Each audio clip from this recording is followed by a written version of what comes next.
Hello, this is J.N.S. and happy Friday. I hope you guys are having a great Friday and that you guys had a great week.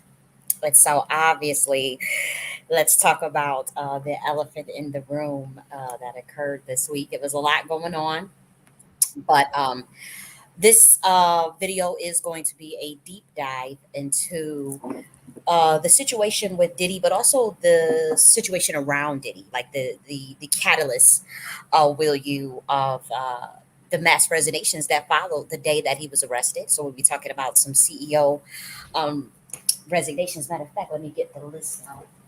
The list that came out, and also we're going to be talking about the occult aspects of this, the esoteric energies behind um, what happened to Diddy, what Diddy was involved in, and what Diddy did, the speculations of what he did, and we're going to review some of the charges and whatnot, some of the things that the public knows, but I don't really want to approach it from like a gossip angle. This is a very serious topic, for one, a very serious video.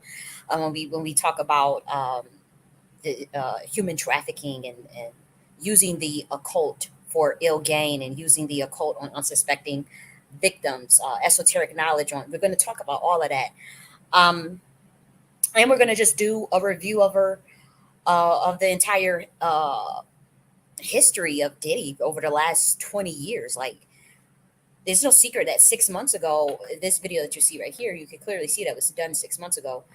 I did literally a 20-year rundown of people, Black Americans in particular, who have come forward with complaints about Diddy, the artists, the people that were involved with him, like, and so we're going to talk about a little bit about that. This video is still available. It's 6 months ago on February 29th, 2024. There's several Diddy videos on here. If you guys want to know about Babylonian Luciferian contract magic, I talked about that in relation to the Diddy case. That was about a year ago. And so we're going to talk about, we're do a deep dive on this particular topic, and as we're going into this change of system and what's being ushered in, what's being ushered out, you're going to see things, and you're seeing this shakeup. And it has nothing to do with just Diddy. Obviously, he's just a harbinger, just like Epstein and Weinstein was just a harbinger of a much bigger issue. They're kind of like catalysts. They kind of I won't say they're smoke screens, because they legitimately had a role in the system and putting the system together and keeping it together. But they're the higher post have already been taken care of, for those who may not know that. And so stay tuned, because we want to get into that list. We also want to get into a deep dive of the evidence, things that people have been saying for years, the actual charges. Let's discuss the charges. Let's discuss some of the triangulation methods. And by triangulation just means you use two, I want to say 3 points of contact, or 3 points of dimensionality to make a point, to lend greater credence to your point. And it's usually used in qualitative methods. This is when you can't necessarily quantify something, or when you don't necessarily have the empirical proof. I'm using it more so in the esoteric sciences. It's usually used in sociology, but I'm going to be using triangulation to support my points that I make. And so I'll be using the triangulation. Pretty much, it would pretty much be more than 3 points, though. It's not even triangulation. Is not even a good word, because we have 20 years of people saying the same thing, and so that becomes obviously something that you shouldn't dismiss. Where there's smoke, there's fire. Don't nobody just got to sit up and lie on damn P Diddy, And so we want to review the charges. Let's go over these charges. Matter of fact, we probably might want to start here. We won't start, because this is from Don Richards. She just came forward. This is a 55-page document of her case. But there are more people that came forward. We got Little Rod. Okay. And so some of the charges that he's been uh, charged with is, let's see, because I have it pulled up. Okay, so Sean Combs had got caught with multiple guns with their serial numbers erased.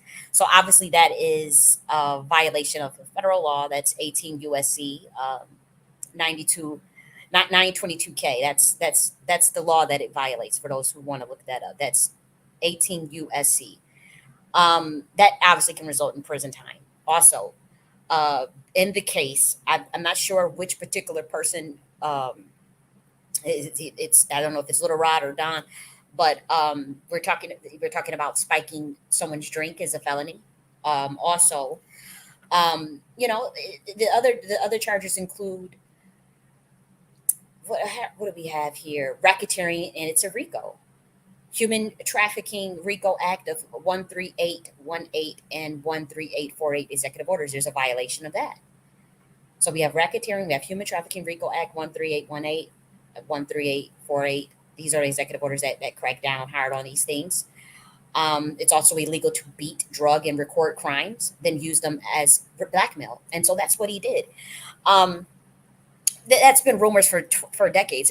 Pretty much everyone knows that. That he had been using those recordings as blackmail and bribes and threatened victims who would confront him about drugging them. Like whoever would confront them, like, "Hey, you drugged me," whatever. They got this clip of you doing something crazy, and then you shut up and you go on about your business in that industry, or you may get blackballed. But that was the requirements to enter the industry, and he was one of the gatekeepers for the industry. That is a Babylonian satanic system set up. They this as far as the esoteric sciences uh, that they were using. One of them being sex magic. And, these sex parties, these freak offs, were much deeper than just what anyone could imagine. We'll get into that, but I don't want to trivialize the actual case. Like he's not being charged for having a freak off. Obviously, nobody cares about someone having a orgy or a fuck fest, right? There's a much bigger issue here, and so again, the charges are multiple guns without serial numbers. That's a federal law violation. The blackmailing, the bribing of these videos of recording people without their consent is illegal. If you use that as blackmail, they've been doing that for a long time. I mean, Epstein did that. I mean, that is how you don't get high in Hollywood unless you want to take that oath and they have something over their head that they can hold you with to make sure that you keep your mouth shut. That's how it works. There's no other way around it. I don't agree with it. We're tearing that system down. But that's how it's been. So you got real people that's actually really talented that okay, they feel like okay, the only way I can get up, if I do these things, some people decided to do it just because they wanted to express their talents or they didn't know any better, or they walked in thinking like this is the price I'm willing to pay it. There were people that did that. There are others that said no. And they never got a chance to express their gifts or the gifts that God gave them because they didn't want to be exploited to do that and pretty much sell their soul, as they say, right? Or go into contract. And for some souls that feels like death. Like for me personally, like I can't speak to everyone. I can't speak to everyone's autonomy.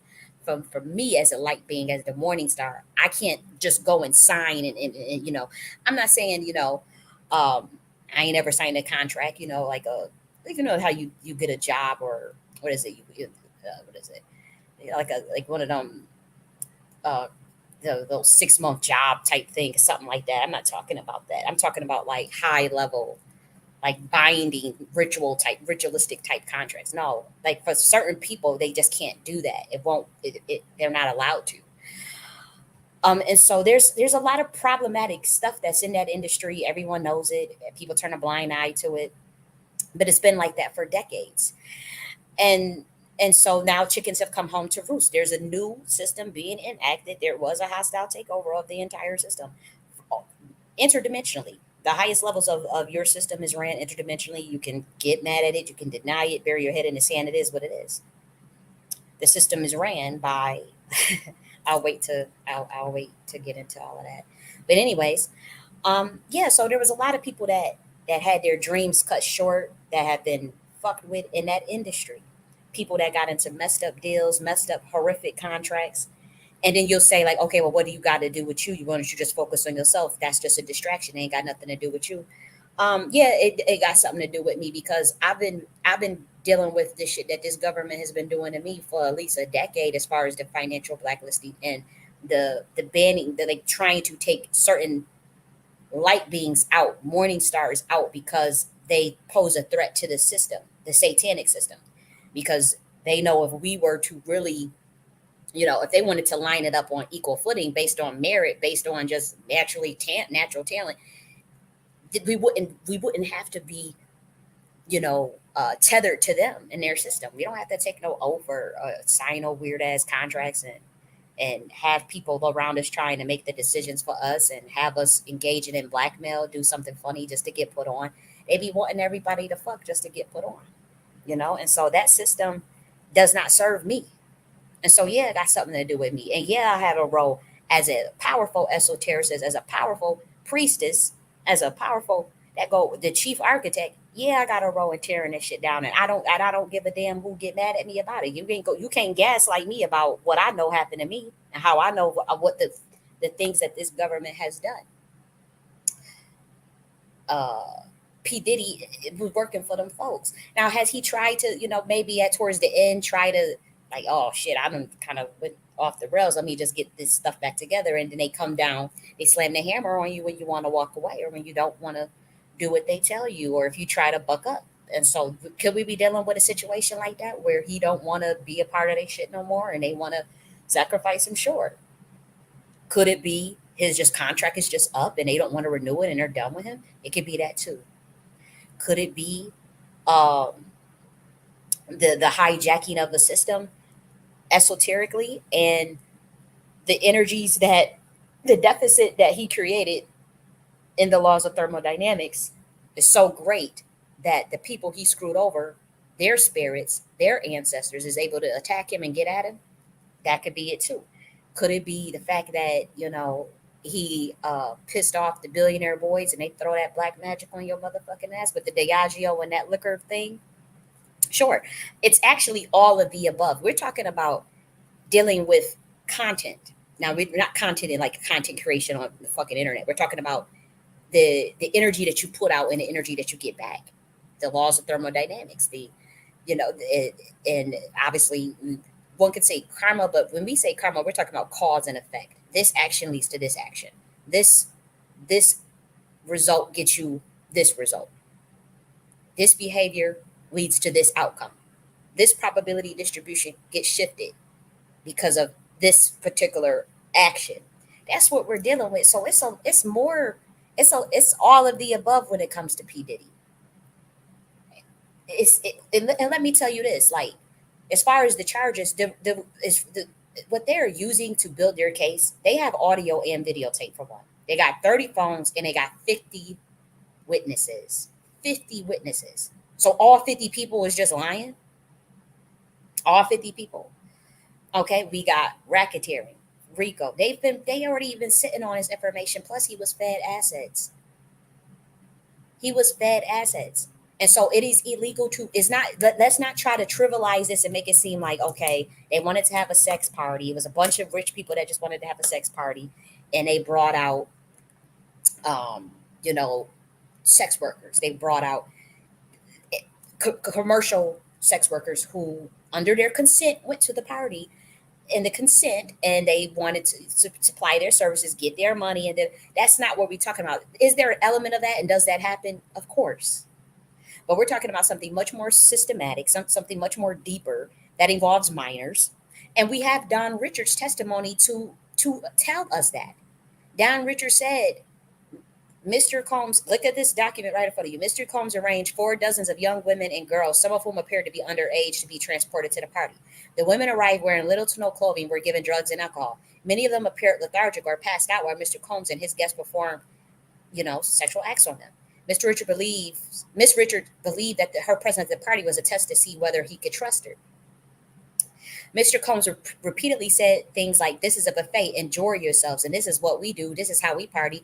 Miss Richard felt shocked and horrified at the sight of Mr. Combs and his guests violating. These women were incapacitated young women, and implored Mr. Combs' personal assistant, Miss Clark, she wanted to leave. And the Miss Clark told him, let's make it make sense, so that I guess she doesn't offend P. Diddy for not wanting to get down like that. But she noticed that, she felt like she was being trapped against her will. And that's how they go. And now people would say, well, oh, that's your fault. You shouldn't have went to the party. A lot of people, there's some people that really legitimately may have known what was going on. Like, okay, you go into the Diddy party, be careful. There was a rumor in the industry that don't go to sleep around Diddy. Don't go to sleep. Don't leave your drink around. That was actually a rumor that people were talking about.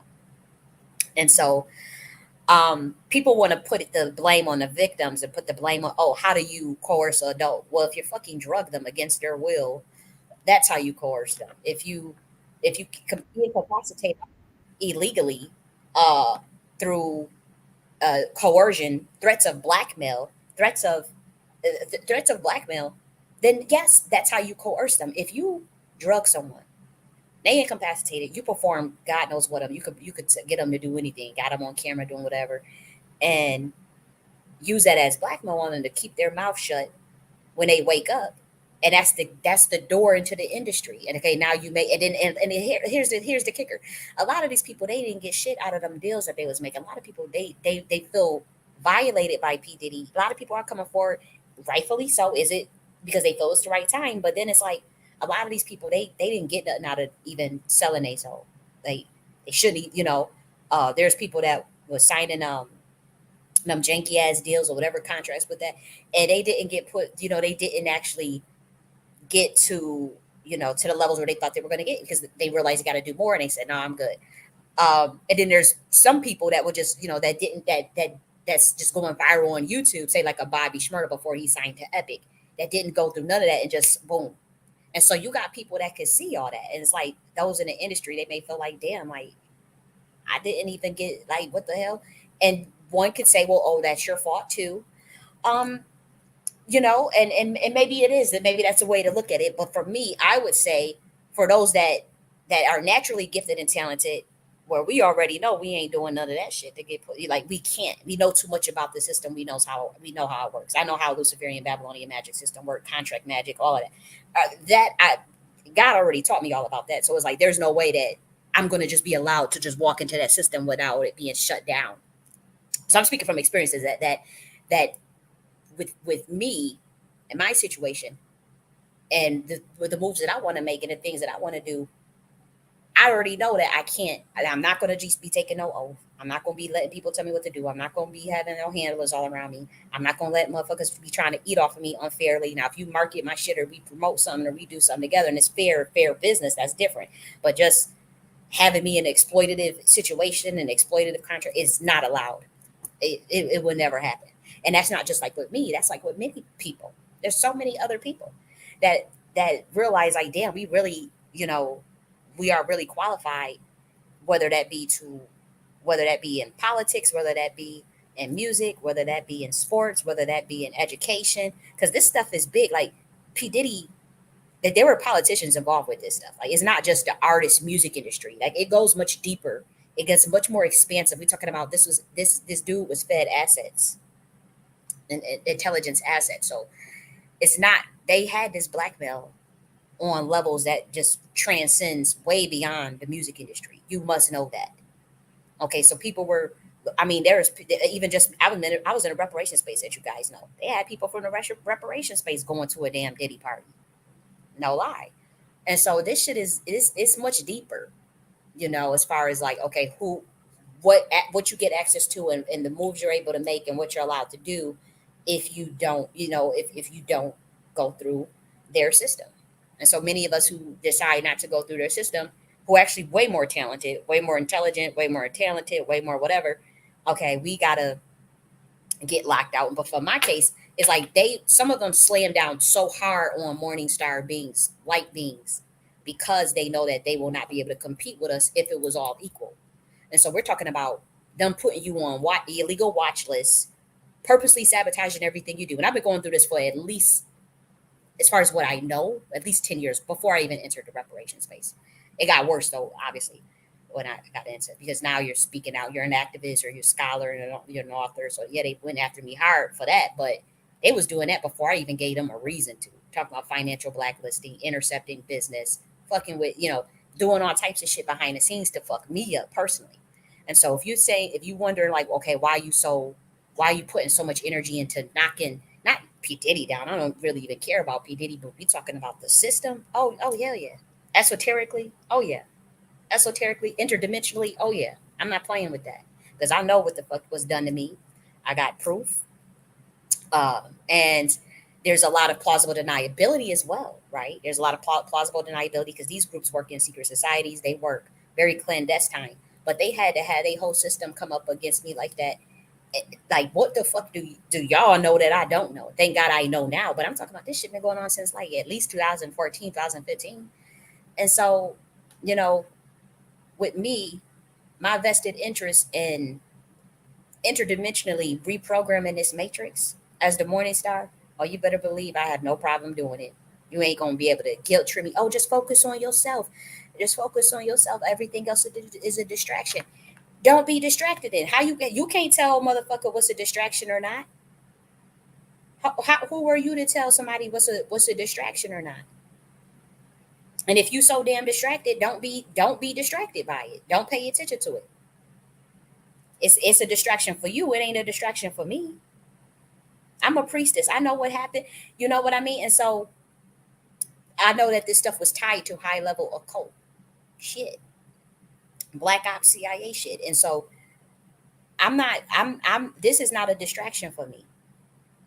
And if it is a distraction, then I'll just focus on something else. But like people were saying, like, oh, we shouldn't pay attention to that. It's just a distraction to keep us from. You can walk and chew gum at the same time. And if it's a distraction for you, then stop paying attention to it. But you don't get the right to, you're not the arbiter to tell another human what's a distraction for them or not. They can do whatever the fuck they want to do. If they want to sit on their couch and scratch their ass and watch that shit all day, that's their business. It doesn't, that's their outcome. Now, what they get out of that, if it's the utility to it, hopefully so. Hopefully there's productive value in that, you know. But for me, there's productive value in what I'm doing, even this video today. It's productive value in it because I know my Hecka game is strong, and I know even my prophecy game is strong. And we already saw this coming. We already saw the writings on the wall with this system. We forebore you. We warned you in 2022 when I was going on about the tribe of Judah and all this shit in a Twitter space rant, which is probably now, you probably can't get access to it. But even if you could, like, they was probably going to plan on using that ad over my head, to try to make me look crazy. But by the time everything is said and done, that clip alone was going to be look like that lady was a prophet, and she wasn't. It's all going to play out the way I already know how it's going to play out.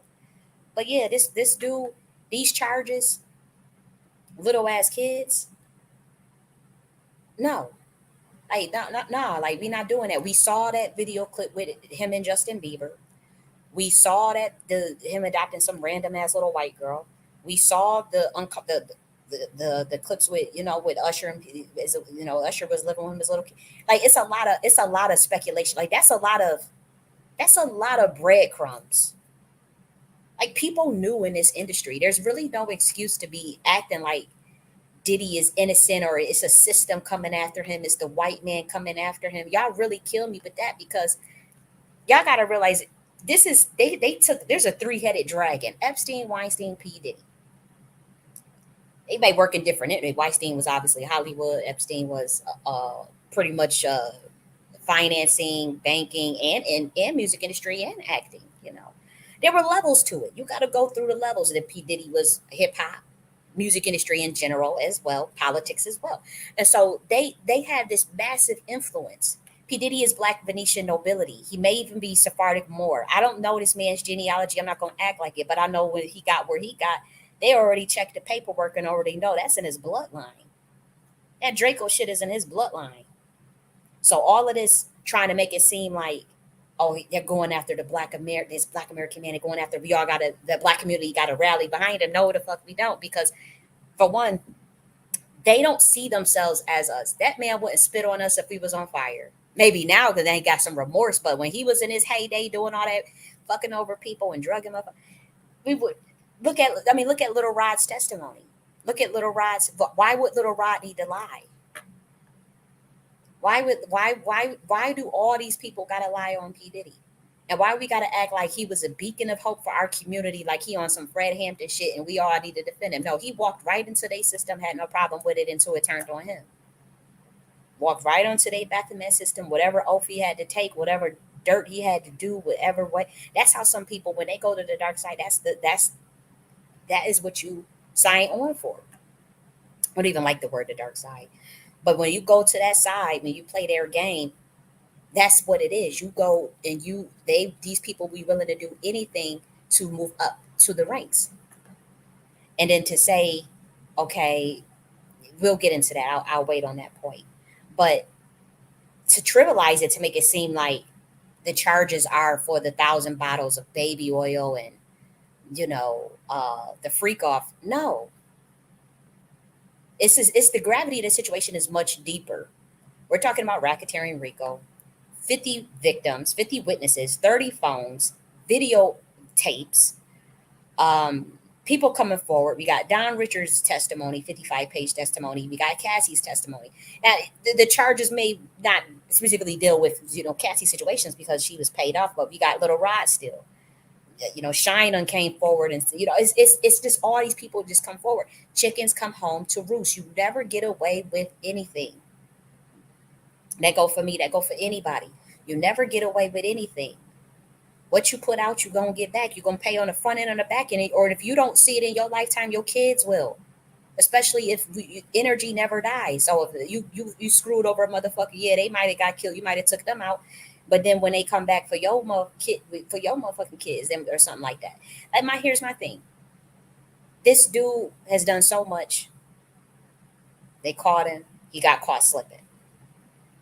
If you was gonna play in that game, you wanted to make a deal with the devil. Why? Good and hell well, if you in that game, you shouldn't even be drinking, smoking, partying, nothing. You really can, because every little thing is a slip up based off the entities on that contract, and it just is what it is. But no, he wanted to live that debaucherous life. He lived it up. He lived it up. He played the game, and the game played him. And so, y'all not about to sit up here and try to guilt trip the black community into defending some damn P Diddy like he had our back all these years. We got Black Rob. We saw the situation with Black Rob. In his video, I actually talked about it. This is a 4-hour video of me doing a rundown of all the black Americans that came forward that said they got screwed over by him. 20 years of this, mind you. So all of them just lies. All of them bloomed. Black Rob, Black Rob begged Diddy for help with his medical bills, and he still wouldn't help him. Nobody would help him. Loon left the industry, became a Muslim because he saw the darkness himself and said he don't want no parts of it. He ran out of that. Mace became a pastor, ran out of the industry. Mace had a lot of stuff to say. Mace is lying. Why do all these people just got to lie for it? Mace said that he was screwed over royally by P. Diddy. Denby Kane did. Little Rod did. So all these people just got to sit and just lie on him. Shine did. Shine just coming forward now. Shine coming forward now. Who else we got? Black Rock, Craig Mack. Craig Mack had a bunch of shit to say before they killed his ass, where they knocked him off. He was over trying to do the religion thing too, because they know what's in this industry. So they're lying. They're all lying. Every single last one of them. We're talking about years. The baby girl, she's a writer. She came forward with her testimony. Kim Porter got killed trying to write a book on this dude. Kim Porter comes forward and says the same thing, that people are getting exploited. All these 50 Cent tried to throw out little breadcrumbs of warning motherfuckers. So y'all not about to sit up here and try to play on people's top, like, it's ridiculous. All these people is not lying. The black woman that he shot in the face, she had been screaming for the rooftop, but the media kept shadow banning it and blacklisting it, shadow banning everything she was trying to say. It's not like she came out of nowhere, out of the woodwork. She kept her same story the whole time, that she had got shot in the face by him. She never changed the story. The media buried it because he was their guy. He went into that y'all love to say white supremacy. He went into that white supremacist system, worked with them people. He ain't getting fucked over by no white people. He got fucked in the ass by them. He might have fucked them in the ass, but he ain't getting fucked over by them because he walked right into their system. He's a part of their system. He kept it together. He kept it moving to oppress other black Americans, exploitative contracts, exploitative deals, drugging motherfuckers, dealing with minors. They saying he was giving ketamine, oxycodone. He was coercing motherfuckers, intimidating women to join the freak offs, capturing these people on camera without their knowledge. That's illegal. They seized AR-15 rifles. Like, what are y'all making it seem like these charges are just for thousand bottles of baby oil? No, no. Spiking someone's drink is a felony. That's in the documents. The racketeering, the RICO stuff, it's going to cover multiple things, whatever these things are. But they got to say that they don't got no evidence. They got 50 witnesses. They got 30 phones, and they got audio and videotapes. And so that's just what they got in the case, and they're gonna keep that tight lip and stuff until everything comes out. But even if we wanted to use the triangulation method of all the people who came forward over the last 20 years, where there is smoke, there is fire. Stop playing on people's top. Where there is smoke, there is fire. And these are nothing but Black Americans. I could you see if they was all these white people, whatever. Y'all wanted to make it a race thing, which I think would be stupid and just as fucked up. But it's literally Black Americans, all these Black Americans over the last 20 years. Oh, he did this to me. Oh, Black Rob, Craig Mack, Danny Kane, Day 26, 112, Total, Shine, Mace, Kim Porter, Loon, Don Richards, Craig Mack, Black Rob. That's already said. I think I already said Black Rob. All these people, then Little Rob. All these people, and that's just who came forward. Jaguar Wright. Jaguar Wright tried to tell everyone these things. People was trying to obviously they do what they do. They want to lock you up, call you crazy. They want to set you up, gang stalk your ass, put you in the illegal no touch psychological torture program that they got. They satanic program where you don't want to play ball, or you break your oath, they throw you in there, or if you're a very big threat to the system, they put you on that list. They started to try to do that to her. Come to find out, everything she's been saying has been coming to pass lately. People knew. People know what these people not lying on these motherfuckers. Who got to lie on P Diddy? My thing is, this is not comparable to what Jack Johnson did in the Mann Act, because what see when you want to bring up, okay, they're going to use the Mann Act against all Black Americans, against Black men. Not true. For one, the majority of Black men are not getting fucked in the ass. The majority of Black men are not drugging people. The majority of Black men are not going around harming minors. The majority of Black men are not going around exploiting artists through contracts and using sex magic and freak offs to as a initiation, as a ritual into the music industry. Majority of Black men are not doing that shit. Maybe they have participated in it, but the average Black man is not doing that. For one, two, Jack Johnson was persecuted by the system, the white system, because he was whooping a ass in that boxing arena, whooping ass in a boxing arena, and then dating. He had a white wife. So he's whipping the ass, and the optics of a big ass Black man during those days whipping all these white folks, all these white men. Okay, and so that's why they came after him with the Mann Act. That's not comparable to what P Diddy did. You guys must know that P Diddy was with Clyde Davis. P Diddy was working with the white folks, working with them with the Khazars, and working with them and selling out his own people. That's not comparable. Where did he put white people in a place? Where was he beating them up like Jack Johnson was? That is not comparable. I'm not even going to try to let y'all make it seem like it's comparable. It's not comparable. So the Mann Act doesn't even apply to P Diddy, because yeah, they use their laws to exploit Black Americans? Yes, they do that all the time. That's not this case though. Y'all got to stop getting out of that race stuff, because at that level, P Diddy is a part of their brotherhood, their shit, their system. The Epsteins, the Weinstein. Y'all keep trying to bring that race stuff in there, like, okay, oh, they doing this because he's Black. No. If he was, I would say that they do a lot of things because we Black. Shit, they fuck with me because I'm Black. And all. Yeah, they do things to our people. But that situation, no, he is Black Venetian nobility. He's quiet as a cat. Let's be real. He could be higher than, like, as far as the epigenetics and the bloodline. He most likely has more royal ties than, say, the Epsteins and the Weinsteins. And y'all don't want to believe that because they keep, say, as y'all call it, the grassroots, quote unquote, away from them type of conversations. Like, they want to brainwash y'all into that race paradigm, because it's a program of the matrix itself. But there are Black Americans that break out of that matrix and realize, oh shit, I did my genealogy. Okay, this is who I am. This is what we be. Okay, They know the moves that they can make. They already know what's in their bloodline. You don't think that you P Diddy got a genealogy, so he could be either Black Phoenician nobility, which I'm just saying psychically as a priestess, this is the energy that I'm getting. Uh, just the moves that he was able to make that off the strength of his mother. That is not a bloodline. That is some average, like the average nigga that you see running around here. Y'all thinking that y'all all the same. They don't see things that way, and they shouldn't see things that way. That's why you have a boule class.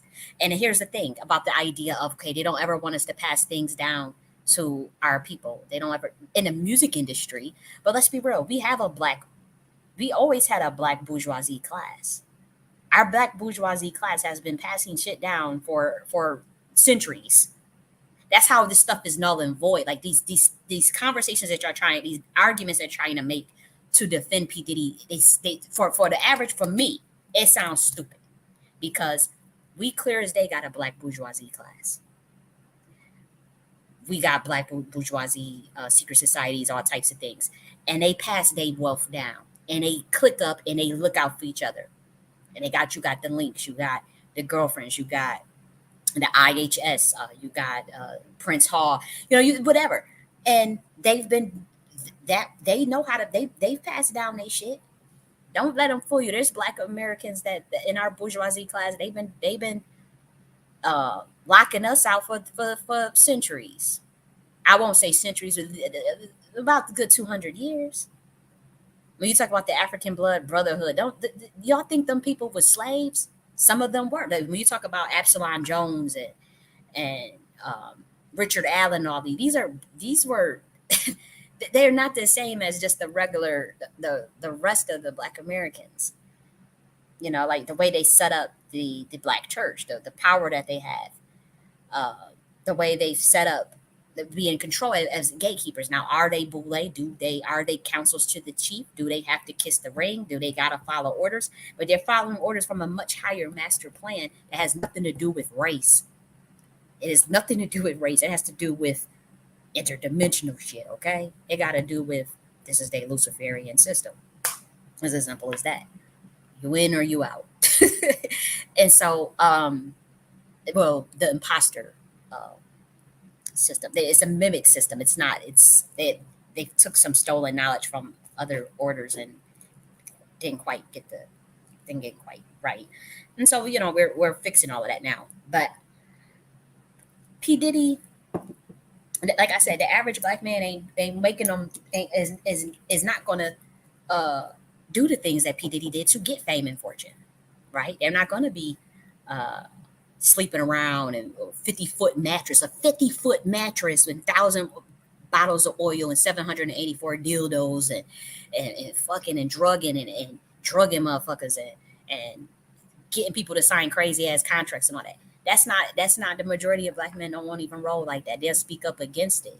They'll be like, nah, that ain't right. They'll see somebody doing something to incapacitated women, incapacitated children, or incapacitated men, because it was incapacitated men, and we actually got video footage of that.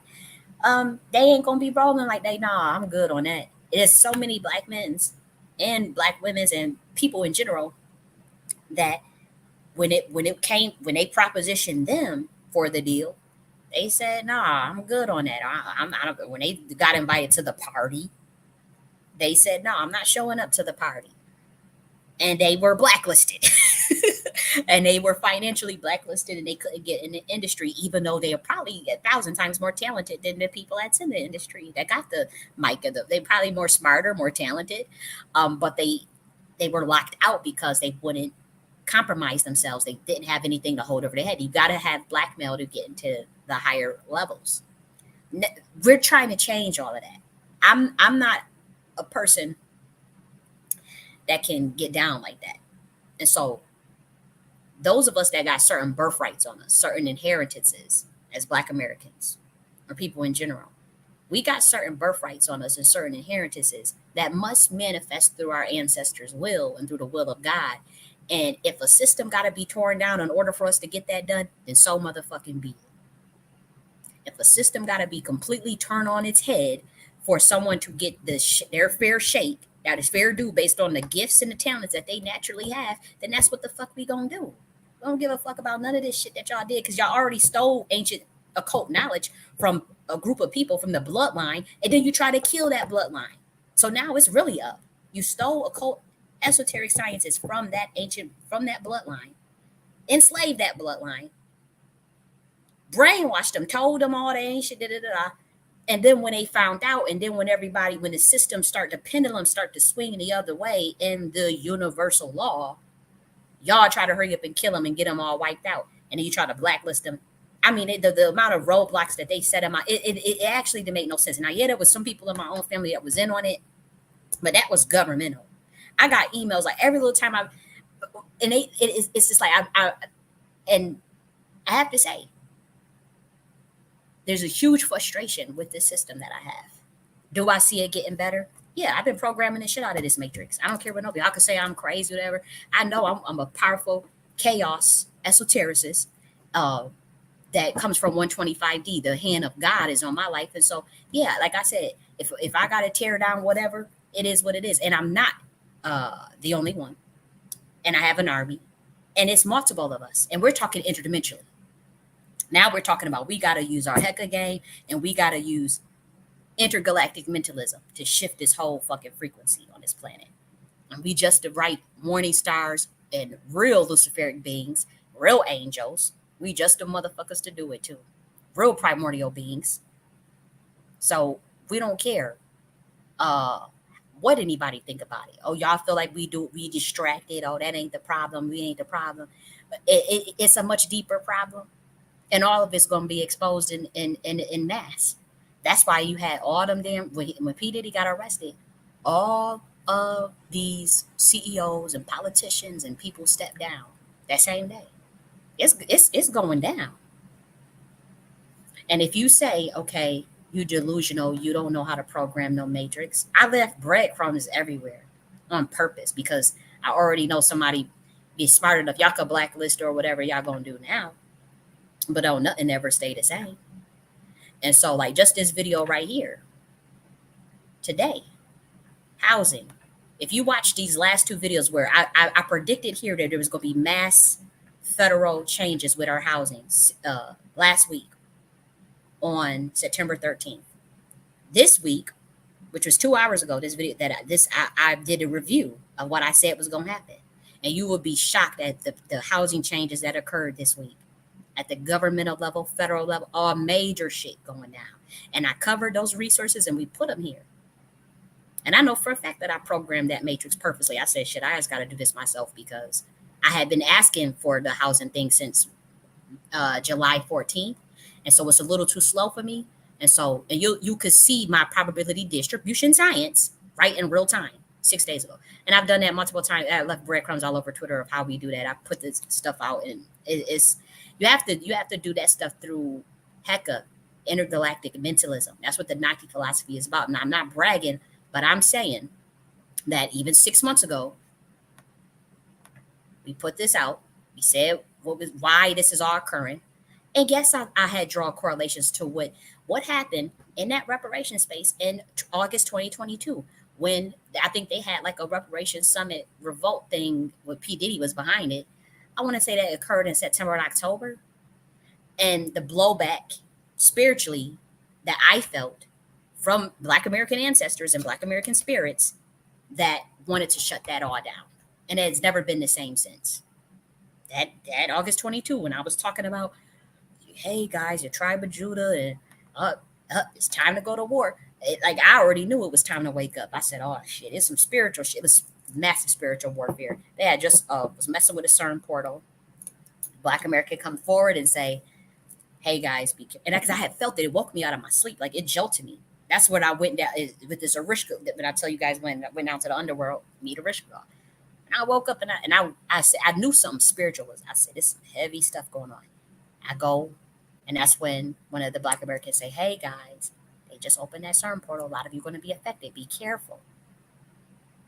And that made sense. Then after that, it was, I mean, I don't know what was on that part. They just came for my ass. I was like, whoa. But it was also primordials, and it wasn't always necessarily a bad thing. But, we were trying to get some information out. And yes, the as you call it, whether you want to say the derma urge or the computational algorithm beings that it's so hard to explain this stuff without sounding woo woo. But yeah, they'll come for your ass. They'll hit your ass with a DEW. They do whatever, to get you to shut up or to get you to sound incoherent. And so where people question the validity of what you're saying. But yeah, August 22, I had already said that there would be major changes in the shift of the system, and that they were because I already knew they were trying to sacrifice me. They were trying. I was the one that they were supposed to be doing. Either they had planned it and they had changed it. What happened was that was the plan, but they realized I guess they had switched the plans, but I still caught on to it in the spiritual realm. I still found out what was happening, and yeah, it freaked me out. And so this was I knew it was in relation to to certain people in my family, but also that reparation space, because there's a lot of COINTELPRO in the reparation space. But when P Diddy in particular, whether it was for good or bad, whether he had good intentions or whether he had bad intentions, with the spirits that are on him, those spirits that tried to infiltrate the reparation space in 2022 when they did that revolt summit, that is those spirits are at war and it clash. Those spirits are so abhorrent to the spirits that were guiding the reparation space, which were primordial beings off of the strength of certain morning star beings like me in that space. And so it was already a setup. There were already things set up esoterically, spiritually for Black Americans. And so whoever decided to go and let's go get P Diddy, whether he had good intentions, like what if he says, okay, I want to help or whatever, and whatever they brought, it's entities attached on everybody, right? You got your ancestors, you got your egregores, you got your daemons, you got your deities, your angels, your gods, primordial gods. Some of you guys got homunculus deities, unfortunately, homunculus satanic deities. You know, um, you have those entities attached to everybody does because it comes through your epigenetics. It's embedded in your DNA and your spine. And then say if you go and sign a contract, which is what a lot of people did, what P Diddy did, you go sign a contract. There's entities on the contracts too, whether they be low governing force entities, whatever. But I am saying, as a priestess, powerful spiritual woman, is that I felt something shifting in August of 2022. I felt something coming in, and I guess they had already been working that out to do that reparations revolt summit.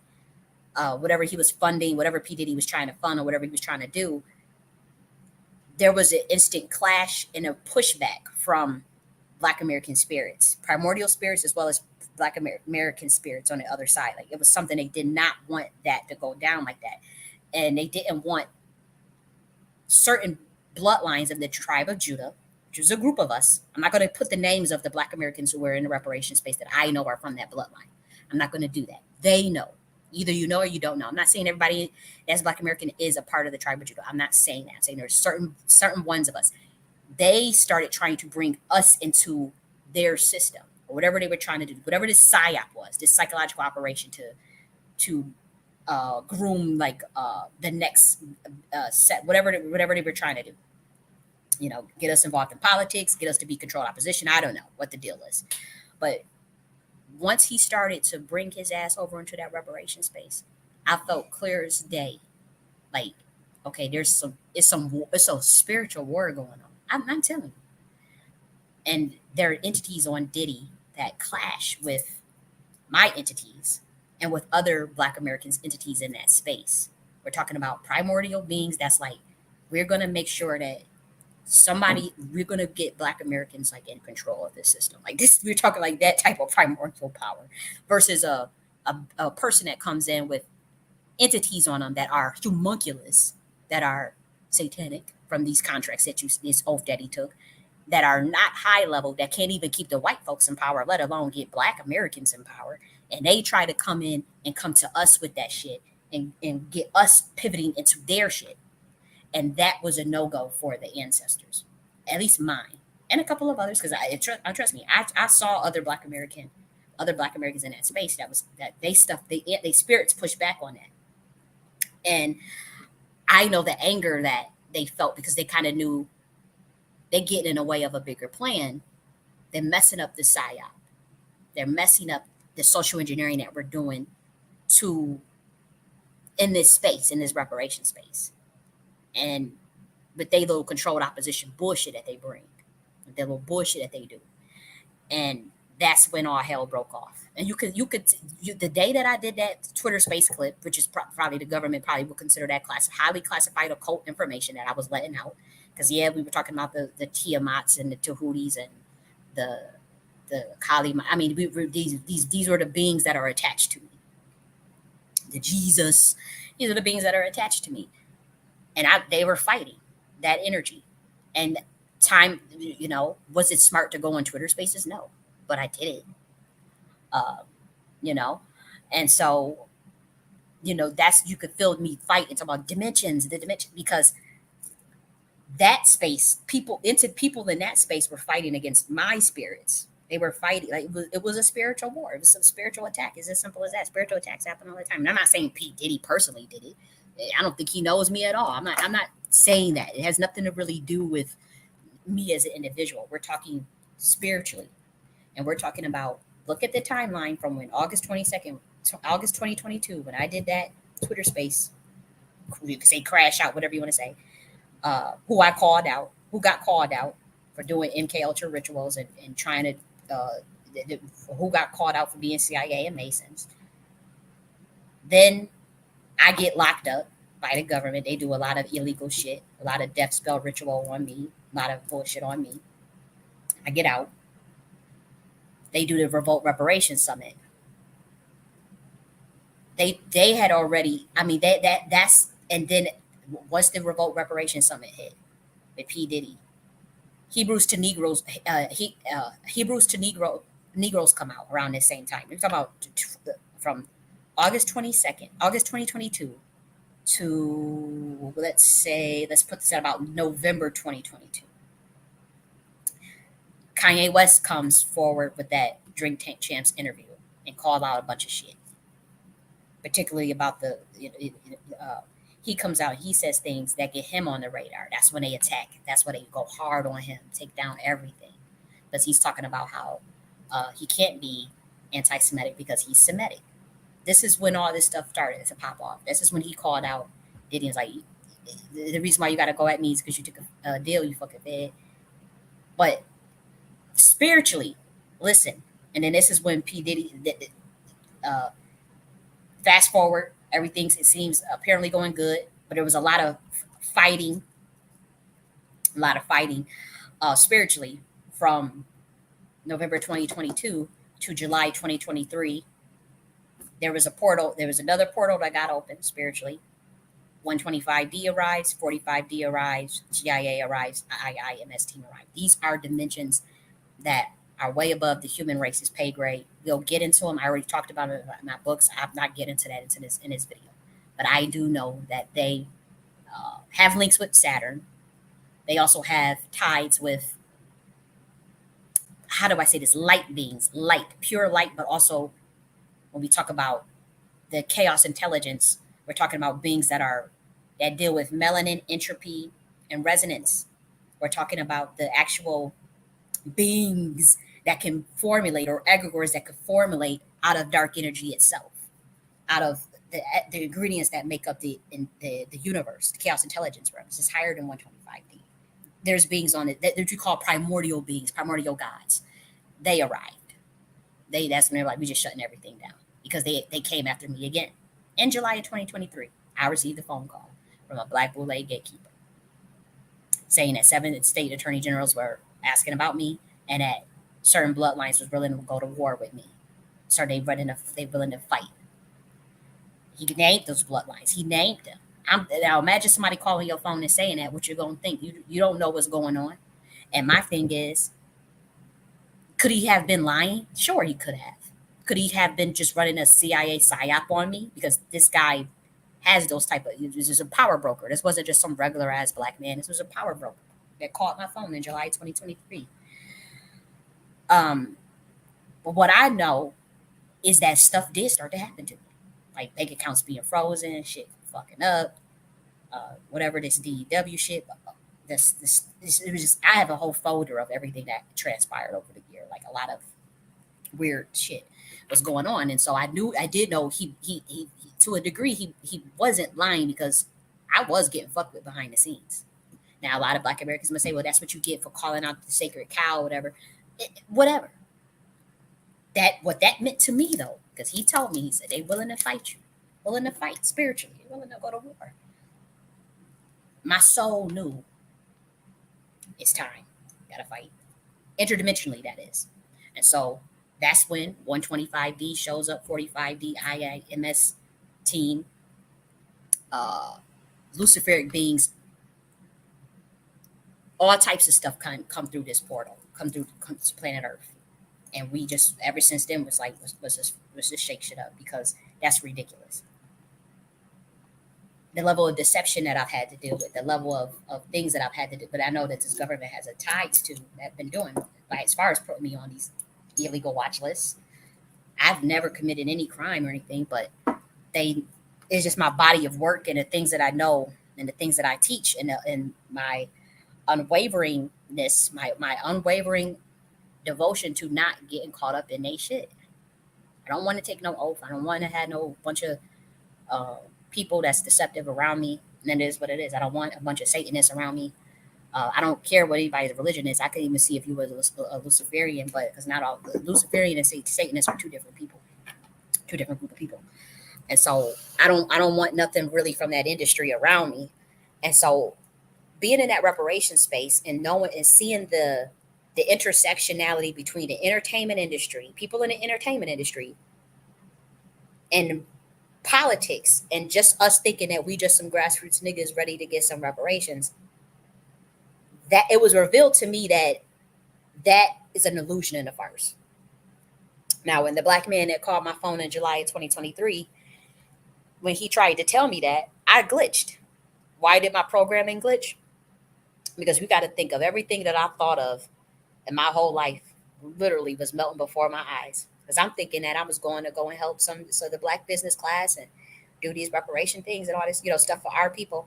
And at the time, I didn't know how to handle that, of him literally saying, like, "Don't nobody give a shit about that girl." Like, that's how it is. That's why you try to think you're going to come at these boule people. That's how I know how P. Diddy thinks. Like, because I remember how his voice, this black man, he was just like, "Girl, we don't care about that, just so you know. Like, nobody cares about that, about the race stuff and all that. We just, it's a play net. It's an illusion. It's an illusion. They get y'all to buy into that race paradigm. The commoners, you humans, y'all commoners, y'all go and fight amongst each other based on race, and think some boogeyman out to stop you and get you. And really, it's a satanic system that's been fucking with Black Americans. Uh, and a lot of them happen to do be white. And there are people that really buy into thinking that they superior and all this stuff. Some people know good and hell well they not superior to no black folk. But nonetheless, it's a system that has ramifications in the 3D matrix. Don't get me wrong. I'm not saying like I'm burying my head in the sand, but I'm saying those who go high in that system that are black, they're not. It's a different. There's ranks. The ranks may be based on race at a certain level, but then after that, it's not based on that. It's based on what you know, who you know, but also it's not even what you know, who you know, and what you're willing to do to keep your power, and what you're willing to do to go up to the next level. Now, do they have a certain group of people that's trying to call all the shots for all the other people, be it you white, black, Latina, Asian? Yes, and that's what we're dealing with now. But there are black people that are higher than those people that run that too. And there's black people that are a part of it. And that's what you have to understand. And if they tell them, hey, you go down and go and sacrifice such and such, this black man, you go and sacrifice Nipsey Hussle, you go and do this to the so and so, you go and take out Michael Jackson, you go and do this. If it means they get to the next level, or they get more money, they get more access, they're going to do it. And there is no, oh, that's my brother, that's my black American brother. They don't think like that, like how we think. Yeah, we would have second thoughts like, no, we ain't doing that. We don't do that to our own people. Like, we look out for one another. At that level, they don't think like that. P. Diddy ain't thinking like that. You know how many people he sacrificed and got the fuck out the paint and fucked over in contracts and soul harvest and got them in a janky ass deal. So a part of this system where they got people to take an oath to that Baphomet. Y'all are out of your mind if y'all think that that man is some grassroots Black American like us that thinking we got some integrity and that's gonna say no. That nigga ain't about that. He trying to be now. It is never too late for nobody. And then as far as like, okay, only God can judge. Yeah, God gives the final verdict, but the rest of us, yeah, we can give our opinion on what the fuck we think. Yeah, we can judge and say, okay, you ain't had no business doing that. We need to set a standard for how we gonna carry on in our community. There needs to be a standard for how we're gonna carry on in our community. Hey, Boli Boli and Royal Deluxe. Hey, Royal Deluxe, glad to see you. And Boli Boli. What do you mean there is no sound?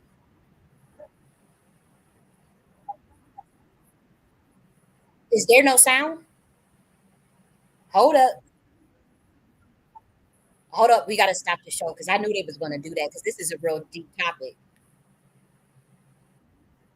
Royal Deluxe, can you tell me when did the sound go off?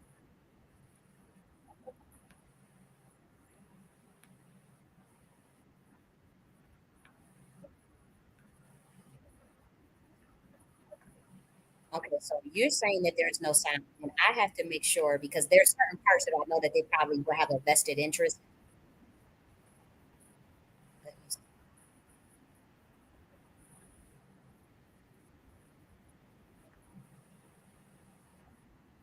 Okay, I'm pausing because I need to review the feedback. And I don't know this bully person, so I do know they try to do things to distract. I'm not blaming. I just know they mess with my sound all the time, and so I do need to go back.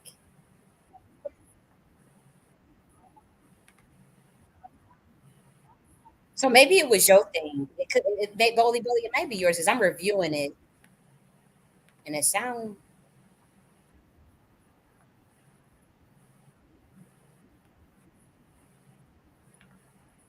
okay. I'm gonna just keep going because I don't know what you're saying. You're saying it sounds not on.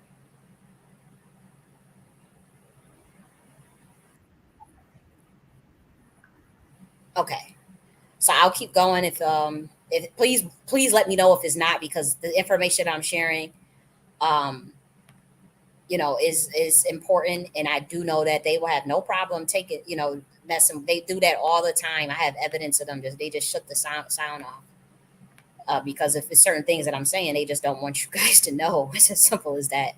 And so I hope that everything is played back, or maybe it was just Bully's computer. But I'm hoping that that's the case. But yeah, you look at that timeline from when P Diddy tried to infiltrate the reparation space, and again, it wasn't him; it was the entities that were on him that were clashing with the entities that are on the Black American tribe of Judas. They were clashing with our spirits, my spirits in particular. I called August 2022. I called out certain people. Next thing you know, they want to have this reparations revolt thing. There's a year of whatever occult rituals are occurring in the background. July 2023, it gets real again. I get a phone call from a Black gatekeeper uh, asking me about my military science and saying that there's 7 state attorney generals that's concerned about me as far as why am I still bopping around and that certain bloodline families were willing to get out my neck. Now we're talking spiritually; they willing to go to war with you. And he told me he said you gotta wake up, And I didn't know, but they would, mind you, I don't know how the whole system works, but hearing that on the phone, what do you think is gonna happen? Then right after that, a whole bunch of shit start happening to you. A whole bunch of stuff start happening, and so I went on the internet again and called out motherfuckers again because I knew it was tied to that. I knew it was tied to that. And I said, this is much, much bigger.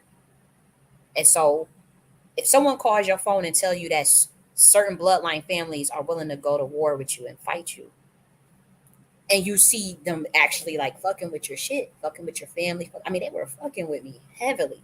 What you gonna do? Fight back.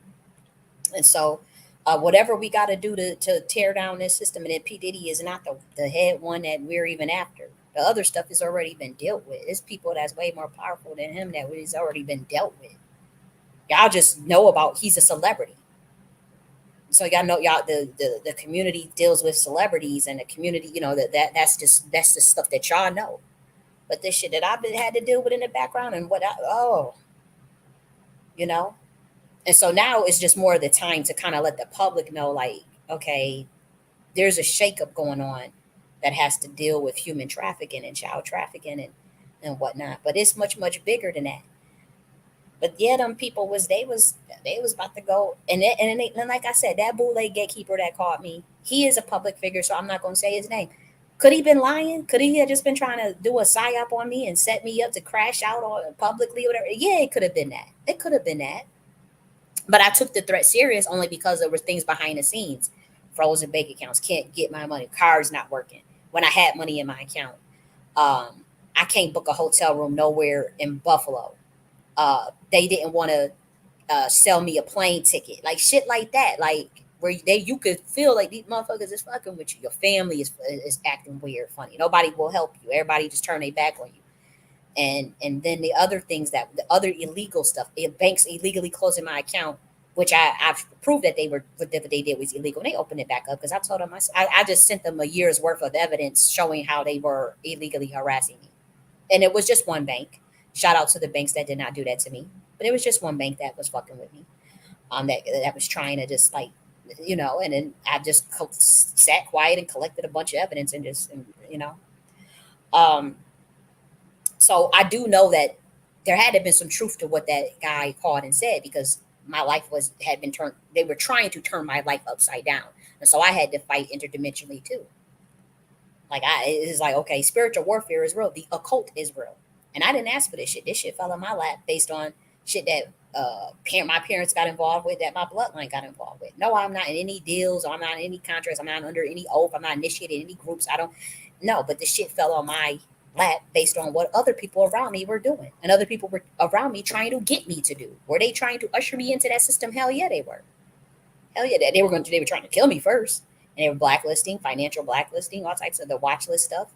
And again, I have evidence of this stuff. Like, it's not like I'm just making this up, but I am organizing that folder. I hope nothing happened to before I can get it all out. But yeah, as far as like that no touch, that COINTELPRO Project Phoenix program, that's real. And they had that. I've probably been affected by that before I got in the reparation space. I think I've been affected by that before I got in the reparation space. But it got worse afterwards, especially around some of these Sherm ass, a lot of these COINTELPRO fake motherfuckers. And then when Diddy tried to get in there with that Revolt Summit thing, you got to figure there was real grassroots Black Americans that were in the reparation space or the delineation. We're talking about people that's free souls. They're not under oath, and they were trying to get us. The thing is, those Black Americans, they come from certain bloodlines. Not all of us. I'm not talking about the Draco Moors or the Sephardic Moors. Which some of us have powerful spirits as the Sephardic Moors too, but we're talking about uh, also the American indigenous. Some Black Americans have very, very powerful entities on them that are purposely keeping them out of that industry, purposely trying to steer them a different direction. And so when he tried to get in that space with the other COINTELPRO um, entertainment, like these are people from the entertainment industry in our shit, and they were trying to come all around us and get us to sign contracts. Yes, there were people in that reparation space that tried to get me to sign contracts. Obviously, I didn't do it, but they did. And I found out that they were linked to the entertainment industry in Hollywood with the P. Diddy shit. Like, nah. And they can get mad at me, and they send they covens, and they witch, they got a bunch of occultists that try to tag my ass up all the time. And I fight back the best I can, being uninitiated. But they tried to come in that space, and all hell broke loose from the primordial entities that are on some of the Black Americans, me being one of them. July 2023, it goes down. November 2023, that's when all that shit pop off with Diddy. Now Diddy is not the big fry. He's not the one that is like the higher of levels have already been taken care of, and that's what you don't know. But they thinking like they going after P Diddy because he's the black man or whatever. Nah, mm-mm. It's just more so of the laws of the laws of thermodynamics have changed in your system. Your system is now open. The way you generate electrons are now different. You don't need to do no blood sacrificing and all this contract shit. It's just done. And so, and exploiting people for their talents, exploiting people uh, to harness their soul through these contracts. He was one of them people that was doing that shit. It's just as simple as that, and many people know it. We again, I can't reiterate enough. These people are just not just gonna lie on this man. The Black Robs, the Don Richard Loon, Shine, people with people, and that's just the people that came forward that were brave enough to say something. Also, you got the people that was in Fred from Making the Band said something, how his life was, like people they was trying to really just express their talents and their gifts that God gave them, whether that be the gift of music. And here you got this weirdo ass humunculus nigga trying to fuck them up, talking about you gotta suck dick to get put on, or you gotta bend over to get put on, and then he blacklist you, drug you, and take video footage of it and hold it over your head so you keep your mouth shut, and then you still don't really get to the highest levels of what you want to get to. Yeah, people mad at him. Yeah, people are upset at him, and you gotta figure that's a lot of spirit. That's a lot of spiritual energy to have to deal with, to fight off. You got all the people that you screwed over. Then you got this people that's coming forward saying he has something to do with Tupac and Biggie. It's literal people that worked for him that's coming forward. You got Gene Deal coming. I think his name is Gene Deal. People coming forward blaming him for Tupac and Biggie. People coming forward. Don Richard getting upset about what happened with Dan B. Kane. She gives her. You got Kim Porter, the situation that happened with Kim Porter, and the people that love Kim Porter, they're angry at him still. You got that's a lot of energy to have to deal with. Then you got niggas in a reparation space that's upset at you. Spirits from. Then you got motherfuckers that he got knocked off in the spiritual realm that's upset at him. You got the Nipsey Hussles. I'm not saying he called the shots, but they were all involved in all that stuff. I'm saying spiritually, and this is allegedly, but I'm saying spiritually. You'd be surprised the stuff that I can see and the stuff that other spiritual women can see. You know, and so you got it. That's a lot of get back. You talking about energy deficits? That's energy deficits that has to be balanced and corrected. You talking about if even if he didn't have nothing to do with P Diddy, I'm sorry, even if P Diddy didn't have nothing to do with Tupac and Biggie, that could be conjecture, right? Sure, I'll give you that. But then you got all these other people, that the black woman that got shot in her face by him. She never changed her story. What about her ancestors and her spirits?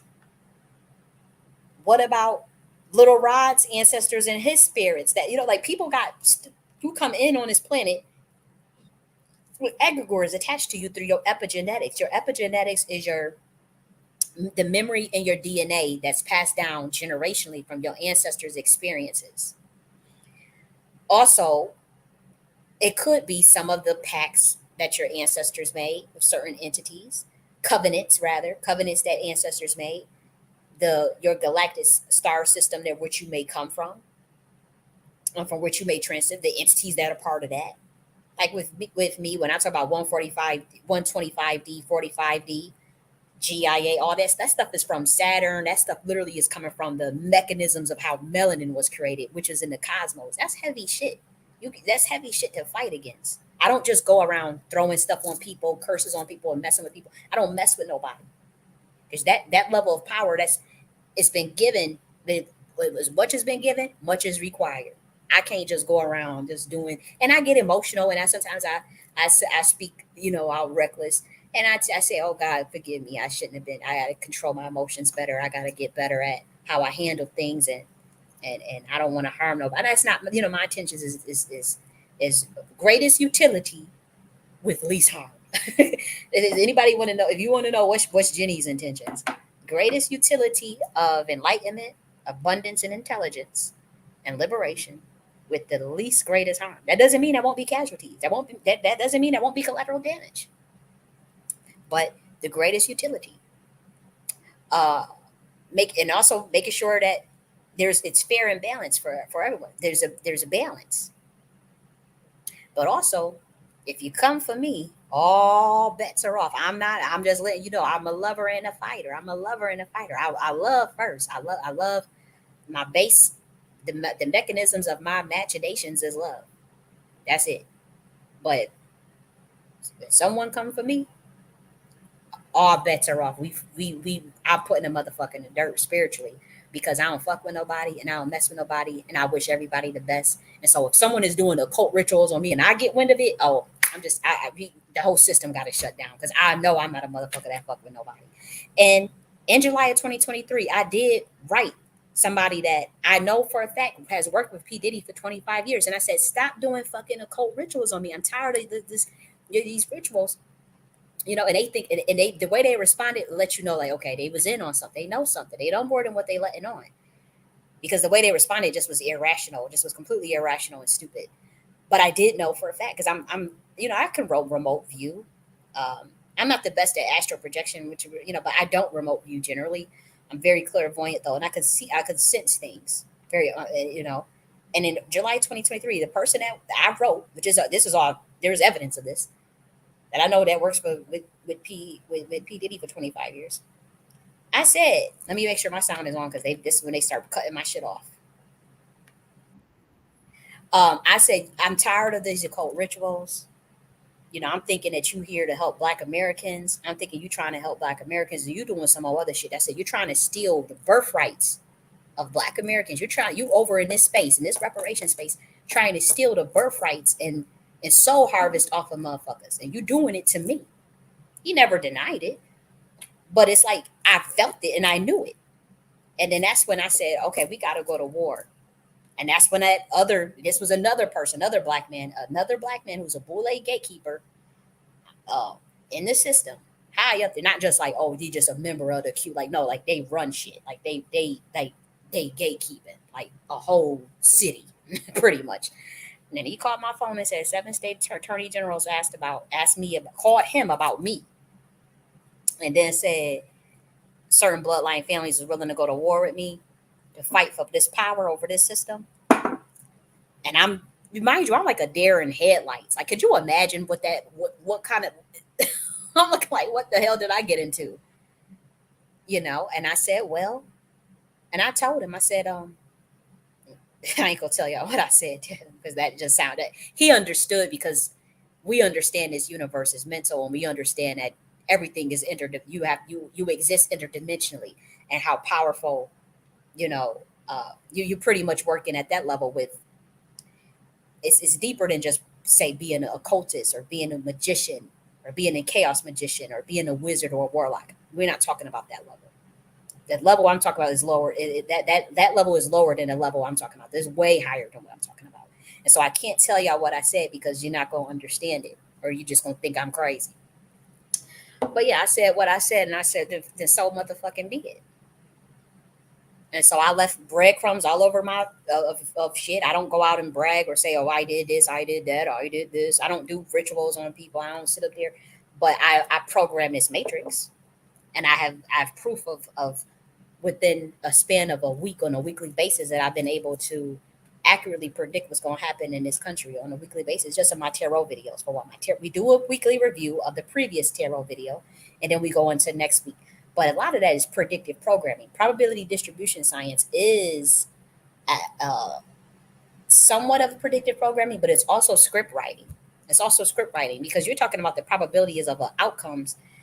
You can have dozens of things that can happen in a week.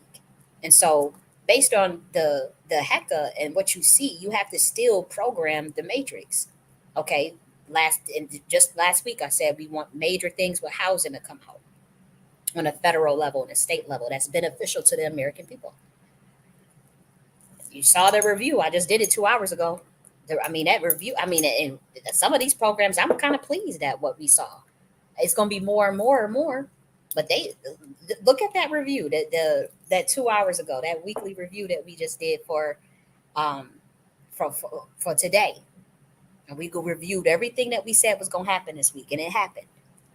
But that housing stuff, that was me purposely doing that because I had asked for the Republicans to work on it, and they didn't. And then people could say, well, how does that benefit you? You just need to worry about yourself. I am worried about myself. I am focused on myself.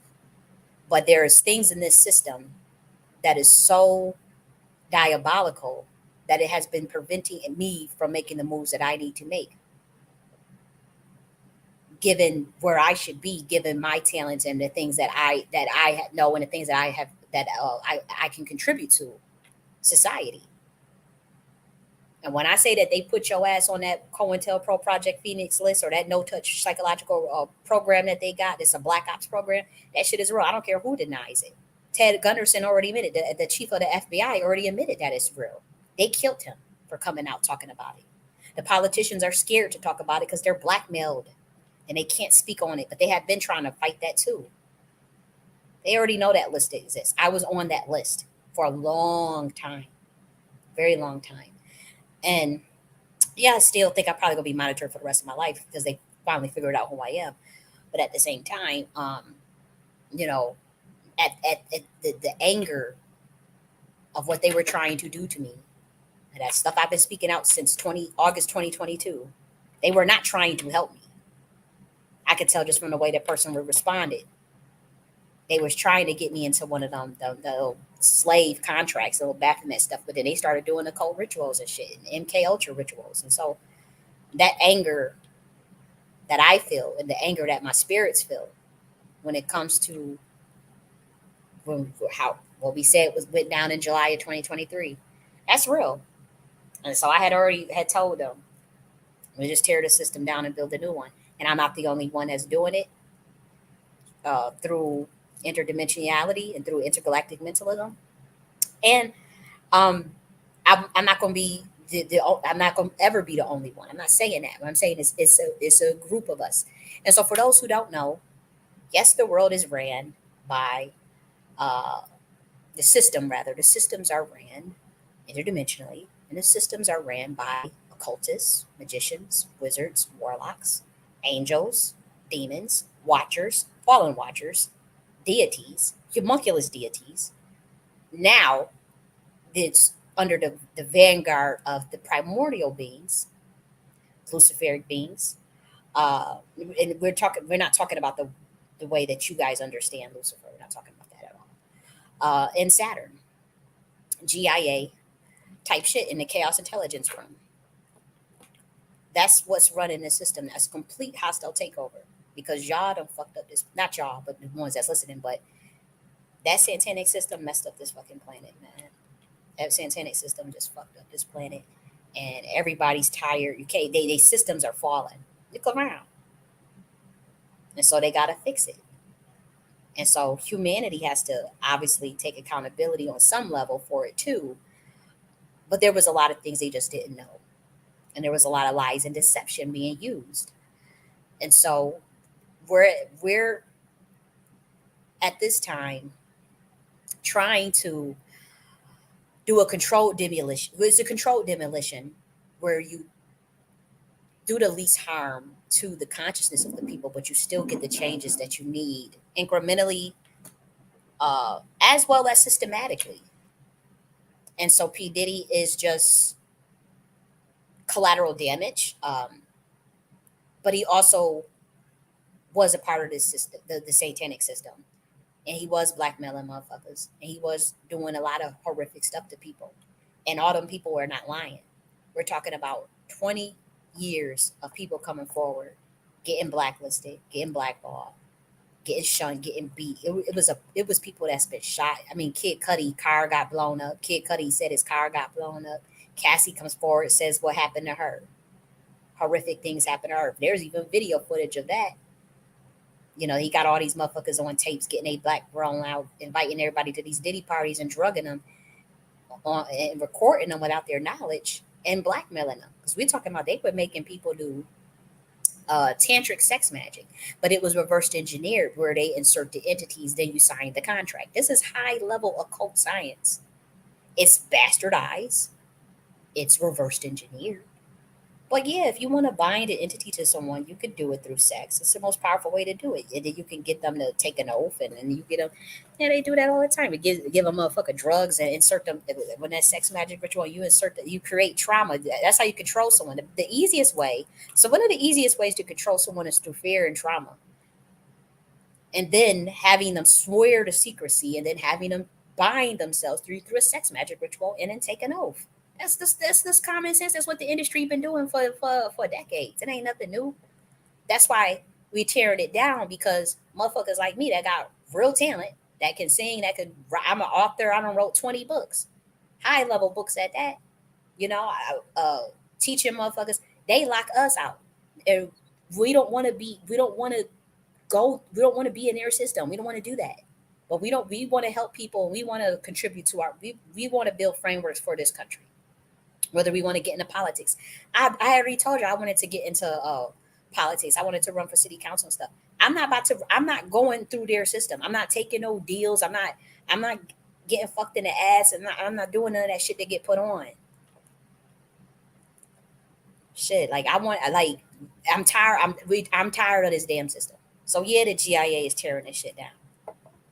And by that, we talking about the energies from Saturn, because Saturn got its own. Y'all think y'all discovered all the moons of Saturn? That's not true. Saturn has stealth moons, all types of shit, man. You don't know, cloaking abilities, all types of stuff. So Saturn been watching it. Saturn has always been watching planet Earth. It's always been it's a massive, massive, massive satellite, but it's sentient on its own. And they have their own beings, and they have their own accord. And there's a part of the GIA they have a military base that's on Saturn. Now, mind you, this is interdimensional. You either know it or you don't, or you don't have to believe it. You can ignore it. That's fine. Because what we got to do down here is not contingent upon someone believing us or accepting it, or we don't care about that shit. We gonna do what we came to do. But yes, Saturn has its the GIA has a Saturn military base, but the GIA is higher than Saturn. They have another. It's I already made a map of it. It's they have another headquarters to where they originate from, and now we're dealing with the power of dark energy. Dark energy is not the way you think of. It's like it's entropy, resonance, and melanin in consciousness. But it's even deeper than that because now we're talking about the divine feminine. And so yeah, like time's up. Shit. Time's up. Y'all done messed with a lot of people. Like all these people that got trafficked and all that stuff and all these kids that got fucked with. It's not fair. And I'm telling you as someone that I know my bloodline is very powerful, but we also got fucked with because a person in my family broke their oath and walked away. And so they had to give up his kid. They had to somebody when you if you're in the Illuminati or if you're in their Mason whatever system secret society, a lot of times they make you they'll go after the kids. They'll put all the whole bloodline on the watch list. They'll fuck with the whole bloodline, especially if they can't kill you. They can't kill you because the ramifications are too strong, or they kind of there's a fear of doing that. They'll keep you financially blacklisted. They'll lock you out completely. They'll go and tell anybody that they can't work with you. You can't help them, and that's pretty much the end of it because they know that their system is very fragile because it's built on lies and it's built on deception and corruption and blackmail and beings that those are inherently those frequencies are inherently low. The frequency of deception, fear, trauma, that's a low ass frequency compared to a being that says, I'm going to develop a framework to build a system that is based on love, to build a system that is based on rationality, enlightenment, and intelligence, that is in accordance with the universal laws and the laws of the planet. Those beings are a threat. Those beings come from a certain dimension, and they are the true morning star beings, the true light energy. And so the homunculus deities that you see in Hollywood, they are imposters. They are merely mimicking Luciferic beings. Those are not, that is not, that's not true light energy. Anybody that's running around forcing you to do drugs, forcing you to sign a contract, forcing you to get fucked in the ass, to get put on, that ain't got nothing to do with no high ass vibration. That's some demonic ass shit. It's not even demonic. Is not even the right word to use. I don't. That. It's a Masonic. I don't know. What's the right word to use? It's some backward ass shit. That's backwards. And so we in a coming a day and age in 2024. Nah, motherfuckers that got real light energy, real Luciferic beings, real morning stars, real intelligent people, real talented people, real those with real talent.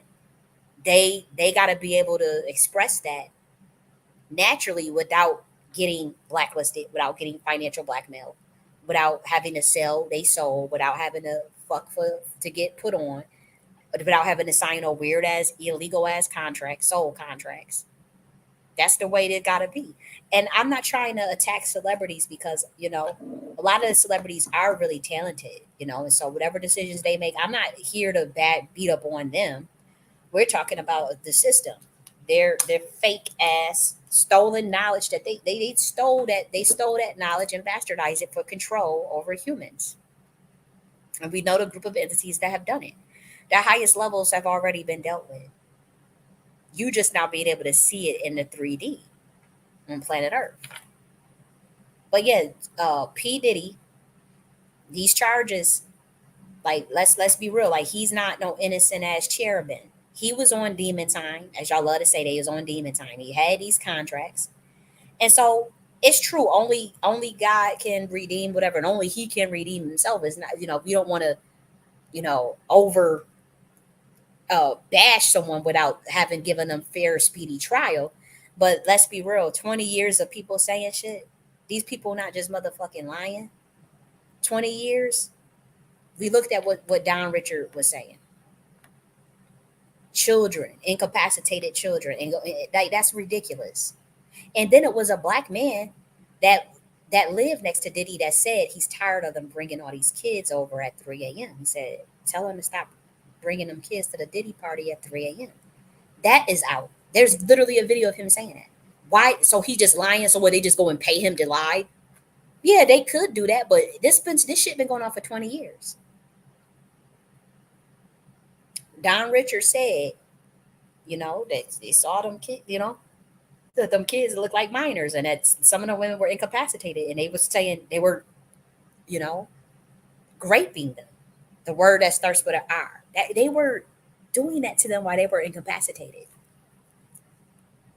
Like that's crazy. And then people say, "Oh well, how do you coerce an adult? If you drug them, and then you threaten their career and the way they make money. You use torturous interference on them and blacklisting. That's coercion." And even they said, well, they signed up. They signed a contract that said that even if they had agreed to be drugged against, what if they're playing out the scenario, whatever, right? It's a very dark scenario. But let's just entertain that for a second, where there's people under their own volition that will be involved in that sort of recreational play to play incapacitated and be under the influence and have people have their way with them. Um, I doubt that, for one. But even if that was a scenario, there's still an element of coercion in it if they're minors, because minors can't give consent. And then women, they use MK. Matter of fact, let's go because we're about to go deep. They use MK Ultra on these motherfuckers. Look at this. Jonathan Odie was right here. He said that he was a commercial sex slave for P Diddy. He talked about this was in 2012, I want to say. He was interviewed from jail, real different. Okay, but anyways, this guy Jonathan Odie has stated that there was a black Illuminati and that there was a black boule, and and he was on P Diddy's payroll as a sex slave, and they use MK Ultra mind control, which they do. And he's talking all this stuff, and he was naming specific incidences and people, and in this interview. This interview was really long. I'm not going to play it here, but this is only a 15-second clip. But you can find this interview all over YouTube. Let me make sure my sound is on. Okay. Um, and he mentioned MK Ultra and drugs and stuff. Now, when he went to, they ended up paying him $5 million to keep his mouth shut. And he ain't never, from what I'm understanding, there was a rumor that he had died recently, but I hope that's not the case. But it was speculation. They had found like an obituary that he had died. But this man, you can look up this interview. Let's see. His name is Jonathan Odie. Let's see if I can find, because I know I can't play it. Because it's heavy shit he was talking about, but he mentioned the black Illuminati and the black boule, and he was, again, y'all could sit up there and try to make it seem like, do y'all think that because someone black that they don't have no power and all this stuff? That stuff, that's not true. Not at certain level. Maybe I ain't got no, maybe, regular niggas in the hood, but like, nah, y'all got to get off of that. Thinking that everything is about this race stuff. It's way deeper than that. So here you go. Interrogation of Trump Darrell shooter Jonathan Odie. So they have been using MK Ultra motherfuckers on Trump. This is the third one because we got the other two that did the situation in Pennsylvania and the one that they just did last week. And so this is another one. Now he mentioned Jonathan Odie. He was under MK Ultra. Now he mentions that y'all gotta watch this. If y'all can with Tisa Tales, man, she did her stuff like I want to say some months ago. She broke this story. I want to say it was like 8 months ago when around November December she covered what was going on with Jonathan Odie, and I'm telling you, it's shocking, man. I wonder if she took them videos down. But because she was able to detail how it was a bunch of people like around P Diddy's camp that just would be like activated, that will all of a sudden just go mentally crazy. They were under MK Ultra, and if you break your programming or if you go against the script, they can activate, and it's very deep. So what is MK Ultra? MK Ultra is a form of is a ritual. Uh, it was a pervert. It pretty much, how do I say this? Because I wrote about this in a book. It is a reversed engineered form of monarch mentalism to control someone's soul and mind, and you do that through a variety of modalities. Some of the modalities, you don't have to use all of them at the same time. You don't have to use all of them, but you can do it through radionics, psychotronics, sex magic, and drugs, and neurolinguistic programming. So you got these methodologies, and also trauma-induced mind control. So MK Ultra is trauma-induced mind control. That is the reversed engineered version of monarch mentalism. Monarch mentalism was for royal bloodlines to be able to access certain archetypes so that they can govern the planet and govern empires and civilizations. That's the original version. I wrote about the original version in the alternative to Freemasonry. Monarch mentalism has its own. It's the similar science, but we're dealing with intergalactic mentalism. It's pretty much to teach beings how to control all facets of their mind so that they can access different archetypes and different dimensions to get information to be able to govern civilizations better. And it was reserved for royal bloodlines, monarch mentalism, intergalactic mentalism. And it was not created on planet Earth. It was gifted to humans on planet Earth thousands of years ago, particularly to the in Africa and in the Americas, and also, oh, this is too deep. It's an esoteric video, but yes, the Atlantean dimension also taught humans that the original version of it, and then it was perverted by certain beings, melanated people themselves, shall I say, men. They perverted it because they wanted to gain control. It's like, well, we don't understand chaos intelligence because we're not women.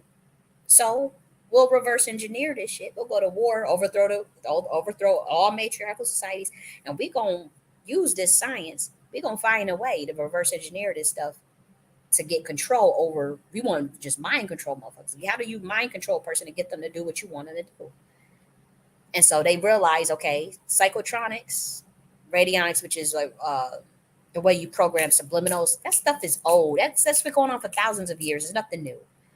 Um, as far as radionics and psychotronics, that's old science. Sex magic, tantra, old science. So what they did was reverse engineered everything. So instead of say you use psychotronics and radionics to build someone's spirit up, you can also do it to tear someone's spirit down. And they realized that how you can use sex magic to manifest very powerful outcomes in your life. You can also use sex magic to manifest an outcome where you can control that person, where you can insert entities in them, where you can fragment their mind. You fragment someone's mind through trauma most of the time. Now, with monarch mentalism, when we talk about you're integrated in the original monarch mentalism, you're integrated in your whole, and you understand all facets of your mind, and you can compartmentalize aspects of your mind at will to access certain archetypes and the power of those archetypes from whatever planet and distance that they're at using quantum entanglement and quantum superpositioning and quantum tunneling. And you're able to, and also you're able to access all of the quantum information in qubits of the universe. This is through quantum teleportation. This is high level shit. This was a science that was created by 125D, given to the Atlantean dimension, then given on planet Earth to the humans. But it came from the Order of Kali. Dragon Riders know this science too. Yes, there were beings that were on this planet that gave this information out. The information got into the wrong hands. There was a war that broke out. Uh, we a group lost. The information was taken and stolen and used for ill gain and used to keep power over humans. It's as simple as that. And so we already know that the CIA confirmed the MK Ultra program in the 1950s, 1960s, 1970s. We also know that it took a more sinister form. Yeah, they say they got rid of MK Ultra, they got rid of the Monarch program. It's a fact that this program existed. It's already documented. They say they got rid of it. That is not true. They're gonna lie and say that they got rid of it. I know for a fact that's not true. It may not be under that name. They may call it what Neurolinguistic Programming Project Phoenix, MK Search, Project Delta, Project. They got Delta, Beta, Project Alpha, um, Project. They got a whole bunch of different fucking projects now. I know. Project Phoenix is MK Ultra 2.0. They still use that today. Neurolinguistic programming has taken its sinister life of its own. So they're using these things, and I know the secret societies have this stuff down on lock too. They know because it's a occult practice, it's a cult science, so they know these sciences. And so I do know that they were trying to use these occult. And remember, MK Ultra is first an occult ritual. It's a combination of occult sciences. Some use more than others to cause trauma induced mind control. And so that's what it's done for. And see, P. Diddy was working for them feds. He's an occultist. He's a wizard, a dark, very, very dark magician. And that's what they do. They use radionics and psychotronics and sex magic on your ass and drugs. That's how he been controlling people. And Jonathan Odie said he was a P. Diddy slave and he was under MK Ultra with the Black Illuminati. He was talking about how they were doing all these things and stuff that they was making him do with Cassie. Now, here's the thing. He said this years ago. I want to say like almost a decade ago. What's interesting is that the deposition that Cassie had, the stuff that Cassie was saying in that legal document was the same stuff that Jonathan Odie was saying a decade ago when everybody was saying he just wrote him off as some crazy lunatic. And you see how they got him dressed up in this hospital gown and all this shit is real. They just say you crazy and just keep it moving.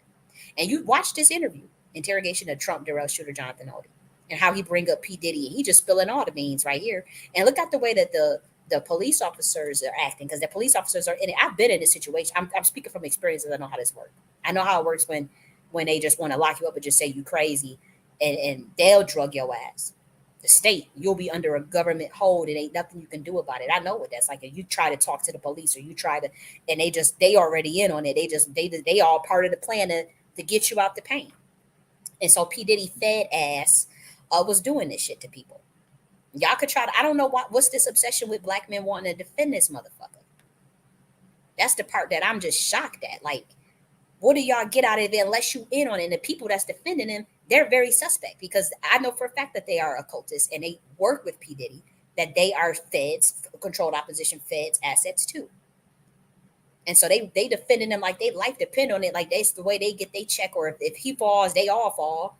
And I'm looking like, no, y'all not about to sit up here and try to guilt the black community into defending Diddy. Then they want to say, oh, they're buck breaking P. Diddy. How many people did Diddy buck break? They just said people who just came forward, black men have come forward saying that P. Diddy was trying to force them to have anal sodomy to get put on, to get a record label, get a record deal. So how many people did he buck break? He the king of buck breaking. And y'all trying to make it seem like I'm supposed to feel sorry for him. And they talk about the system is buck breaking him. How? He was the one doing the buck breaking of all the other black Americans. So what are y'all talking about? And then they wanted to say, um, it's because he started the Black Party. He wanted to start his own political party for Black Americans. That was backed by the Democrats. That was backed by them people, and it failed because Black Americans caught on to it and wasn't buying it. And how do we know that? Look at this right here, where look at these Black Americans. Actually, I want to share this. Look at this right here. I'm about to go. Look at this. In the United States. How will we do it? Let's go through the plan. First, we're going to hit the streets. We're going to go into your world. We're coming into the clubs where you're partying. A black man owns it. It's for us. Us. We're breaking down doors so more of us can come in. We're going to reach you through the radio airwaves. We're going to utilize all of your favorite on-air personalities. What's something that you always carry with you? Hot sauce. Now, listen, I just want you to know people are going to see this and say, okay, she's pandering to black people. Is it working? Yeah. We're going to overwhelm you and excite you with the urgency of our message. We will also be utilizing the power of television. When you want to be the president of the United States, you call your man. And I just want to say how much I appreciate Puff Daddy for doing the kinds of work that he's doing. We're also coming into your bedrooms, your living room. Voting also improves your sex life. We're not going to stop there. We've also have Radio 1 and Clear Channel on board. And they have the capability to reach over 100 million people on any given day. But I tell you, if you have a problem figuring out whether you're for me or Trump, and you ain't black. And I'm going to utilize all my relationships to mobilize the power brokers and the cultural leaders. You've been there for the culture at all times, you know what I'm saying? Gotta be there. And that's why I'm so proud of you. Black excellence is personified by you. Music, film, fashion, and sports. Oh, hey, everybody know ain't no party like a Diddy party, so. It's been proven that we have the power to make things cool, hot, and sexy. We put President Obama in the White House. We are the true leaders of today, and I'm proud to say we formed our own coalition of the willing, and it wasn't hard to do. This coalition is an all-star cast. These are who they listen to. I don't know if you guys. They will use their power, and it doesn't stop there. Let me just like this. I'm definitely not voting for this motherfucker right here. I'm voting for her. If I'm scaring you, good. White men like Trump Did it need to repeat be itself? banished. Oh, it's still playing. It's real dangerous. We're in a presidential election. We're in a war of love versus hate. The number one priority is to get Trump out of office.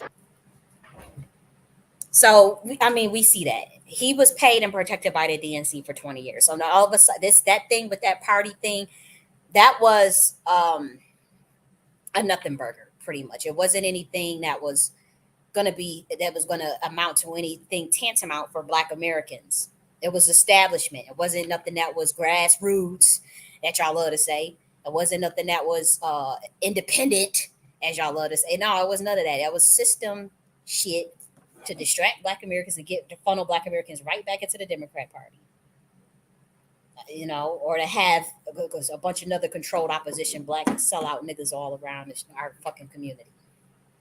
But yeah, like I said, this is not about wanting to see anybody's downfall. This is about chickens coming home to roost.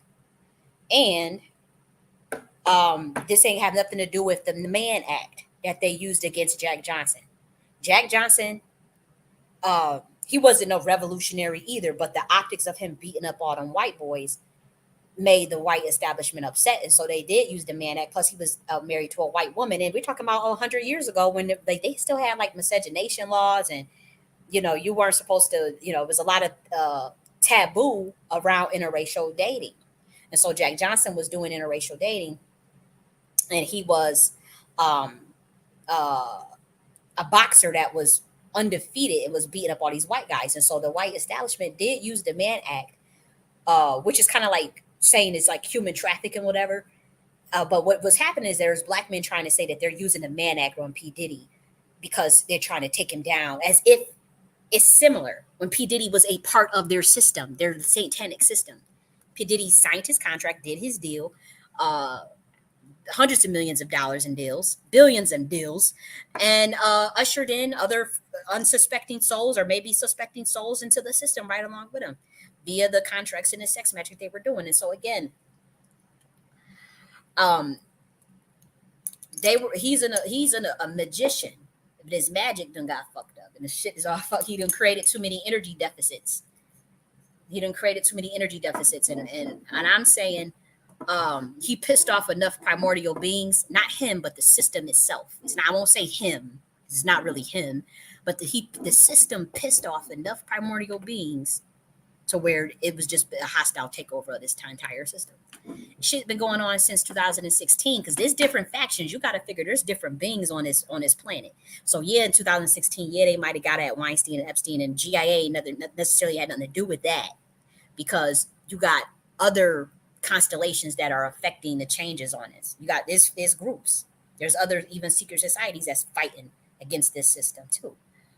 Then you had, in my situation, and the shit that I called on, and the portals that I opened, and the things that I done as a priestess, had to do with my anger at the injustice of what I know was going down, what went down with me in 2022, and then also the anger of my ancestors in the Black American spirits and the primordial spirits of this dude trying to infiltrate that space, that reparation space, with that revolt shit.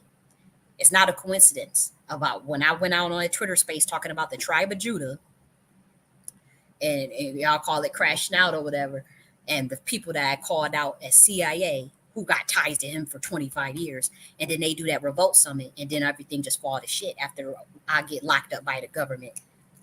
I was pissed off at that, because I'm like, y'all try to sit up there and play on my top and just label me crazy, and I'm not saying I know everything, and because I don't.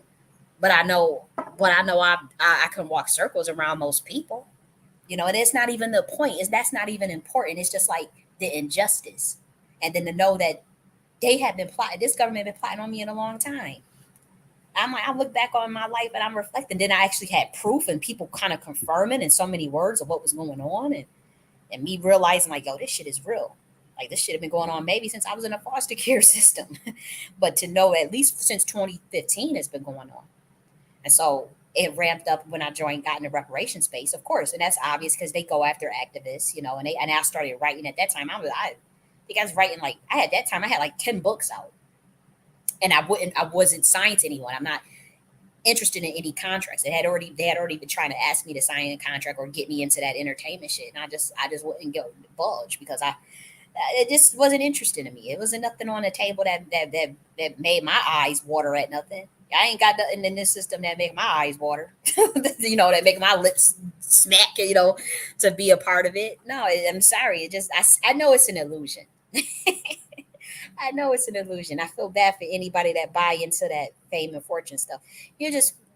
I would tell people to focus on whatever gifts God gave you, and use that, and do things on principle, and push your own line, and stay free. And that's the most important into whatever your soul mission was on this planet as well. If your soul mission was to do a certain amount of things, or maybe you want to correct something in your bloodline, maybe you just want to have fun. This motherfuckers on this planet that just came to chill, go to the beach, and to be an NPC. They ain't thinking. It's not everything is not about changing the world or being some big. Some motherfuckers just want to chill and raise their next lineage. And you'll chill and have some fun somewhere. So that's the thing. So I would encourage people to, whatever gifts you got, make sure you capitalize off your gifts, that you express those gifts, but you don't have nobody exploiting you. Don't let nobody exploit you, get you in no janky ass deal, get you in no fucked up ass contracts. Don't be thirsty. Don't be desperate. Fame and fortune is just an illusion. You could be famous and fortune. You can have fame and fortune on your own, through your own merits. It'll take a lot longer. You will, a lot of times you may deal with, I would say, sabotage. Like with me, I know for a fact this government has been financially blacklisting me at least since 2014. I just didn't know, because they put you in it. The Project Phoenix is a top secret. You're not supposed to know. Everybody around you knows, but you don't know that you're on that list. And so I didn't know. I found out, and it pissed me off. And then I said, you know what? Time's up, because I'm not dealing with that. That's some wicked ass shit. But that's what they'll do. And it is going to take longer. It will take longer, but you could fund things yourself. They even got I found out that oh man, I couldn't believe it. You couldn't, and obviously you could pay to become, obviously we all know you could pay to be a best time seller. You can literally pay for that. You could pay to rent a crowd. You could pay to rent an audience. That's how I'm telling you, fame and fortune is an illusion. You could literally rent look at this. I thought this was a joke. When I say that my programming glitched so bad when I found this out just the other day, I couldn't believe my eyes. I said, there is no way you can rent an audience. Like, you can rent a crowd for anything, for a political event, anything. Like, When I say that shit glitched my damn programming, because I always knew this stuff was like, but I thought you at least you at least got to put in some type of, look at this right here, crowds on demand. Literally, and actually went on Reddit because there was a person who he literally this is his job to go to different crowds and act like they support the politician or the celebrity or the author or whatever. And look at this: protest rallies and advocacy, crowds for hire, corporate events, services. When I found this out, I'm telling you, my program glitched. Audience, corporate events, fan displays. You can't, none of this shit is real. This is what we're trying to tell you. You could pay for someone to market your own shit. That's what I'm saying. Don't sign these contracts. Don't get into these deals with these people. You request a quote. I mean, come on. You could pay for your own marketing. You could pay to be put on the best time seller list. You could pay for for an influencer to market your shit. You could pay, like, you just have to pay for it on your own. Or like with me, I don't pay for much of nothing because I'm not rolling in, I'm not rolling in bank like that. Like, I just don't have it like that to pay for all this stuff. So like, and I wrote 20 books, and you think that if I had the money, I could just go and just make myself a best time. So I already know the resources behind the scenes of how to do it. Now I'm not going to share everything, but if you are somebody that's trying to, that wants to get your talents out there, say you got a book or something, or music, especially for you guys, a lot of people are musically gifted, right? They got songs they want to do, and they want to do it independent. Yeah, you're gonna have to come out of pocket, sweetie, or you let them do it, your distribution and your marketing for you, and you have handlers around you, and they'll control your intellectual property, they'll control they have creative control for things, including ownership, exploitive ownership. Not even like, okay, fair. I'm only going to get 8% or 10% or 15% of whatever you make, or I'll promote this and I'll get 20% or something. No, we talking about these motherfuckers own your masters. They'll own all this stuff, and you won't get nothing out of it. You end up broke. It's a sucker tucker deal. And I'll never forget when my family members was like, damn, you found out. Because they was trying to usher me into this shit. They were trying, trust me, they was trying to get me into one of these fucked up ass contracts and deals. I'm telling you, because they wanted to get out of their shit. I had one family member call and say, no lie. And I've documented all on my channel. It's not like I'm just, like, my story's never changed. I've been saying the same shit for 2 years. I had one family member that say, if you have a choice, because I guess he realized they was going to try to get me into one of these deals. He knew, because he walked away from his oath. And he said, if you have a choice between the world and the word of God, choose the word of God. And I got a 10-minute recording of him. And I'm listening to his spirit. People say a lot with their words, right? But you got to pay attention to the spirit that's behind something. And I could feel like, one, I sense guilt because he knew what happened and he had to keep that a secret from me. I sense guilt, and I sometimes I listen, but I also, he knew that, okay, this is not a regular ass human, because they be deceiving people and all types of shit. Getting family members do. Why do you think a lot of celebrities don't be cool? They fall out with their families because they realize their family members sold them out into that system, to that Baphomet system, to get out of their deal. They realize, that's why a lot of the celebrities, they end up falling out with their parents once they realize, like, damn, you really sold me out. And so I remember that recording that I had. I sensed some guilt. I sensed some amazement, like God is really real. Like it's a 10-minute video, a 10-minute recording of this person in my family. And he was pretty much warning me. Like, this is this system, and da. And I had to read between the lines. I had to read to the code. And I did it when I initially was on the phone with him. I didn't know what the fuck he was talking about, right? I'm like, I'm in the daze. I ain't even gonna hold you. I didn't know what he was talking about then. But now that I listen to it, I'm like, he was speaking in a lot of code. He gave me a lot of game in that little 10-minute clip. And it would have been foolish for me to not have listened to that, to not, and, he's coming from the lens of religious. A lot of Black Americans, they may be religious, so I understood what he was saying.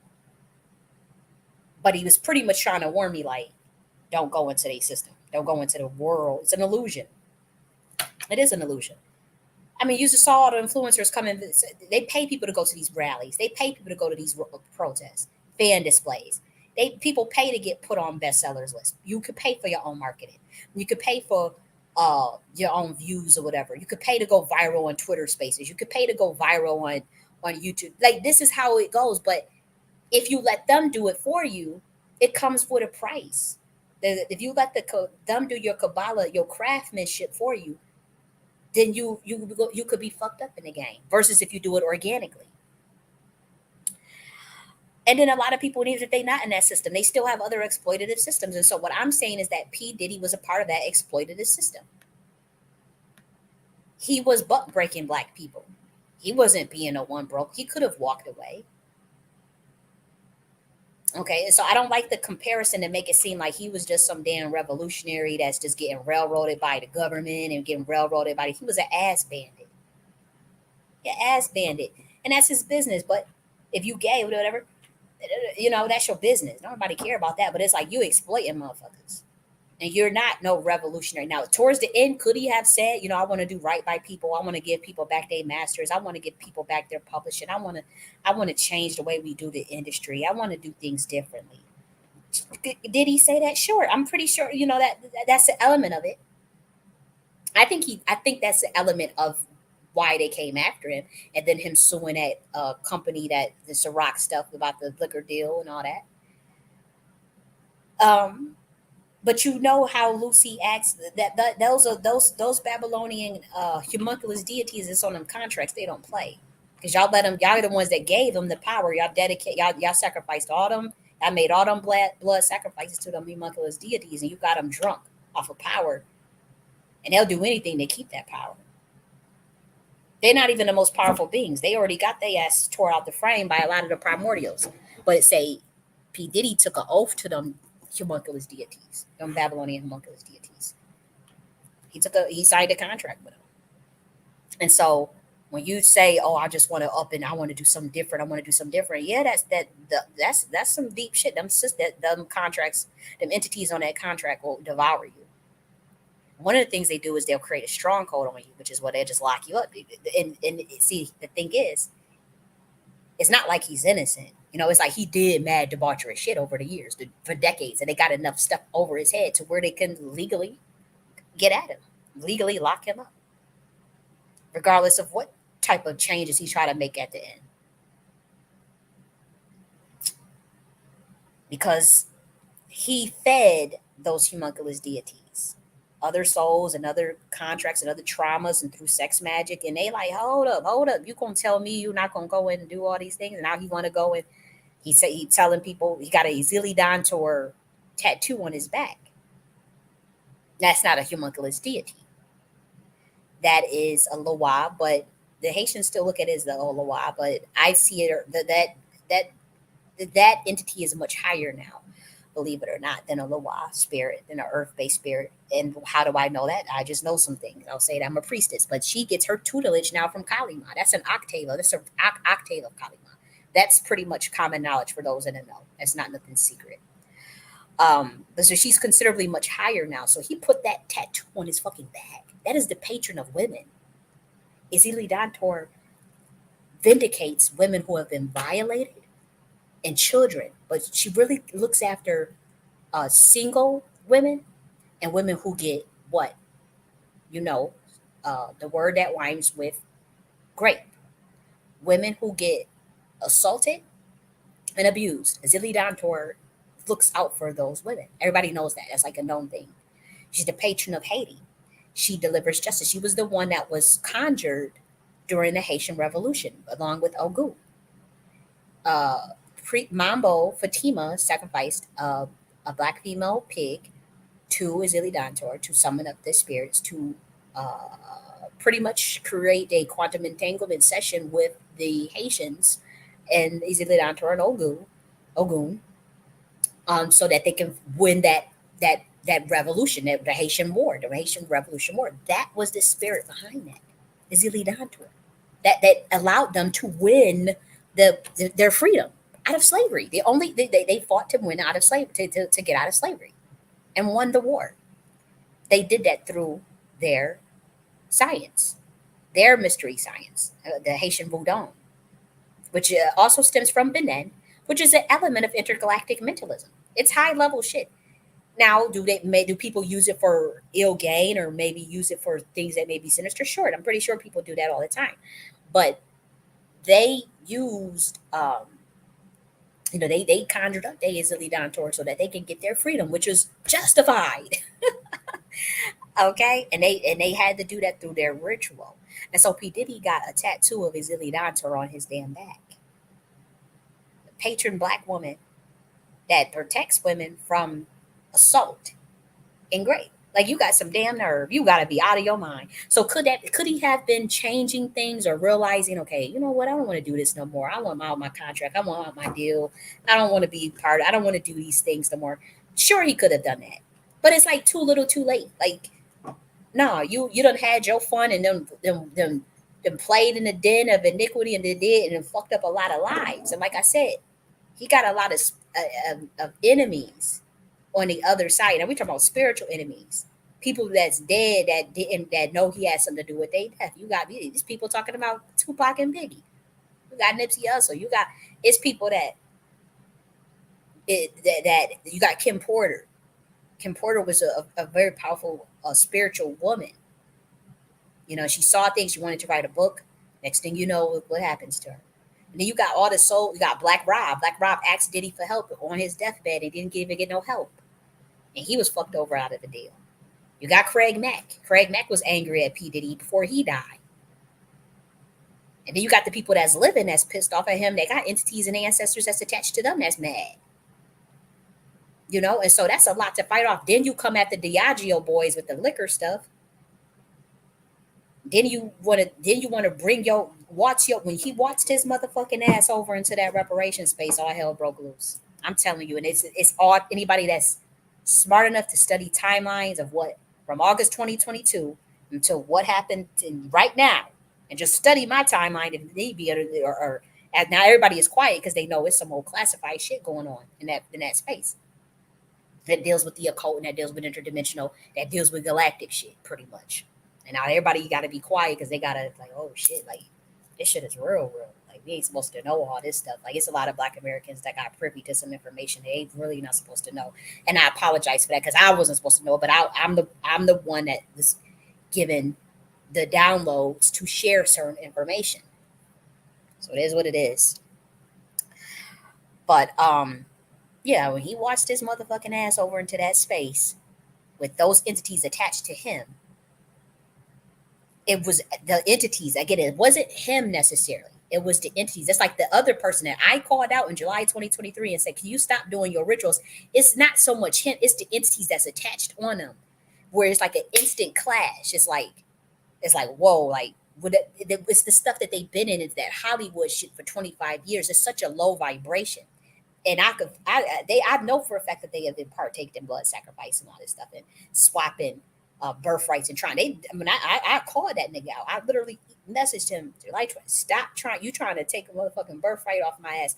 I already know what you're doing. And he, it wasn't like he denied it. He just tried to play stupid. Just gave a stupid response. And I said he was a CIA, and shit, it is what it is. I ain't never taking it back because I know he's foul. Do I think people can change, or do I think people may regret certain things? Yeah, I do. But I know people get. I also know whatever's attached on you or whatever you put out, you're gonna get back. Whatever you put out, you're gonna get back. And so, look at the timeline. You could study it yourself. And I said it in this video. This video right here. So it's not like, oh, you just clout chasing trying to make this stuff about you or whatever. I had already said in this video right here, 3 hours long, 6 months ago, that the timeline, I'm telling you, when they started coming over in that reparations space with that Revolt Summit shit, that's when shit, all hell broke loose. With that, starting with me crashing out about the tribe of Judah in August 2022 and interdimensional beings and interdimensional travel and naming primordial gods from that CERN portal. And not all of the primordial gods came through the CERN portal. I'm just saying they used it as a joke. They were trolling pretty much. They didn't have to come through that portal. They could come through any damn Stargate. It was just that they wanted those who opened it to see, ha, you thought you was going to get this, but you got this. and you playing around with shit you ain't got no business playing around with. That's what it was. And then the CERN portal had shut down. I don't think it's back open now, and it's more than one. But they came down through that particular portal as just pretty much trolling. They said, "Oh, we just gonna, they want to mess around with stuff. Okay, we'll show them." And they thinking they about to open up the hell gates of hell. There was some low entities that were getting through first. I'm not gonna hold you. There was low vibrational entities that did come through the CERN portal, sure. But it was something that was just like we just about to play around. And then at that time, I ain't gonna hold you. There was multiple stargates. It was multiple stargates that were being activated at that time too. So, like I said, not all of them came through CERN, of course. And some of them had been here since 2016. Now, this shit started popping off in 2016. It got busy in 2019. 2022 was when it was stuff with trying to wake up the Black Americans. 2023, 125D comes down, 45D, the GIA comes down, and the IIMS team comes down. That was more so for I opened that up. I opened up that portal. I had to bring up some more shit in here because I'm like, we have to get rid of all this stupid shit. You could look at the timeline. It's all documented publicly. It's not like, obviously some of the phone calls behind the scenes are not publicly available, but the NSA has those phone calls. But yeah.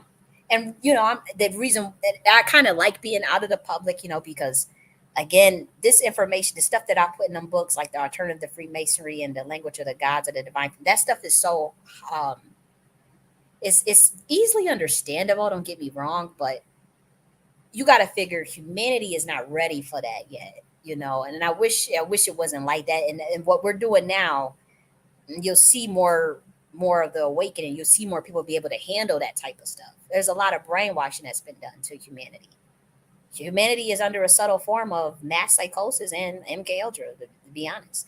And MK Ultra is trauma-induced mind control. And so there's a lot of ways in which there's constant stress around Americans, whether that be to have to be stressed out about paying rent, paying bills, the racial stratification, racism alone. There's a study done that racism effects on a 5-year-old is like a veteran having PTSD going into combat. It has the same exact effect. So we're talking about trauma-induced mind control.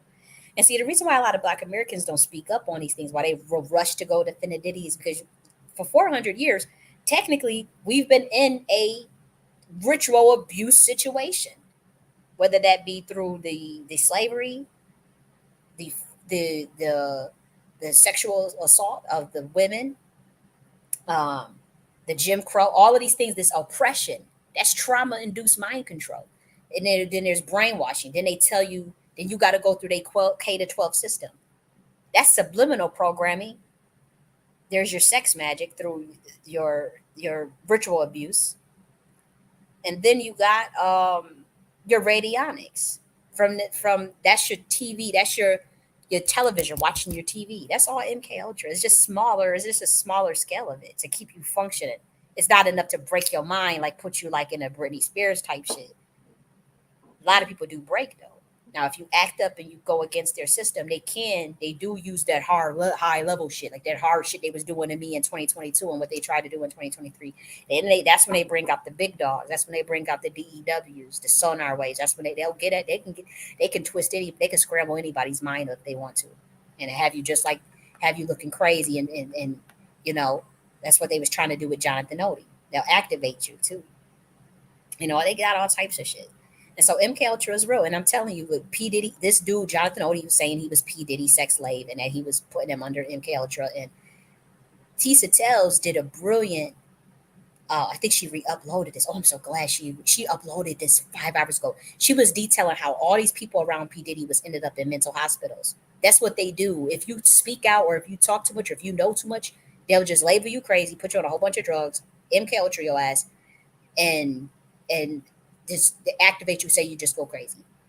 And so a whole bunch of people, and I'm telling you, like, this shit was trying to creep its way into the reparations space. Like, it's not a coincidence. Don't nobody is I don't care what nobody say. And that's why you'll never see me back down. and I left that space. I made my peace with it. I'm done with it. But we'll fight a motherfucker spiritually. I don't want anybody to know that because I don't come after nobody. I don't fuck with nobody. And so anybody that comes for me, I take that very personal because I believe in love and justice and righteousness. And so anybody that just will attack me because you don't want to take the deal, you don't want to sign the oath, you don't want to or you want to control your creative abilities, you want to control your talents. Anybody that would just do that to me because you want some satanic ass bullshit, I will fight. Now the blueprints and the breadcrumbs that I have left, and there are people that have called my phone and said, damn, that ain't all you did. Is I remember, one of a family friend was like, you got to keep, like, I don't even want to get into that. It's not important. It's all on my channel. If somebody, care to do the research or ask me personally, I don't want to talk about that. But, yeah, love and light and all that. Yeah, that's good. But sometimes you got to put a motherfucker in the dirt spiritually. Sometimes you gotta clap back at a motherfucker who just will come for you for no reason. And that's what causes my righteous indignation and my anger. As I know for a fact that there were people in that system that's in that Hollywood entertainment shit that came after me. And it had to do with that reparation shit. And that's why, and it also, they got my family involved. And so, the results that you see and the anger that you see, and when people, you think that, oh, why are you trying to tear down their system? Because y'all have locked me out and y'all kept fucking with me. That's why. And so look at the breadcrumbs for anybody that's well studied. That's why I don't even care about now, because like I already know 50 years from now, 60 years, somebody is going to be smart enough to just study everything that I've been putting out and everything that I've been saying. Somebody's going to be just like, they're going to take the time and, like, how like students, they'll do a research project on someone. They did a research project on Zero Neil Hurston or James Baldwin or something.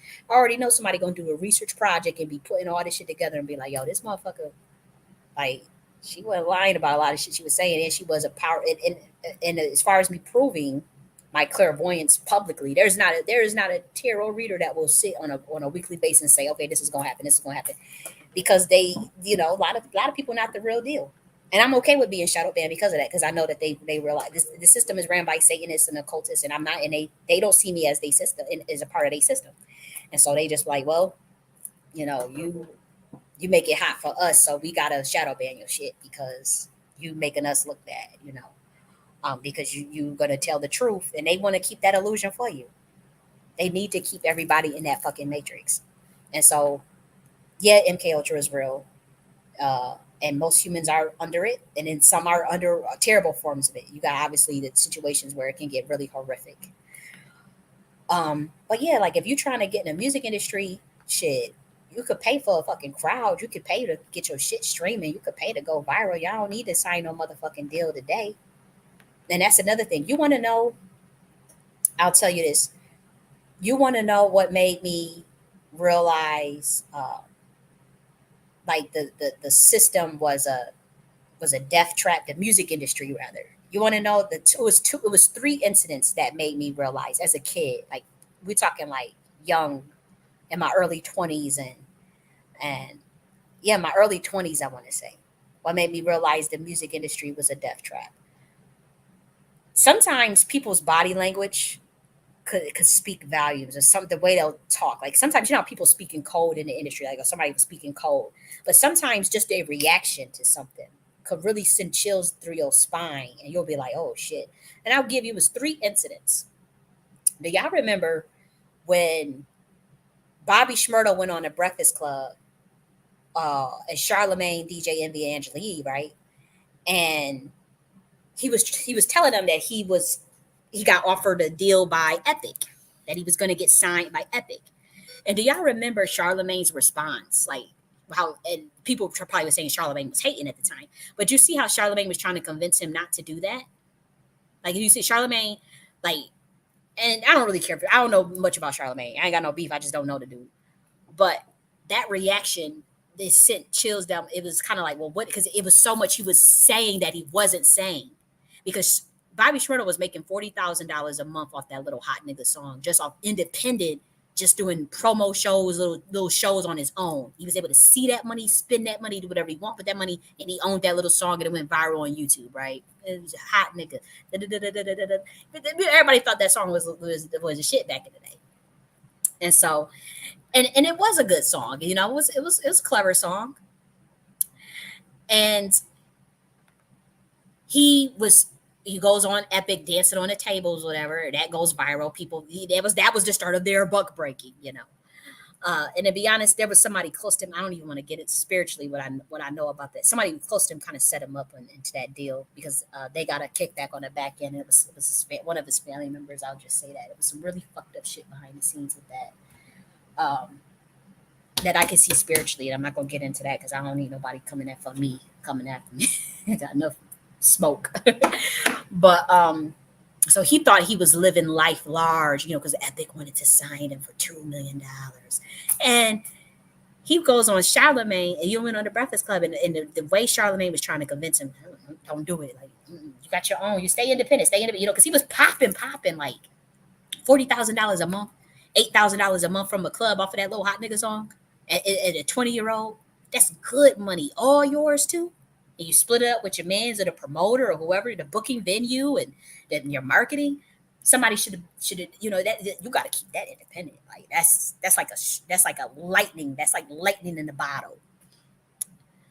And people set him up, you know, they knew what he was doing, and they ended up, Epic ended up owning that publishing. They sent his motherfucking ass to prison for 8 years. But if you realize, look at the tweets before he went to prison. He was saying, hey, before I was signed, I was making this amount of money per month on my own. I'm signed.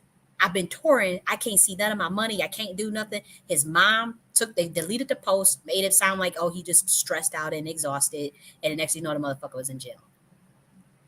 For 8 years. They set him up because they realized that he was gonna play ball, and they ate off of that song while he was in jail. They owned it. They ended up like probably owning the publishing or something. But the way Charlemagne had looked at him like, don't do that. That let me know that it was deeper. Like, and that just gave me a clue. The other one was when French Montana this was another incident when French Montana told Charlemagne that he was signing to P. Diddy, to Bad Boy. That reaction. See, he wasn't saying don't do it or no, that's wrong or oh, that's crazy. Or, you know, he wasn't like he got on the soapbox like how I get and be talking about the industry does this and the industry does that and the industry does this. And blah, blah, blah. He didn't do all that. But it was just I'm telling you, his reaction to it. It just sent chills down my spine. Like, what did he know? But what is it really about? What does he know? And the way he was kind of like looking like, you sure you want to do like what? Like that also let me know something's not right. I'm telling you, actions speak louder than words, and just a body language. They don't even got to be saying a lot. But that let me know that he knows more than, and I'm not trying to get him in trouble. I hope I'm not saying nothing that's, you know, all I'm saying is the reaction. And me being an observer, I'm very observant and I read energy. I know that somebody can say something without saying something. And I know that sometimes people can leave things unsaid, but it can mean something deeper, or they just don't go into detail. The other thing, the last incident, I don't know if you guys remember the show Shark Tank. It was a show, Shark Tank. I used to watch the show heavily. I used to love the show. There was a band that was on there that was promoting their band, that was trying to get like Mark Cuban to invest in their band. Anybody that knows that watch Shark Tank, y'all know what I'm talking about. There was a music band that was trying to get Mark Cuban. And did y'all see the look that Mark Cuban's, he said, y'all trying to get into the music industry? And did y'all see the way Mark Cuban's face was? Did y'all see the way he said that? The way he said that told me everything I needed to know. It told me everything. He didn't even need to say anything else. I'm like, y'all couldn't read that energy. Like, it was like pure disgust. And he was like, oh, hell no. Like, I'm not invested in that. And, you know, they didn't get the investment. But the way he said it, he said, y'all trying to get into the music industry? But it wasn't like he said it like, well, why are you here on Shark Tank? Because, you know, we do inventions. It wasn't that type of thing. It was just like, dude, do y'all know what the fucking music industry is about? Like, that was the spirit behind it. Like, if I can read into people's collective consciousness of they head. I don't do it all the time. I don't do it only when someone gives me permission to. But when I was younger, it used to just happen. Imagine you watching TV, you're gonna see what's the collective thoughts in their collective consciousness. You can see those thoughts. That's why it makes that's when you see my reviews for like my tarot readings or the things some of my clients say like how do you get so dead on like that? How it could be really creepy. I like there's times where I've had clients where they they don't tell me anything and they'll tell me about a person and I'm able to actually like pick up what they actually said in the conversation, the words verbatim words. So I know that there's something to this. Now I'm not saying I have to do that with everybody because I can't. And I'm not saying I know everything, but I'm saying there has been times and there's testimony where it's like, well, how did the fuck did you know that? Like I like, oh, did this person say they apologized to you yesterday on the phone? Did they? Like, yeah, they did apologize. How the fuck did you know that? I can read qubits of information, whether that be uh, from the person themselves or just collective events that's going to take place. I can see that. And so Mark Cuban is the way he responded to that and what I took away from that was so powerful. I'll never forget that. There's 3 events that let me know, that told me what the music industry was about without telling me. Obviously, you got, you know, other people that give their testimony like on YouTube and all that stuff. And people will say, well, that's just conspiracy theorists, or they just bitter because they didn't make it or whatever. They just, a lot of people not bitter. Don't like, you be coming at them one hit wonders and picking on them and saying you didn't make it because they wouldn't suck no dick. That's why they wouldn't take no oath and sign no dumbass contract to be owned. That's why they didn't make it because they didn't want to do it. God prevented them from going into it. They got shut down, or they ancestors stopped it, or they weren't allowed to. They just said no on their own. Many people said no on their own, and so you got a lot of people that come forward and it will tell you. There's plenty of Black Balloon be waking stuff up. Jaguar Wright wake stuff up. There's a lot of channels. A lot of that stuff they took off of YouTube. Like a lot of the stuff that was waking stuff up. Like when YouTube was the Wild Wild West and you could actually say shit. Like they had a lot of conspiracy theorists on here, which all the conspiracies came out to be true. But like a decade ago, yeah, it was people giving telling a story. But I have to say, as far as insider, like the way Charlemagne and Mark Cuban, like that, them 2 events where Charlemagne and Bobby Shmurda interview, and then the Charlemagne and French Montana interview. If anybody go and watch it, maybe you'll see, but you have to be empathic, like to feel that. And maybe you don't have to be empathic, but I know for me being an empath, that I can read into that. And I said, oh, he's warning them. Like Charlemagne trying to warn a motherfucker. Like, don't do that. And Bobby Shmurda did not listen. He didn't listen. And then the way Mark Cuban responded to that ban on Shark Tank, that told me everything. I said, damn. And then obviously you have Prince tell you things and Michael Jackson come out and say things and Kanye West, them people not lying. Kanye West called out P. Diddy, said P. Diddy was, what is it, a fed. And so people been trying to tell us about P. Diddy for a minute, but I want to get back on because I want to talk to Black men for a second because y'all the ones that y'all done jumped out y'all window the pro Black industrial complex, the pro Black controlled opposition industrial complex has come out, en masse to defend Diddy. And I have to say, y'all got to stop this bullshit. I already reiterated that this ain't got really nothing to do with Black men. It don't got nothing to do with the Black community, to be honest, because there are 2 worlds that take place on this planet. You got the Babylonian satanic system that most people are completely unclueless about, and then those that take that oath to that system and keep that system going and gatekeep it. And they pick who's going to join the club and who's not. And they do it based on bloodline. And yes, it gets heavily into Draco bloodlines and Sephardic Moorish bloodlines, and people get duped out of their birthrights in that industry. Do I think P. Diddy could have been somebody that was duped out of his birthright? Sure. Sure, there's a lot of Black Americans that don't understand. They just think they some nigga slave, some niggified slave in the hood somewhere, and they gotta go through their system. They gotta get signed and get a deal and all this stuff, and they don't realize that they're actually more spiritually powerful than the people that they're asking help from.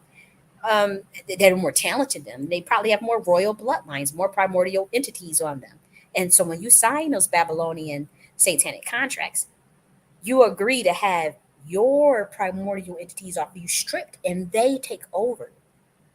I don't care what they tell you. I'm talking about at that level. I'm not talking about some 6-month contract that automatically terminates for, let's say, a phone or something. I'm not talking about that, like a phone bill or something. Like, you know how you gotta get you do the year contract for internet or something. I'm not talking about that. I'm talking about when we talk millions and millions of dollars. You got $100 million deal, $50 million deal, and you take the oath and you do your rituals and all. No. That's different ballpark.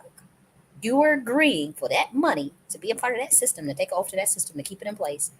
You're gonna take off whatever is naturally on you, and they're gonna put what they want on you. That's what they make you do the butt sex ritual. They make you do the sex magic.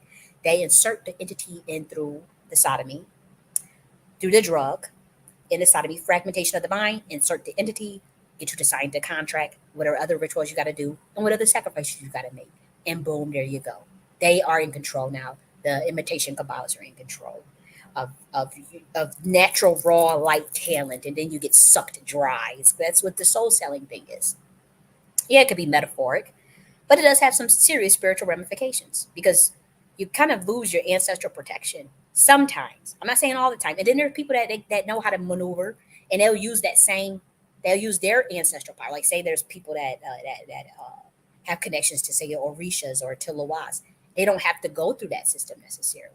They can go through what they do and still get the same results, or get similar results, and they'll trust it. Their ancestors' spirits that's on them. So I'm not trying to demonize, I'm not trying to demonize everybody that's in the music industry by no means. But what I'm saying is that there's a very sinister, and so what Kanye West was trying to talk about, like how the contracts are exploitative over Black American artistry, over artists in general. That's very true. Like we already know that, and so he had the balls to speak up. He threw himself in a landmine, blew himself up to try to wake up everybody else. And it didn't fall on deaf ears, and it wasn't in vain in my heart what he did. Now, yes, most humans are brainwashed and MK Ultra and fucked up in the head, and they think the media tells the public that he's crazy, and then everybody want to believe it. They're poisoning that man. They may have already replaced him, but I do know they talk about he's using this nitric oxide gas. That's a story cover up. They are poisoning it. They trying to get at him. And they'll do it slow. They'll that go for me. That they could be tried. That they have already tried to come for me multiple times. So I have to stay out of their path. But he kept going back, and that was the thing. Like when you do something like that, you got to know that it's done. That you are. But they getting, like they say, fame and fortune is a drug. Fame is a drug. Fame is like, remember the song that Jay-Z said, "Fame is stronger than heroin." There's a lot of people that's true. I didn't know that. I don't have experience with that myself, but there's so many artists that come that fame is a literal drug. And so I think that theoretically Kanye West may, I don't know if he knew that that was the price as far as telling the public about certain things he was talking about regarding those contracts in the industry. I was telling about his mom was sacrificed. He was talking about the trauma-induced mind control that they do. They want to monetize and traumatize. He's on the money with that. He said that he was going to purposely, go. That's why he said, "I'm Michael now," because he wanted to try to mimic what Michael Jackson did for the industry. Nobody had his back, of course. He didn't have Michael Jackson's back, so he knew that. But the way they just overnight just took away that $1 billion deals and all that stuff and took him off the Forbes list and humiliated him, wanted to make him look crazy and the things that they how they just had to put that house up for sale at 50% less than the cost. And you see, I don't want that for nobody. And I wouldn't, I'm not telling nobody else to go and do what he did, but he was courageous and he did fight back. He wanted to get out of them contracts. You know, he wanted to get out of that. Something in him told him, you know, like, so he did what he had to do to get out of it. But once you out of it, you have to stay away from them people. Like, he probably should have just isolated himself with just a couple of trusted people for probably a good 3 years after that. Maybe not even a trusted people. He probably should have just isolated himself by himself and downsized significantly. You know, as far as making sure you keep his money, keep his money, but you have to realize they're not going to distribute. Like, when you go that hard at them people, they're not going to want to do your distribution. They're not going to want to do your marketing. They're going to try to blacklist you, just like how he's able to sell tours. He was able to sell a tour, and they still would even, you know, rent the no venue would touch it. You know, they want to lowball you on deals if you go back. And so when Kanye West came out with what he said, I honestly thought that he knew the consequences going in, and that would be it. You know, and so, you know, I'm hoping that you know, he's doing good. I don't know if they replaced him or what they trying to. This rumor that they have that he's on drugs, doing this oxide stuff, gas. I know how that system works because I know what they tried to do to me, and so I don't believe it. I think they just trying to kill him off slowly or fuck up with his mind. I think they trying to fuck his brain. That's what they was giving him, that lithium. That they cause mental illness. Mental illness is very real. Is very rare. I'll say mental illness is very rare. They know how to cause it though. It's a formula. It's a formula. It's a very systematic formula. Again, your radionics, psychotronics, NLP. Uh, you could do it through sex magic, and drugs. Certain drugs, lithium and LSD, you could make somebody go crazy. That ain't nothing. A DUW, certain frequencies. Radionics deals with solfeggio frequencies, but also on the negative aspect of it, it deals with uh, subliminal programming, certain things that they'll do. It is it's heavily occultic. And so I know for a fact that the reason, because I know when I got that phone call from that back blue lake gatekeeper and they said they're ready to go to war with you, I know what the fuck they was trying to do to my mind right after that conversation, and how they get you to crash out, and they'll find any, you know, if they can't touch you physically, they'll try to fuck with you. You know, that they'll try to instill fear in you and intimidation. And fear is a mind killer. And another thing that they'll do is they'll use a DUW on your ass and have the public discredit you, pay everybody to pay your family off to discredit you, and pay everybody around you not to fuck with you. Or just not even pay, but threaten that nobody could, you know, and that's what they did to me. So I don't believe that, you know, Kanye's is doing no nitric oxide gas. I think they may be giving it to him and poisoning him with it. You know, they may have replaced him, and the replacement is still glitching. A soul like that, a soul like Kanye West, a conscience like Kanye West, you can't kill that off. No matter what they do to them, I don't care if they try to bring out several clones. Consciousness, whatever, in whatever dimension that it will reside, the original consciousness of that energy marker can never be destroyed. That's they tell you that in your laws, your second law, no, your first law of thermodynamics. The first law of thermodynamics. Energy can never be created or destroyed. Energy can't be created, and the system is closed and all that stuff. The law is a little bit janky, but that one is true. Energy can never be destroyed. And so his original consciousness, his soul, regardless of whatever they trying to do, or we got to replace him, or we got to put a clone, or whatever they try to do, that energy can't be tampered with. And so it's always going to be out, whether it be in the ether or whatever dimension it's in. And so whatever they try to do with him, you know, that's a power that can't be controlled. So I don't care how much gas they try, nitric oxide gas, or how they try to say, oh, he's crazy, you know. But when he left, he should have stayed out. When he left that industry, he should have stayed. He should have known that it was just pure independence. I'm not saying stop doing music. I'm just saying you have to be 100% independent and be okay with that, and watch your fucking circle. Get all them people from out around you. That man should have went isolated for a couple of years. You're talking about even isolated, maybe even from his. I'm talking about everybody isolated from anybody that you think is a friend, because you can't trust nobody in that industry. You can't trust nobody. You can't even trust your own parents, your own family. And so he should have isolated himself. And maybe if see his kids or whatever, but even that, I'm serious. Like this type of stuff, like they look for any crack to get in and take you out. And so he should have isolated. And so but artists is hard to explain it to them because they so used to being public and so used to the fame. But I'm not saying it should have been permanent, but I'm saying like 2 to 3 years of healing of the mind and healing from that industry and from that trauma. I think he should have took that time off. Maybe even while he's isolated, make some music independent and get his website and put it all out. But you got to know that that you have to be independent. Maybe you do have somebody that you can really really trust, that really really love you, and then you got all them fans that really love you too. But they don't know what's all going on because they not in that industry, so they don't even know what was the severity of what's going on. Do y'all remember when that situation happened with Lauryn Hill and then she got arrested for them taxes and how Prince reacted? That should let you know there's something deeper going on. The way Prince reacted, how Prince had called the kids and all this stuff and was trying to direct her to do what to do.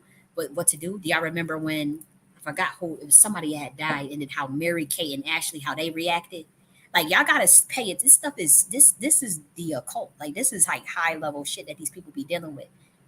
And if they don't, when they want to get at you, if they can find a slip in the crack. We're talking about principalities. We're talking about so it's so difficult to explain this because it sounds like, oh no, you just being paranoid. Now this shit is so real. Just study it. Go back and look at what happened when Lauryn Hill got arrested for the tax stuff and how Prince reacted and what Prince did. That y'all think y'all think that's just normal happenstance? It's deeper. It's deeper. Or I want to say, was it Keith Ledger? When Keith Ledger it was somebody that had got knocked off around, and the way Mary Kate and Ashley had reacted, the things that they did, the phone call, the way they was panicking. Like certain, and I can't remember the name of the person, but y'all gotta just pay attention to stuff. Obviously, the Britney Spears thing is and look at how they did her in the situation with Aaliyah. Jack Ryder Wright is telling you guys all these things. She was a part of the Beast. She walked away. She's telling her story. And see, I've never been a part of these stuff, but my family. So I don't know how they got caught up in it, but somebody. I already told you. Somebody told me that they walked away from their secret society. They are military. That I know. And then also I did my genealogy, and also I was a ward of the state, which is like when you're a ward of the state, the government feel like they can do whatever they want with you. And many times ward of the state, those kids get used as cannon fodder. Thankfully, I was not used as cannon fodder. The government had other plans or whatever, but it was still a reality. And so I'm not saying that I was in their industry, but the occult is in the government, and it's in, if you have family members that got little stuff that they caught up in or whatever stuff that in the military they caught up in, and you get in, and it falls on your lap. And I'm saying it fell on my lap. So I'm like, oh shit, what is this? And that's why in 2022, I'm screaming from the top of the lungs, they trying to blood sacrifice me. They trying to sacrifice me. They doing ritual. I could feel all that shit. Tribe of Judah. And I could feel all that. No, I ain't just go motherfucking crazy. I'm one of the most brilliant minds of the 21st century. That's a blessing from God. I give glory to God. I'm just a vessel. Here to help motherfuckers on the transitory state. But I got my own consciousness. And I'm an old soul. This is not my first rodeo. You can tell just from the way I teach and the way I talk, it's not my first rodeo. But for that system to try to rail me up, and for the motherfuckers in reparation space that I know is behind it, not everyone, but certain people that try to make it seem like, oh, I'm just some crazy ass motherfucker. Nah, that's when I said I'm going to war against these motherfuckers. And we've been tearing up shit ever since. And ain't nothing been the same, and they won't ever admit it. But I got a phone call from a black boule motherfucker saying his 7 state attorney generals asking about you. Like, why the fuck you ain't, what the hell? Who the fuck is that? Why we ain't getting at her? And they did. I'm not saying that I'm invincible. I'm not saying I'm invincible at all. Shit. They could have really got my ass. It was hard. It wasn't easy. I had to look over my eyes, see with my eyes closed. I ain't afraid of death. I'm not afraid of, because I already know I'm like a walking fusion power. Something happened to me. It's like if they do decide to go take, I already know what's gonna happen on this planet. So I'm not worried about it, and I already know what happens to the people involved. So, I still talk my shit and do what the hell I'm going to do on this planet. And plus, I've been given clearance by the being that run them. I already told y'all I had visitation from Lucifer September 13, 2022. And I cussed his ass out because I said, was you the motherfucker that had me locked up like that? You was behind that shit? And he was laughing like, no, I really, and he could have been lying, but he was like, no, I really ain't had nothing to do with that shit. And I didn't agree with it, and I checked it. That's what Lucifer told. And I said, okay. And he said, you know what? I know where you are. I know where you come from, and I ain't agree with that shit. I don't agree with it. You do whatever the fuck you want. You can say whatever the hell you want to teach or whatever you teaching down here. Do whatever. I didn't. He said I didn't call that shot because I thought he called that shot, and they already had it. God and that entity already had an agreement when it comes to me. I witnessed that when I was 22 years old. I already told y'all about that meeting that they had, and so I'm like, what kind of shit are you on? But I guess the humans freaked out.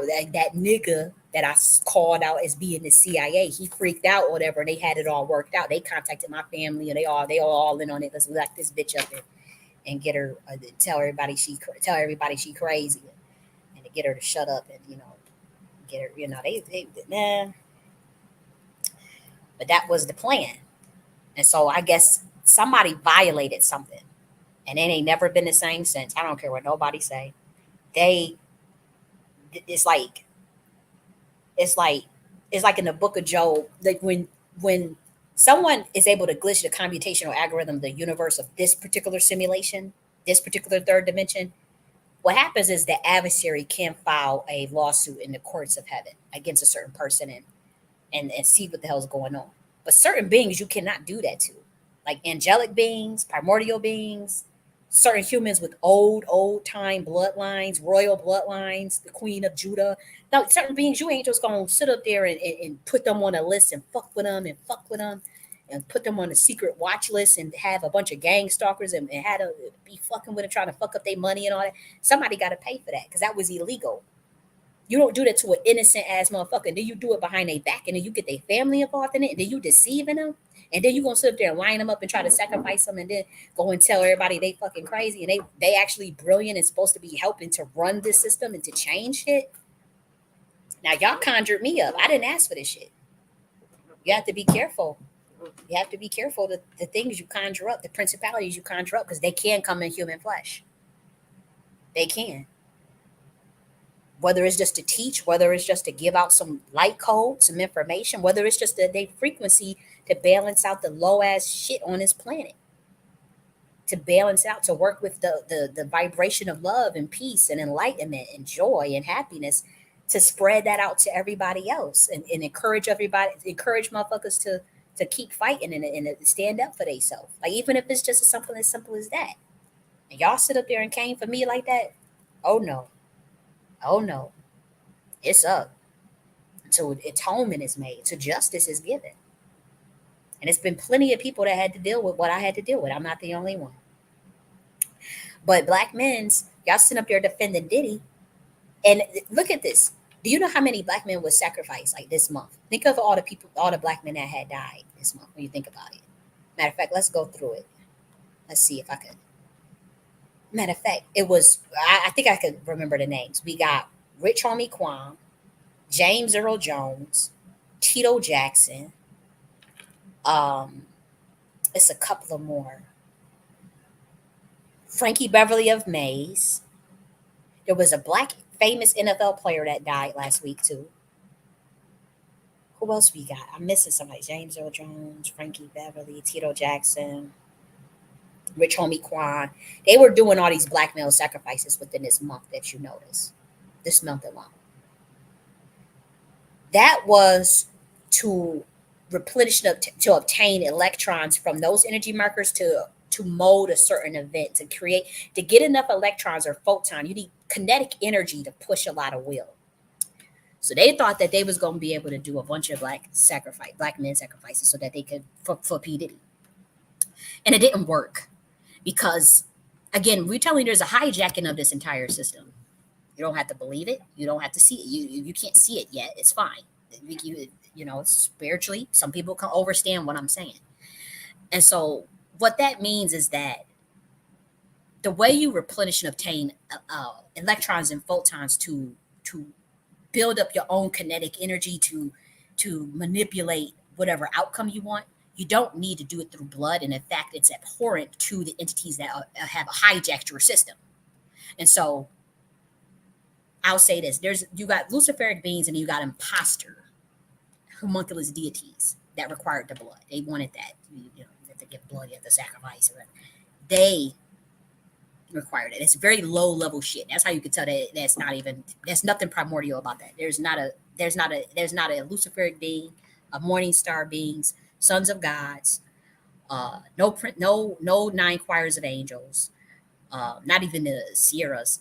Like there's really you'll find it very hard pressed to find a deity that would need that.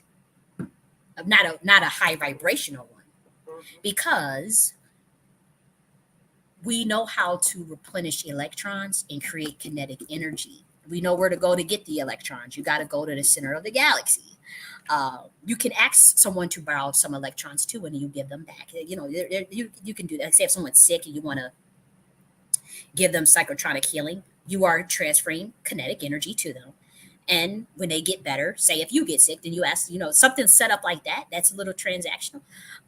That's still a little on the low level, because again, every human has access to go and get kinetic energy themselves. Every human, let alone any god, any deity. If the humans can do it, imagine what like a god can do.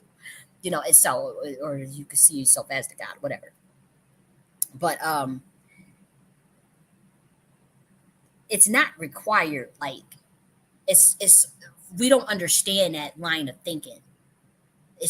Because it worked for a time. I have to say it has worked on planet Earth. It's Babylonian, it's been around for a long time, and it's very controversial. And it's when what got overthrown, the Queen Mothership got overthrown is when that shit started. Because when we were in matriarchal society and the goddess iconography, it was known that women knew how to replenish electrons at will. Women knew how to gain kinetic energy from these different stellar gateways, whether that be the center of the galaxy, exoverse, multiverse. They knew how to set themselves up where they could get that energy freely. It's free energy. I mean, Tesla was trying to teach you guys about free energy for years. They killed his ass, and he was a targeted individual. Nikola Tesla trying to teach about free energy. That shit is real. And then when you look at the way they pretty much, if you want to understand why blood sacrifices were used back in the day, study your botched laws of thermodynamics and the way that you got your system closed, and the way that you talk about like, if there's no mechanical work, that's your eternal work in the system is based on what's lost in gain and all that. We talk about electrons and photons. We're talking about the thermal changes of heat. Okay. Now those that have a higher heat or a higher thermal kinetic energy, that's the higher frequency. You take from that to build up a lower frequency. That's the idea of heat moving from a hotter source to a colder source, but it can't be reversed. And see, these are the things this is the jacked up shit when you close your system. The system is not closed. What are you guys doing? You can't just cut yourself off from the universe.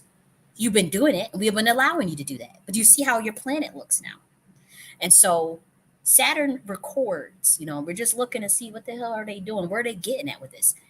These men misinterpreted, and reversed engineer science from another order that he had no business stealing it from. That's what this whole planet is about in terms of how it got fucked up. The teachings got messed up. But if you want to understand why people do blood sacrifices, study the laws of thermodynamics. But remember, the laws of thermodynamics on planet Earth are not totally worked out yet. And so I'm writing a book on this stuff because I'm telling you, your system is open. It's not closed. So I don't know where you get this idea of you need to do mechanical work on the external mechanical work on the system, and what's gained is lost and all this stuff, and energy can't be created. Yes, it can. Where did y'all get that from? And you say, it's a closed system. Then you say entropy increases. Entropy is disorder randomness. Entropy is probability distribution. Entropy is the tool that you use to do your subjective programming to do the mechanical work. And so the whole thing is just fucked up on this planet. And I know, guys, I know I don't want to lose anybody, but you know, I'm gonna write a book on it. And I like to talk to the people that understand me, but good God, like that's why they was doing these bloods. And what I'm telling you is if we change certain dynamics of the universe and you guys are not in tune enough to catch it, thankfully you got humans on this planet that can catch it because they so in tune. They get downloads from God, they get downloads from their ancestors, whatever. So it's humans on this planet that got their shit together and that know what's going on. So I'm not taking it, I'm not trying to demonize anybody, but there's been some shifts. And there's people at the highest levels that know what I'm talking about. They can feel that. That stuff not working no more. Real Luciferic beings, they know how to replenish electrons and photons from the universe. Your earth system is open. Now, if your frequency is too low and you need to borrow kinetic energy, you can harness free energy. This idea of just going to random people to get blood transfer and generationally, that's y'all been doing that for the last 6,000 years or so. But we opened up your internal system.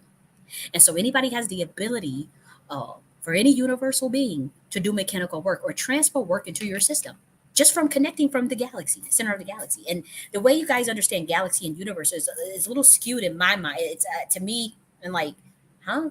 Like, what do you mean? Like, every mind is a universe. If the Tuti teaches you that every mind is a universe, so your galaxy, so you got that backwards. I'll just say that. And it's true that every mind is universal. You have many universes. So then the idea that there's the universe is bigger than a galaxy, that I take issue with, but I'm going to do more research on it before I make that argument. I'll do more research on it, but that's just me. That's just the way my mind sees the universe. I'm like, in the galaxy, I'm like, and then I study the textbooks on planet Earth. I study NASA rather. I'm like, what the fuck are they doing? But it is what it is. All things, everybody comes into whatever information or whatever awareness they come to at their time. And so that doesn't make me better or anything.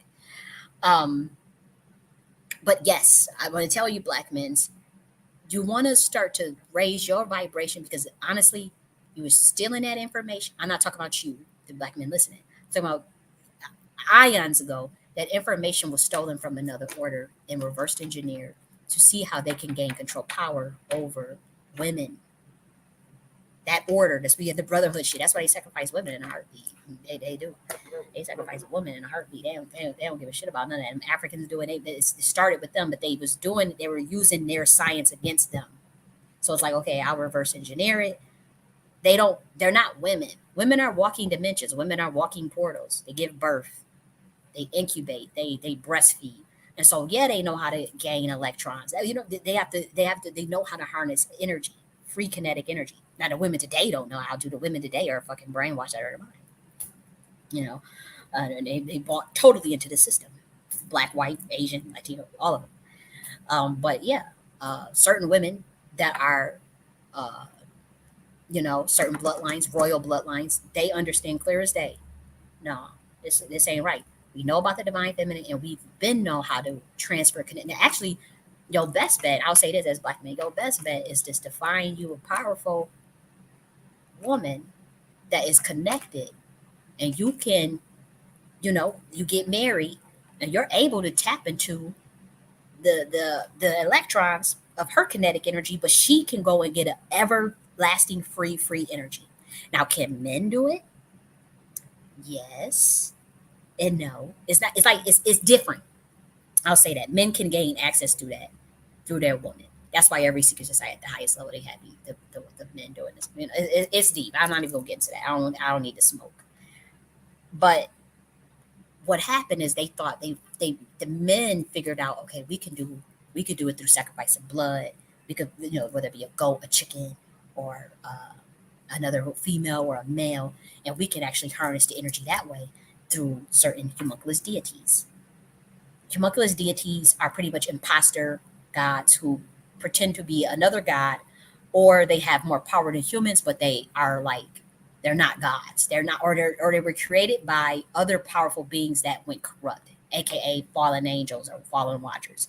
They got corrupt and they created entities, but they're still homunculus deities. But humans think they're gods because humans don't know. So even some of the demons won't even know. And so it's really intricate, deep stuff. But yeah, homunculus deity is one that was not created through, that didn't go through the proper channels of godhood, pretty much, of the ascension process. It was someone who was, it was a being who was an entity that was already corrupt, that started to create other corrupt creatures for control and for power. And then they go to the humans and tell them a lie. Hey, I'm Lucifer. Hey, I'm this. Hey, I'm this, and I'm that.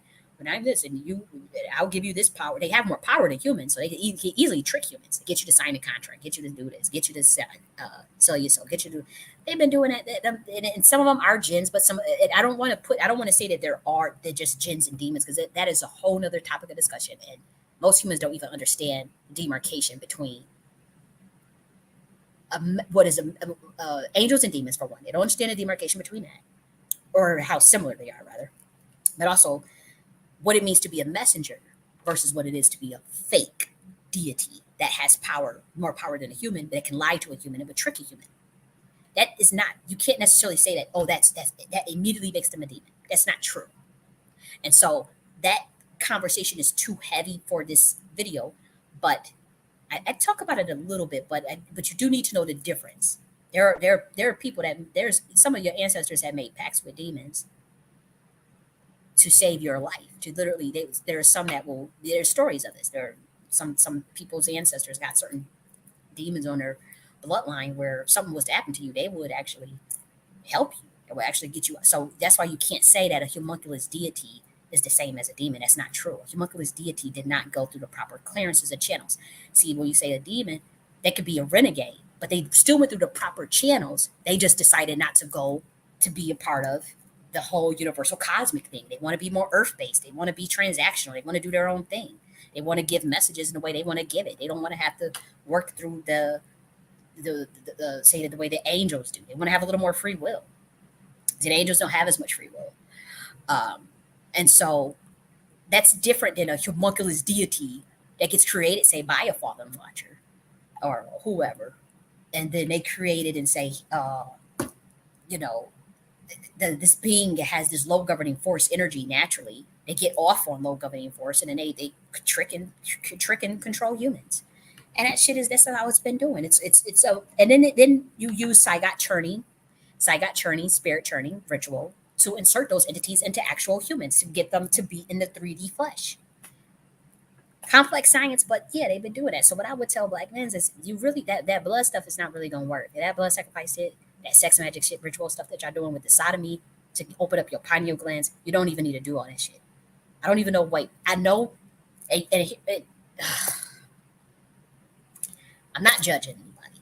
I'm just saying that in 2024, you're going to have a harder time if that's your approach. If you one of them crooked ass, wicked ass occultists that like to go and steal birthrights off of women, that like to sacrifice women, that like to sacrifice people to get up in the game, to think you're going to get a new deal or to get more money or to get out to keep them off your back, I'm telling you that chickens have come home to roost, and that shit ain't going to work no more.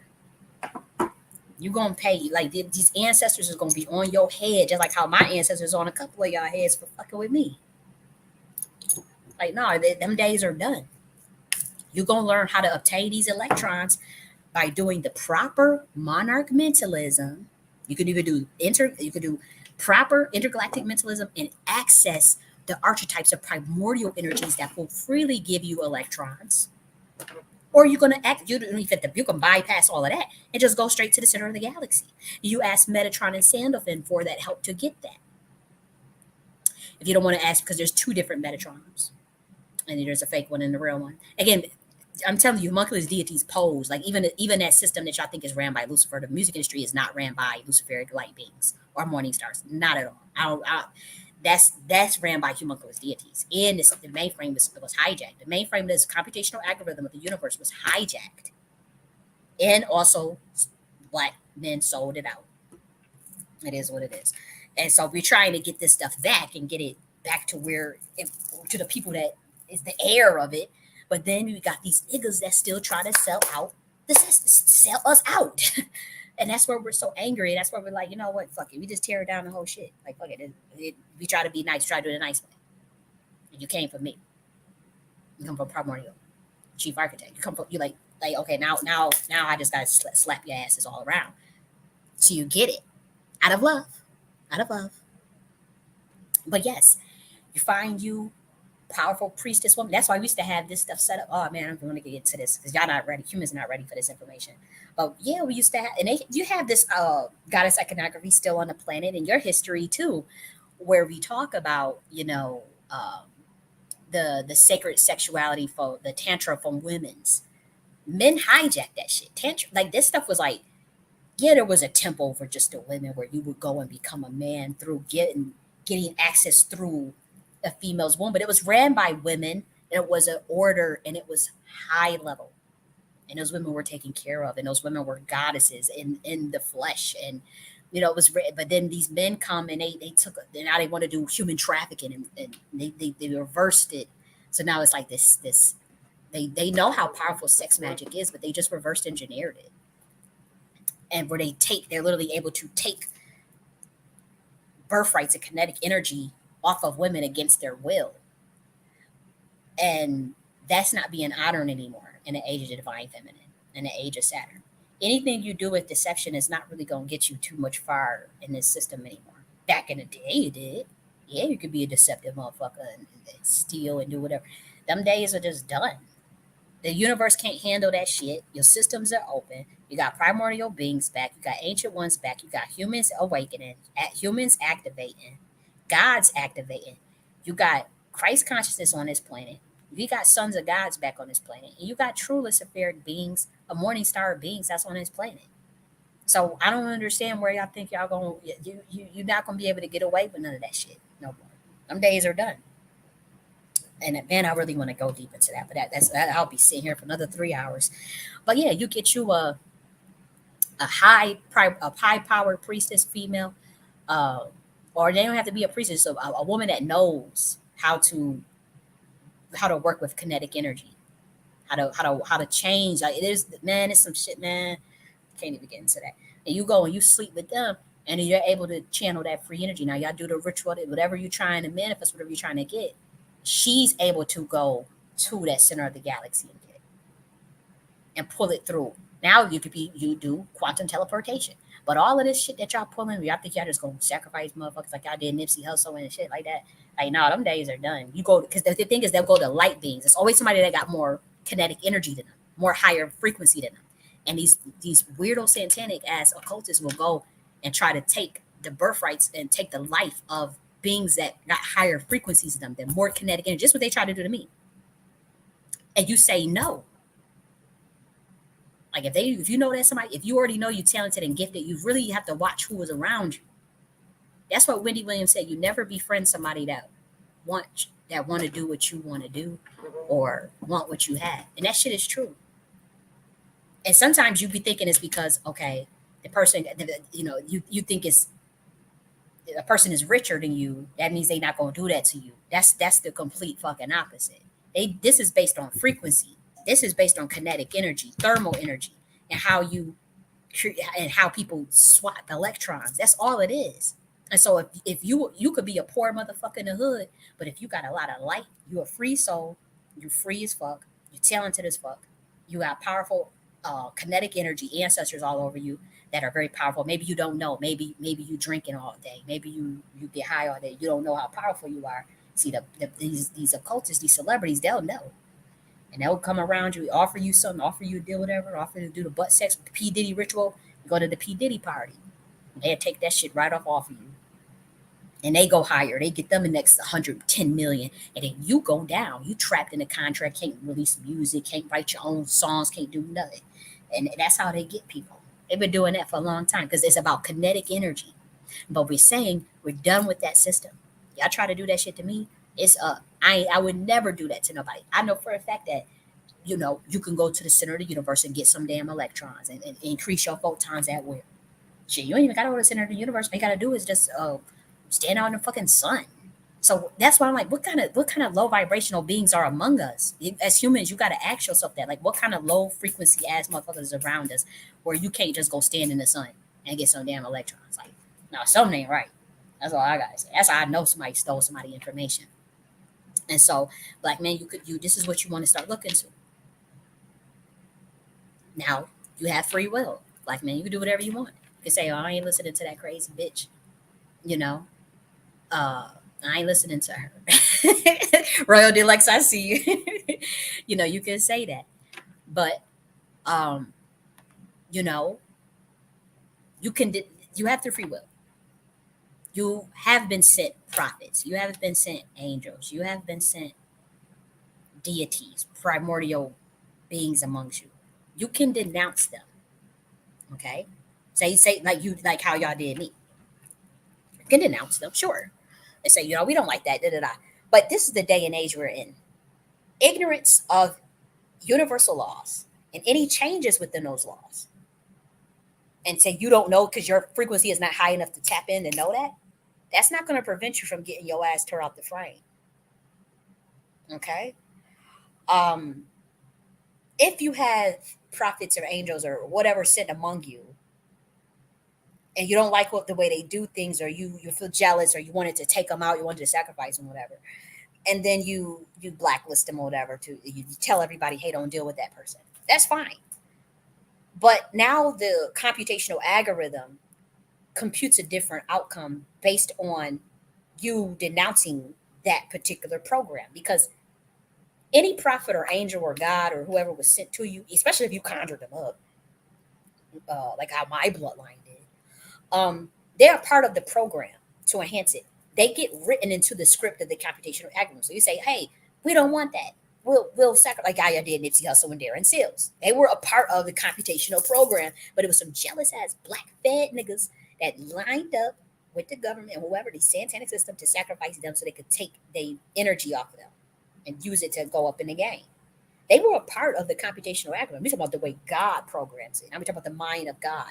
And y'all sit up there and say, no, we don't want that. Let's just get them out of here. Or let's blacklist them. Or let's ignore them. Or let's shadow ban them.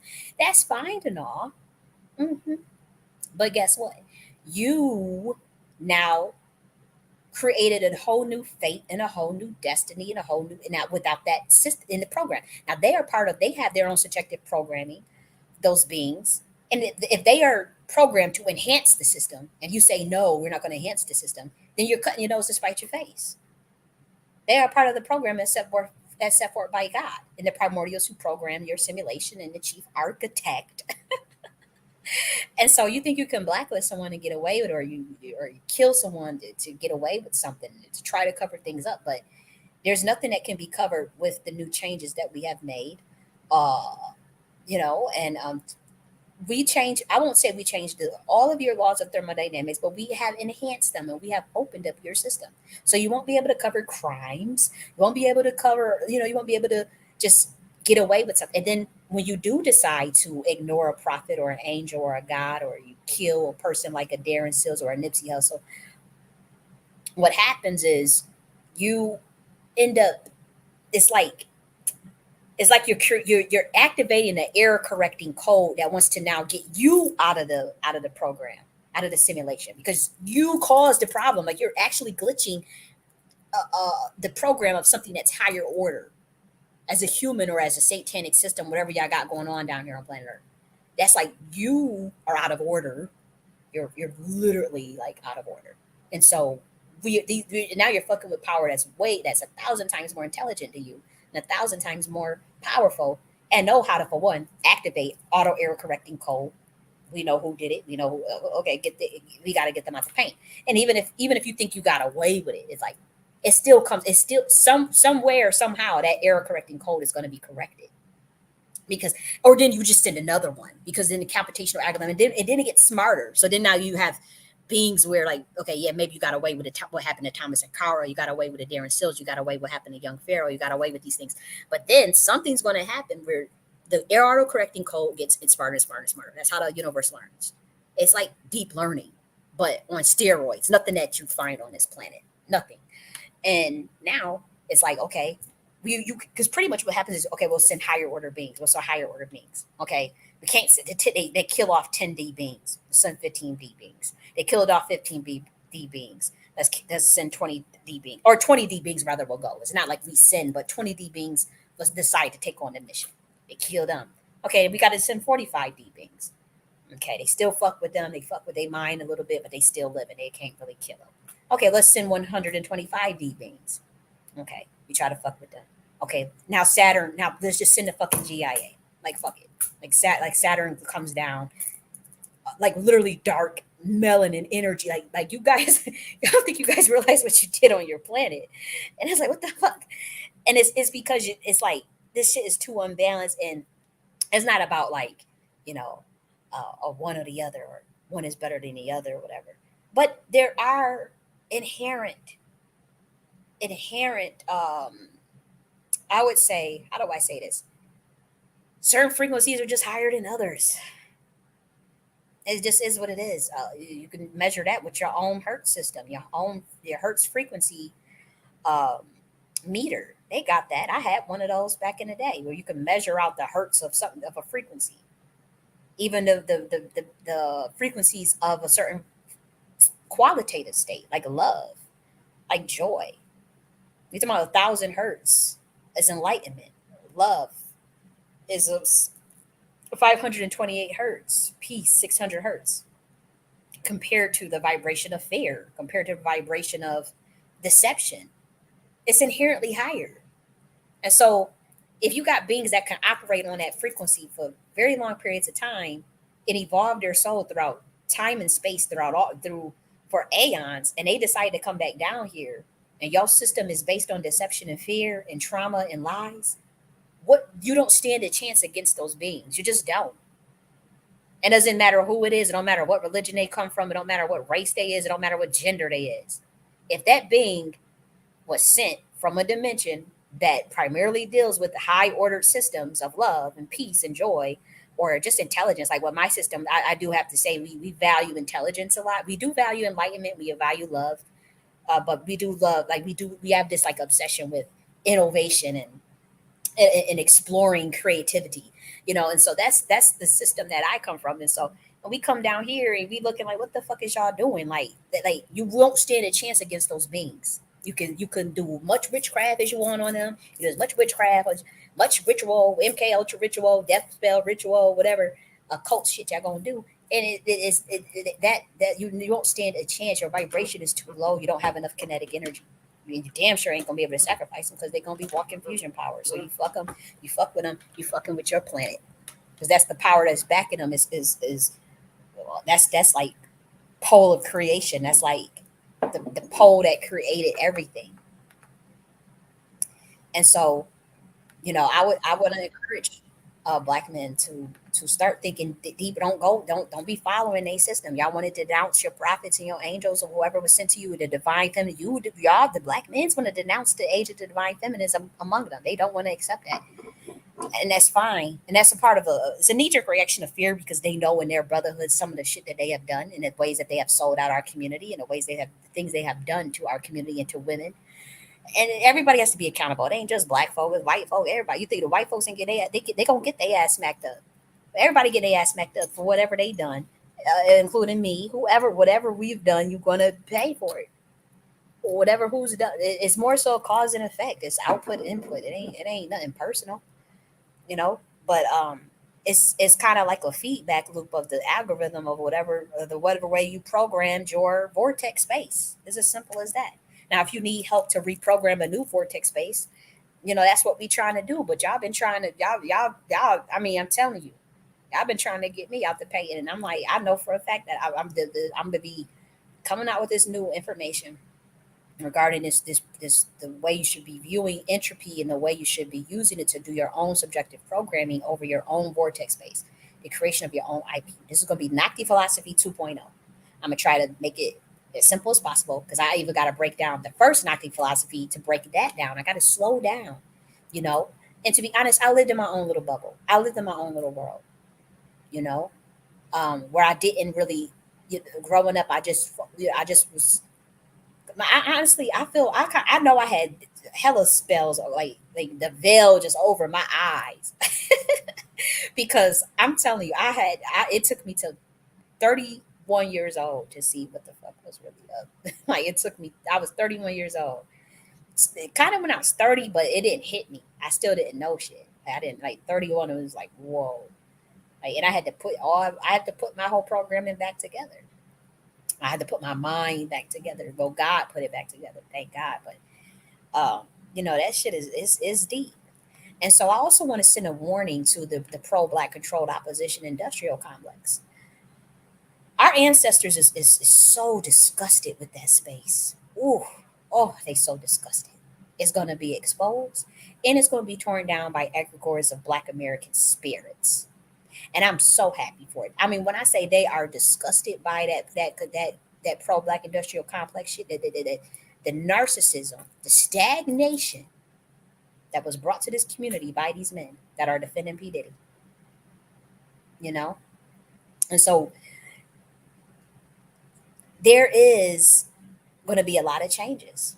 There was a lot of Black Americans that knew the system for what it was, and they wanted to make the changes, and they didn't get to make those changes from whether they wanted to do it from the inside in. Say like a Nipsey Hussle thought he was going to start up the marathon, and and had to buy the blocks to help the promote group economics and whatnot. And then you had Kanye West trying to do his little thing or whatever, how he did it.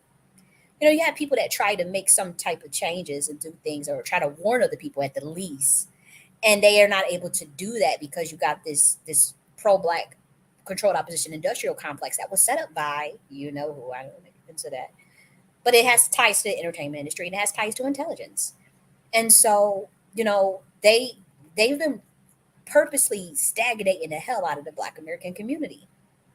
And you see like these men are old now. Like, have you noticed like there's these old men, they're like in their 50s and 60s and 70s. And if they had that shit if they were going to build any type of frameworks or they were going to do anything substantial for this community to get it to the level where it needs to get in terms of whether that be intentional communities, us practicing our group economics, us creating our own cool sophisticated barter economies, us doing things that creates autonomy and self-sufficiency, or even us actually getting into the system and working it from the inside in, moving up where we at least try to get Black Americans and involved heavily into the politics where we can make those changes at the federal level and at least in Congress, or even get a Black American president and all this shit.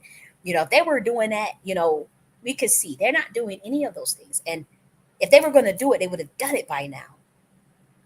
And so God says, I got to tear that down, because that's a foothold. See, that Black American, they think that, okay, your enemy is the boule, and the boule, they already got that's the bourgeoisie class. They don't fuck with us niggas. They don't fuck with it. Maybe they fuck with some of us. Maybe they try to get some of us into, funnel us into their class or whatever.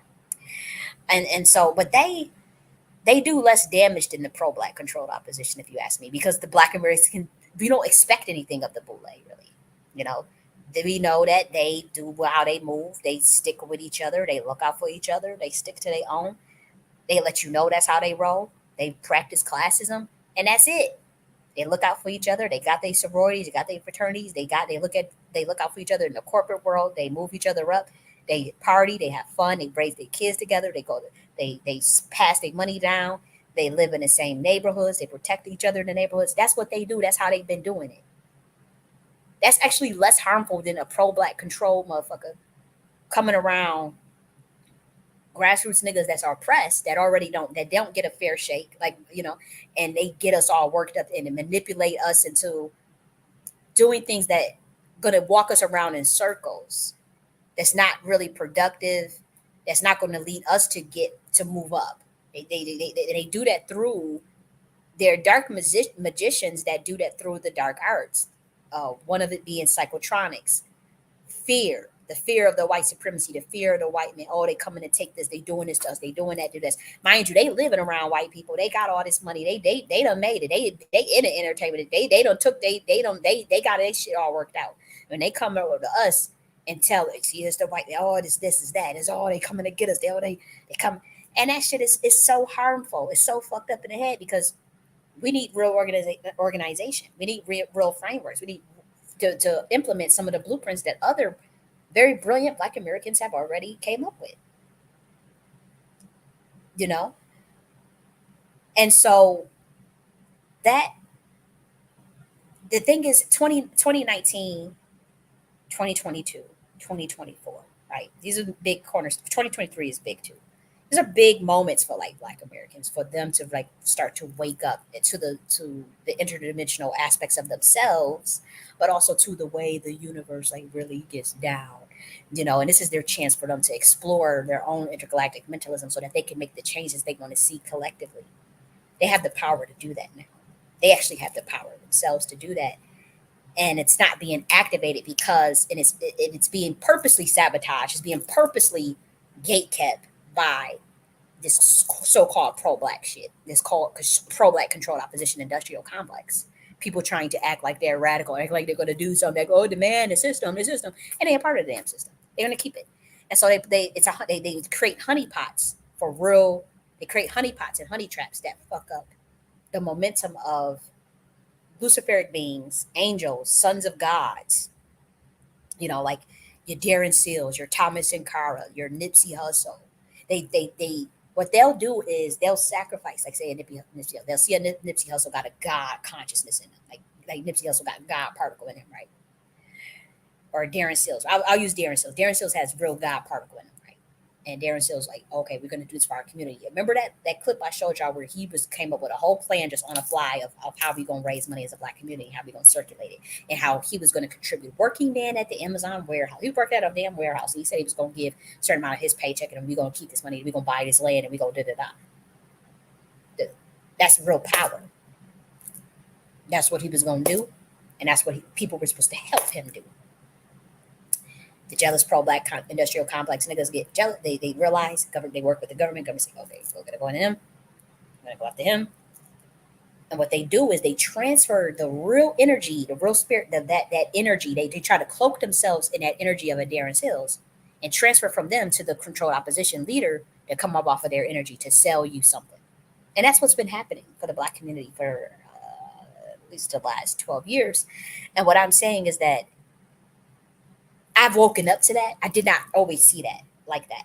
Trust me. I'm just as brainwashed. When I say I broke my MK Ultra in 2022 and in 2023, that's some real shit. Like that's why I had to break my MK. And I know the Black Americans like, oh Lord, this woman went off her damn rocker.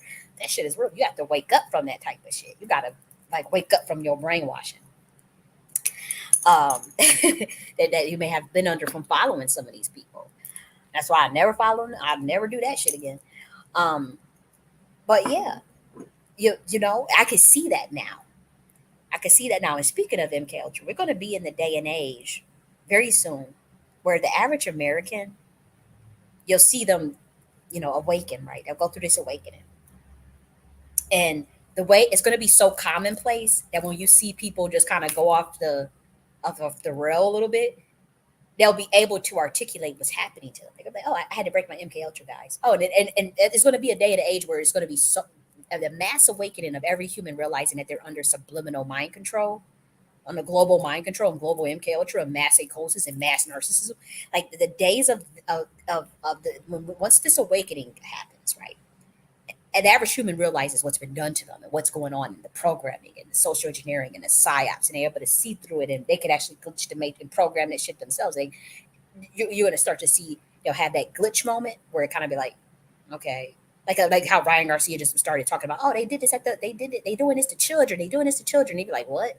And he'd be like, oh, or even my situation in 2022 when I did that Twitter space, and in 2023 glitched again.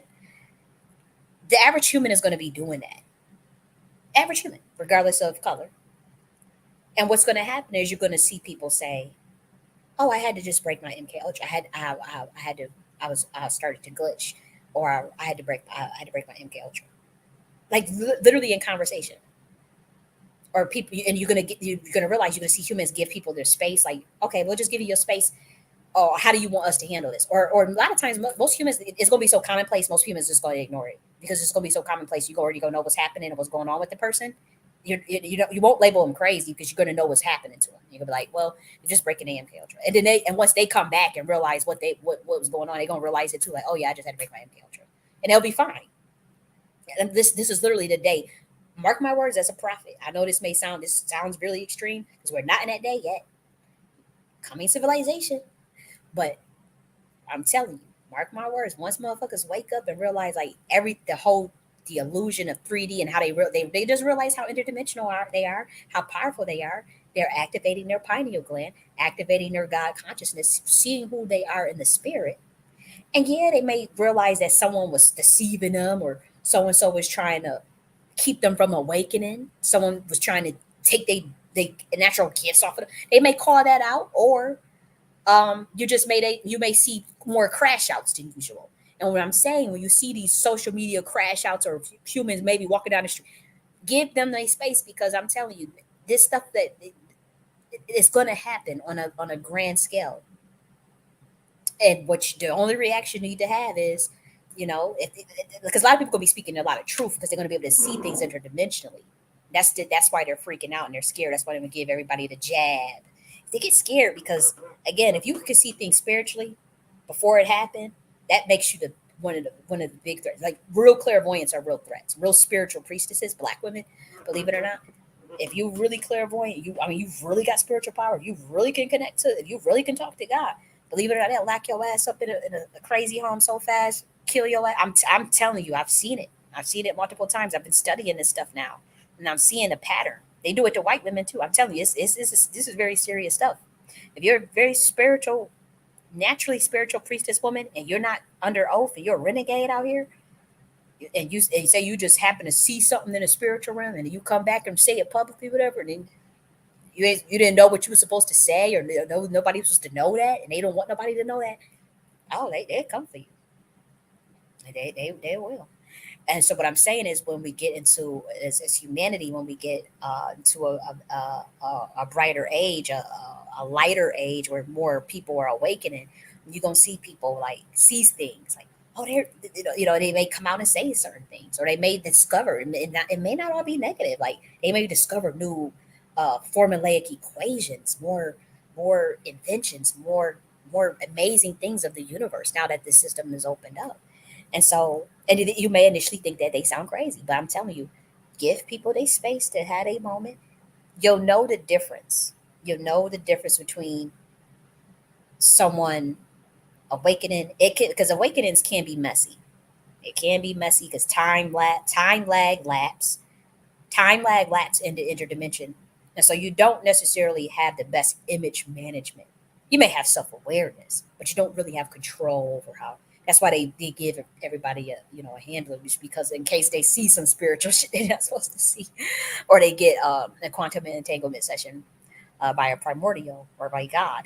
People want you have to be you have to be careful, and so it can be messy.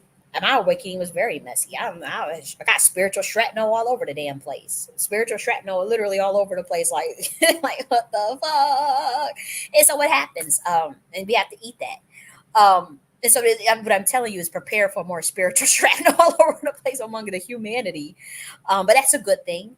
But we also want to keep that balance and give people their space and love and encouragement. And I mean, also, if the person is really powerful, and if you know that, if they're telling you they're being hit with DEWs, or they're being hit with something on their skin or something that's making them, don't dismiss that, because this shit is real.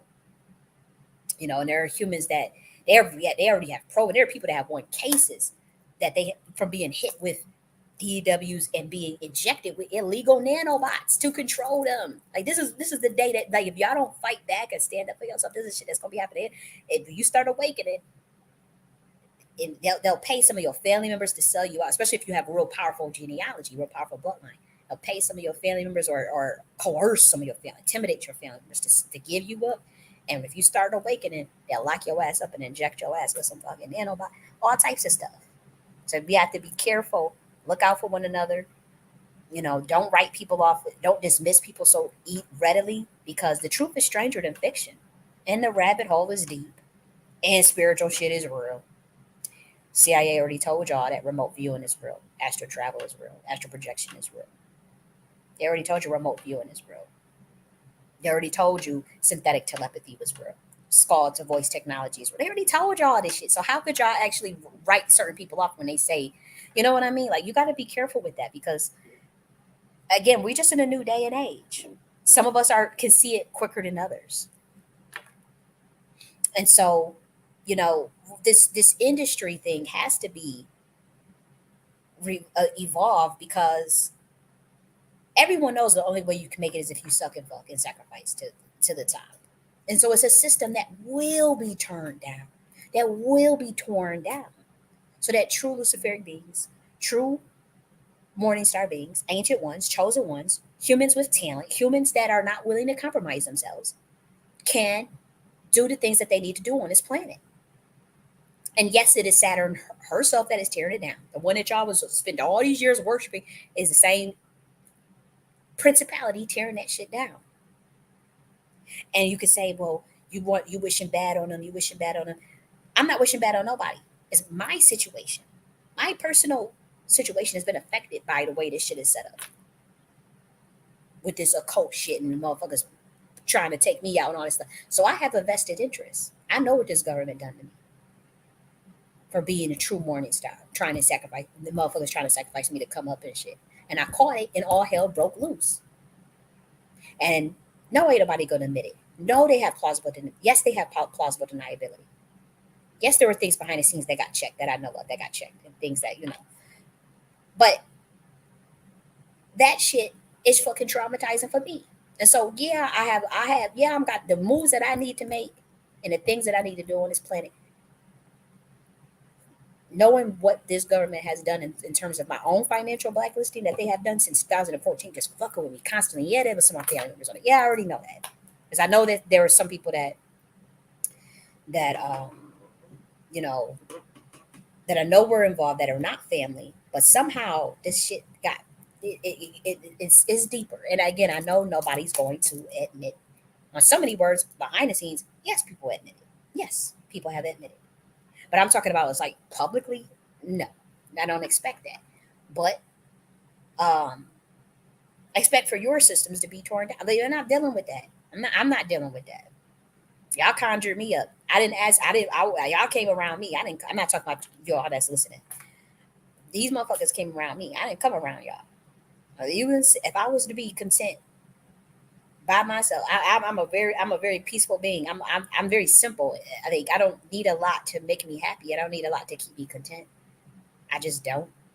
Like I'm simple as fuck. I like ZZ plants, essential oil herbs and shit like that. Like I like to read books and write books.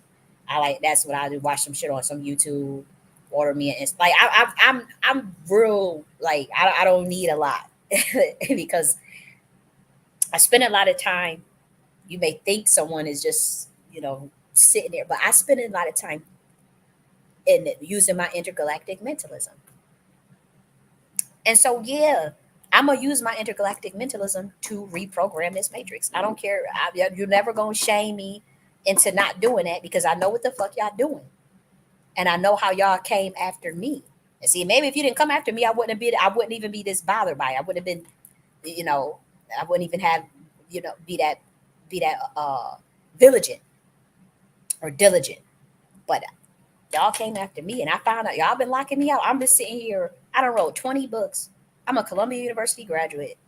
I just started this little school. I'm trying to do my own thing, and I'm very creative, and I can sing. And I'm like, every time I'm trying to get somewhere, somebody is like, it's like they were like purposely. I'm talking about. I have the evidence of it. If motherfuckers just destroying stuff behind the scenes to just, and then they want to come with these fucking contracts, and I'm like, I'm not. I don't want to be. I don't want to. I don't like that. I don't like that energy. It's an immediately reject. It's an immediate rejection because that feels like someone's encroaching on my freedom and my creative control. I like to say, I like to write whatever I want to write about, say whatever I want to say. And so I'm realizing like they were trying to funnel me into that system. And the only way they was going to let me get a shake is if I take that oath and all that. And then, so I'm like, well, shit, I'm just tearing the whole fucking shit down. I don't give a fuck. And I said that in 2023. Everybody, oh, that's the crazy lady again. And so now you see 2023. I put that tarot video out before the Cat Williams interview came out. My tarot video came out, I want to say a week before that Cat Williams video came out. And I had told everybody what was going to happen all throughout 2024. It was the New Year's Eve tarot video. All that stuff have come to pass. Everything that I said was going to happen. Yeah, it's going to be some exposure. Yeah, it'll be shakeups. Yeah, it's going to be more. You know, yeah, we opened up that portal in July 2023. Massive beings came, egregores of light beings, egregores of sons of gods, the Yeshua consciousness. There were beings that were literally taught by Yeshua from the Andromeda constellation that came, that's on this planet, that got through this bitch in July 2023. Y'all could laugh and say, "Oh no, that ain't true. No, that ain't true. We don't care. Shit, we don't care." Nobody don't believe us. Nobody believe me. The proof is in the pudding. And yeah, I know I make threats. I tell people laugh now, cry later. That's just me being obnoxious.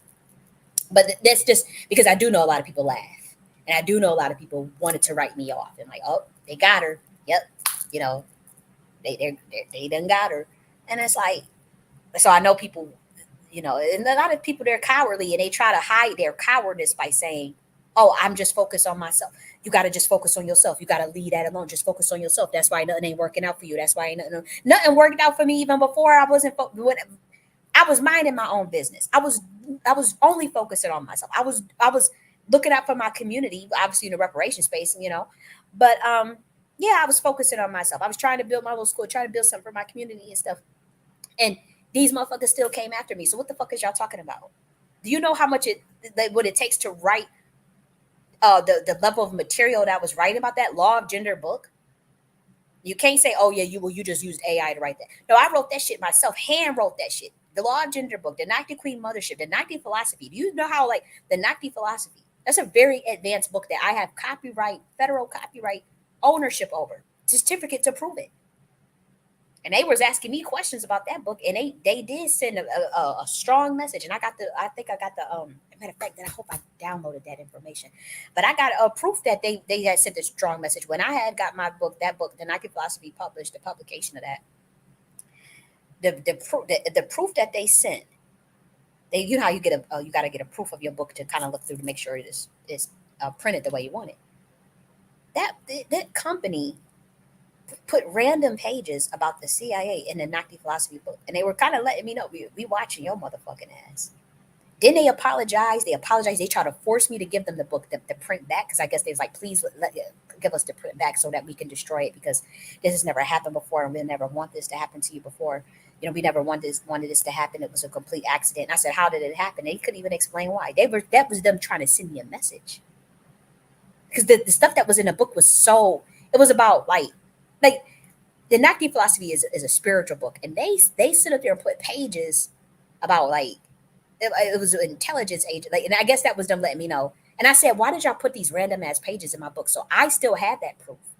I also took pictures of it too, just in case they tried it, because I'm like, that was them. That was them trying to send a message like, "We watching you." So I said, "I don't want to work with this company anymore. I'm done." I never wanted. I said, "Take my fucking book." I went and published it with another publisher, but another company, because that was crazy to me, and I knew it was a threat, and I felt that it was. I knew it instantly. I just didn't care, because in my mind I'm thinking I'm focused on myself. So all this, okay, you focus on yourself. Don't Everything is a distraction. The matrix is a distraction. That's a distraction. That's a distraction for your motherfucking ass. But I got the power to reprogram this motherfucking matrix. So you ain't gonna tell me what's a distraction and what's not a distraction. If something got to fall down, if something got to be revamped, balanced out, enhanced, other people got to be brought up. That's what the fuck I'm gonna do with my intergalactic mentalism. I've already proved I can program the shit out of this matrix. It's publicly available. That's what my weekly tarot videos are doing, by the way. That's probability distribution science under the guise of a weekly tarot.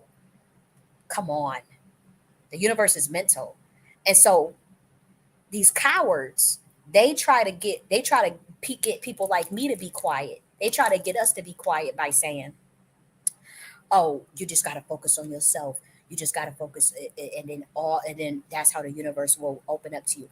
Yeah, that's true and all. That's very true. You should focus on yourself. You do got to be very aware of distractions. Everything is, there's a lot of things that try to get your attention, and that's what ends up programming your state of consciousness, is whatever you're giving your attention to. So yes, that's very important. But when we are consciously giving our attention to destroying a satanic system and stopping child trafficking and stopping this blackmail system where they use the blackmail in order for you to get up, and they exploit you through your sexuality. We're talking about people that got real talent, and people that can't get a shake because they getting financially blacklisted. Like I have been financially blacklisted. Like, nah, man, fuck that. I'm focusing. You came after me. Y'all fuck with me. You can't tell me how. You can't focus on my reaction, but not focus on the treatment of what caused that reaction. That's manipulation. You can't sit up there and say, okay, you're reacting wrong, but you was the narcissistic motherfucker that came for me. This system is narcissistic as fuck.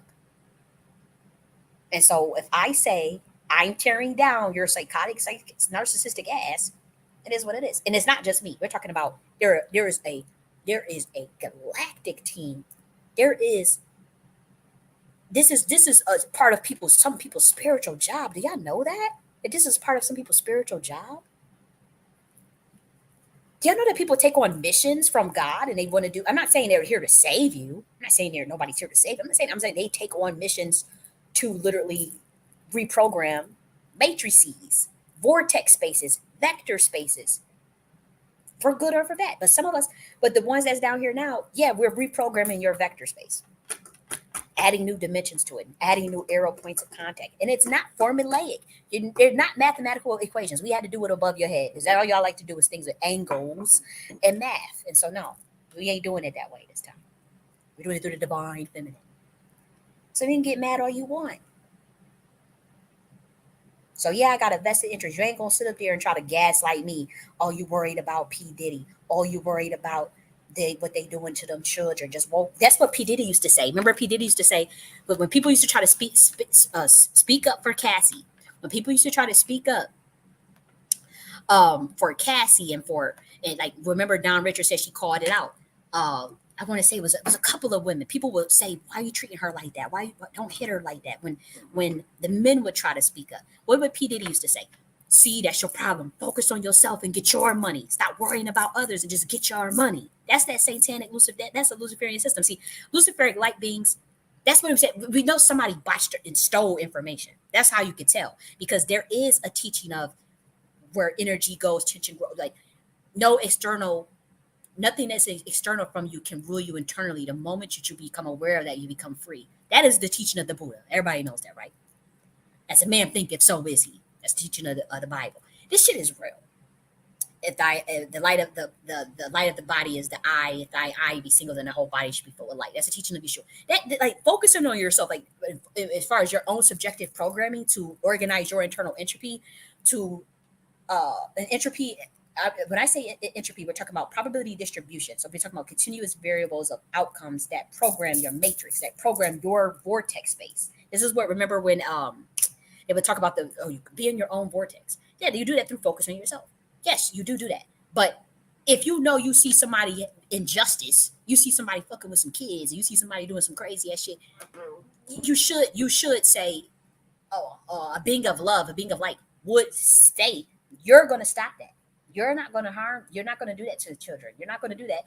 And we got the power and the mind to redo your vortex space while still making sure ours is enhanced. You don't think that we're infinite beings. We have infinite potential.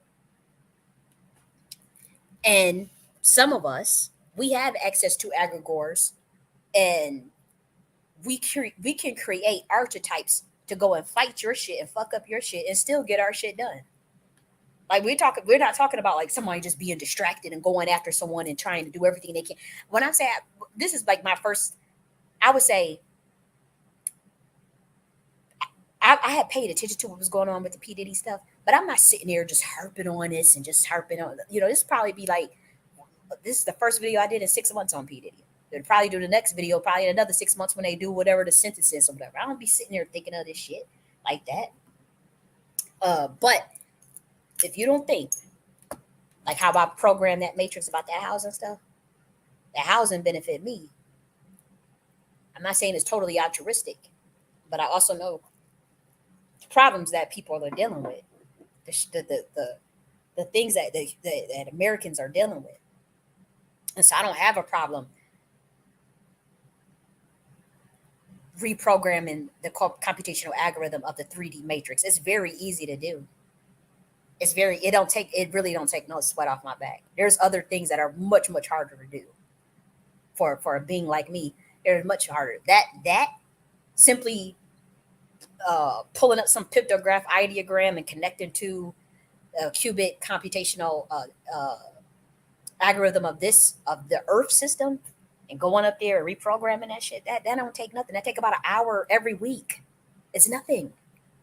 And so, no, I'm not distracted by this shit.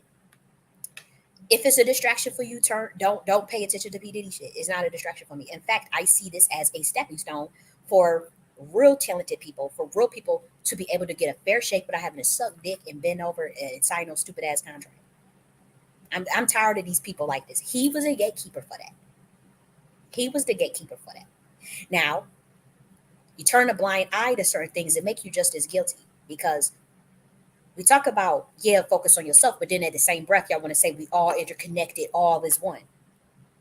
You're interconnected by the universal, the cosmic universal energies, and I would say even the chemicals that allows for all organisms to be alive, all biotic creatures, all biological organisms. Yeah, we're connected to the cosmos, or we connected through this. I don't want to go that deep, but we're connected to God in a sense. I'll just keep it simple. We're connected. And so if we see our fellow man, or we see something happening to these children, why would you turn a blind eye to that? Like, we got to speak up and speak up. This is our planet, and there's a lot of backward shit going on. No, we shouldn't have these kids. Like they said, P. Diddy was doing stuff with children. Don Richards said that. Why she gotta lie? Why did that black man that lived next to him say that? Why would he lie? They don't even know each other. Why would Little Rod just make up the things that happened to him? Why is all these people coming forward for 20 years? Black Rob, Shine, Moon, Mace. Why all of them lying? The songwriters, Day 26, people in making the band coming forward. No, P. Diddy did that shit. He ain't no revolutionary that was helping the black community, and we need a rally to defend this motherfucker. No. And then the black men's were saying that it's because we jealous of P. Diddy. I want to address that. Let's really get into that. Jealous of P. Diddy. What talent does P. Diddy have? P. Diddy is not a songwriter. P. Diddy is not someone that play instruments. He doesn't sing. He got them beanie ass motherfucking eyes, weird ass looking. You acting like he a Morris Chestnut motherfucker. Now I can see that. There's nobody that's jealous of P. Diddy. I know you guys are brainwashed by fiat currency and money, but we know that y'all fucking suck to get to that. We don't. That's not. Y'all talking to beings. Y'all talking to primordial. Y'all talking to old ass souls, and y'all trying to say that we're jealous of P. Diddy because he has money from the satanic system, from the Jew, from shut up. But y'all sound crazy. Like, now let's see that. I'll give you a scenario of where you could use that argument, right? Say Beyonce. Say something like that was to happen to Beyonce. They was just trumping all this stuff up on her and trying to railroad her. Like, and people were like, okay, you're just jealous of Beyonce. Beyonce has fucking amazing looks and real talent, dancing and singing. Like, you know what I mean? Like, or Kendrick Lamar. Let's use Kendrick Lamar. Say something happened to him and they were trying to get him, and the system turned on him. They trying to lock him up or something, and everybody just wanted to dog pile on Kendrick Lamar, right? What? That's where you be like, okay, you're just a jealous motherfucker. Kendrick Lamar is extremely talented. Kendrick Lamar isn't like, let's be real, like, he makes good music. He makes good, classic albums. To Pimp a Butterfly is classic. Good Kid, Mad City is classic. Damn is classic. Untitled is classic.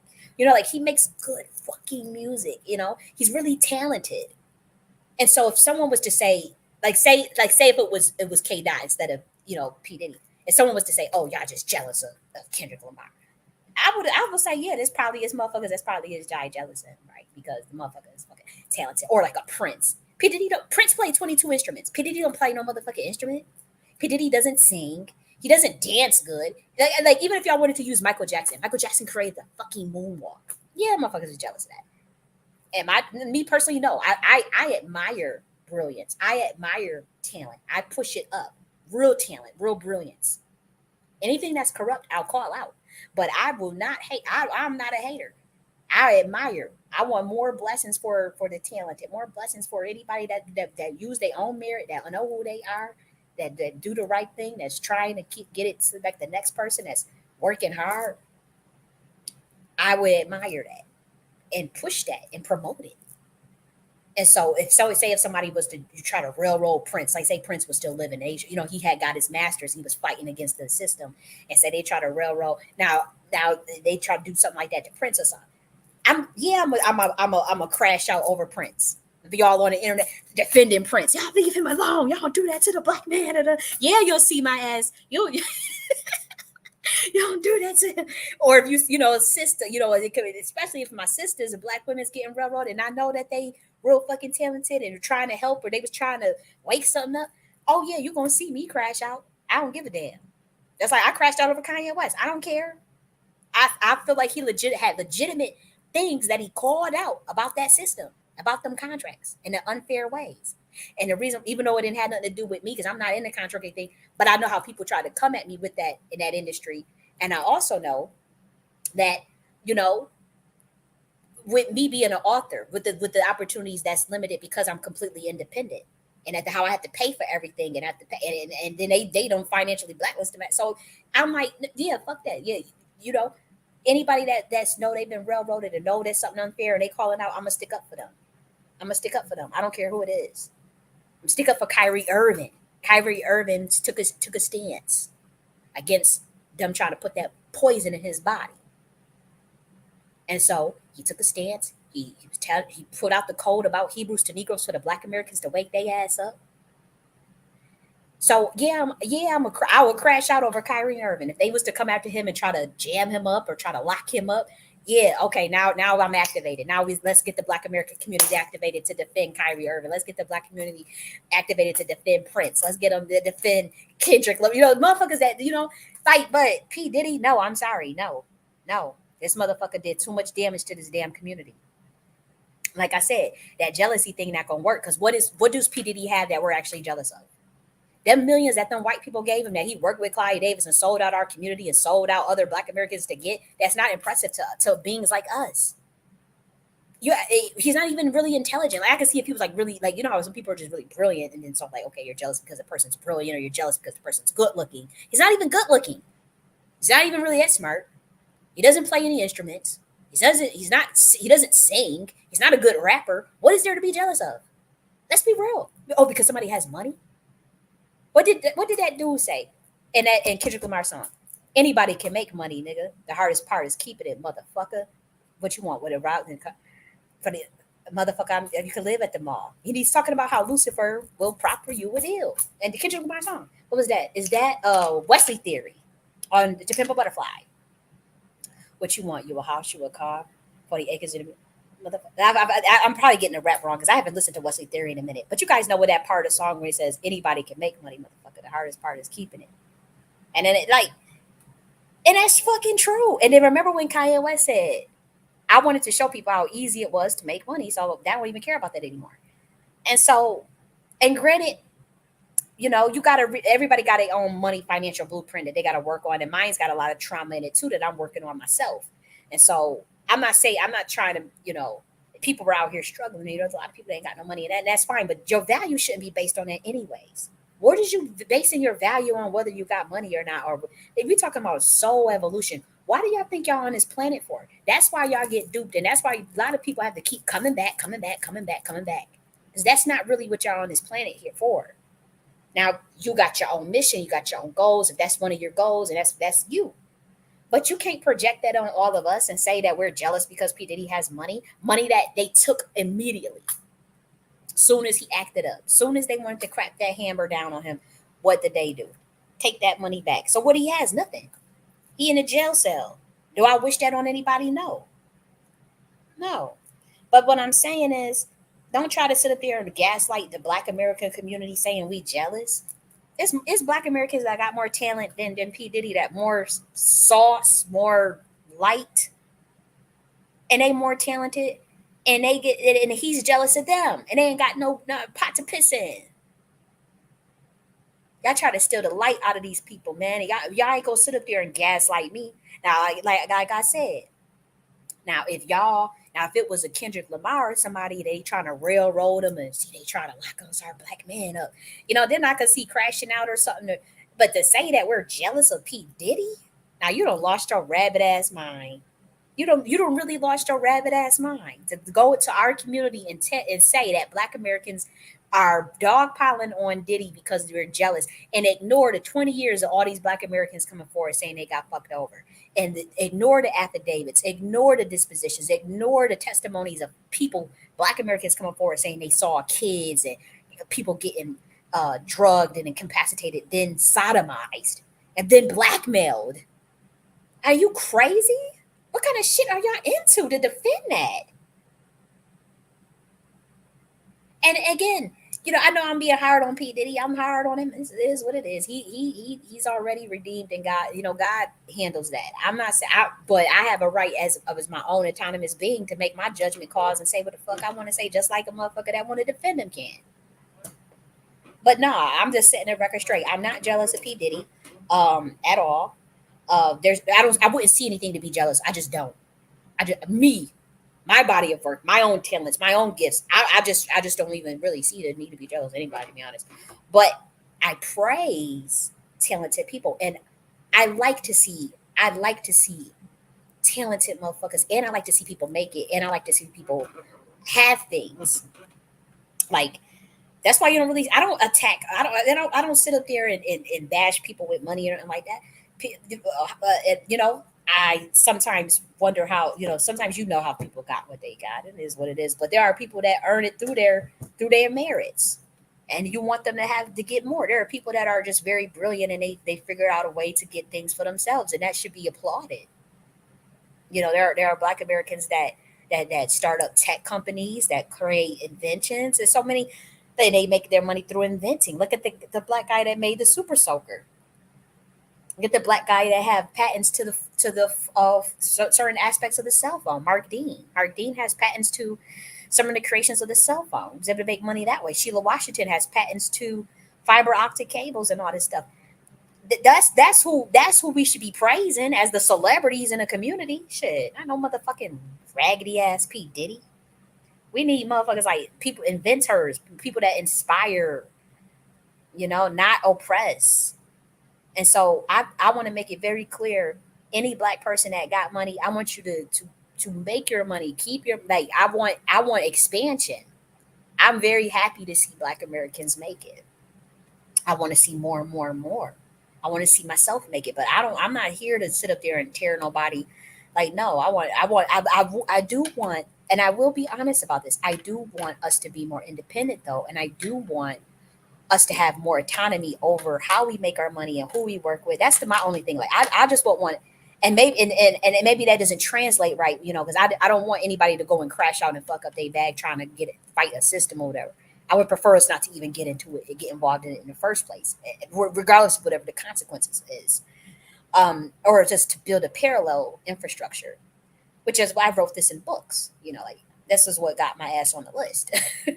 But I would like to see black Americans, have more autonomy and not have to go get exploited by that system. That's all I'm saying. Like, getting into them contracts and getting owned like that, and not having a voice and not being able to speak out, and taking weird pacts and stuff like that with oaths. And to me, it's just not for me. And I just wish our community, wasn't so kind of brainwashed to think that all that glitters is gold. I literally showed y'all how motherfuckers can buy a damn audience. That you could pay to go viral on YouTube. You could pay to go viral on Twitter. Do your marketing. You could pay to be a New York Times bestseller. You could literally pay to be a best-selling author. You got $150,000. I'm telling you. You could pay to get on certain radio stations and all this stuff. It's all smoke and mirrors. And so when people sign these deals, what they're doing is just paying the Kabbalah. They're having the Kabbalah imitations do all the distribution and the marketing and everything for them. So they create this illusion, and the deal sucks. And then they get eat more of it than you will. Then they have a death clause in these contracts. So that's all we saying is like, don't be so thirsty. Learn the system. Learn from people who know it, that learn from it. Learn from people that got good game. And save yourself the fucking headache and rely on your own gifts. That's going to be slower. Like even with me, it's slower. It's slower because you don't have control over your distribution, or you may not have enough to scale the economy, have the economy to scale because of the marketing budget may not be enough. Like and whatnot. But you're free. And you can say what the fuck you want and do what the fuck you want for the most part, within reason. Now, unless you're a crap motherfucker that just want to sodomize people and drug them and something, then you're going to have problems. But if you're just a motherfucker that just want to teach and spread love or sing, like people who got they play instruments. They do guitar playing, bass guitar. Like I love Mono Neon. Oh, I love Mono Neon. He does the bass guitar. He sings just freely. He does free. You can feel the spirit of freedom through his music and his bass playing, and it's like, oh, I love that. Or the Beautiful Sisters King. They're completely independent. You can feel the spirit. It's like they got sauce. Like, oh my gosh, you can feel the spirit in their music, and you just love it. You just love it. And so I just want to see more of that.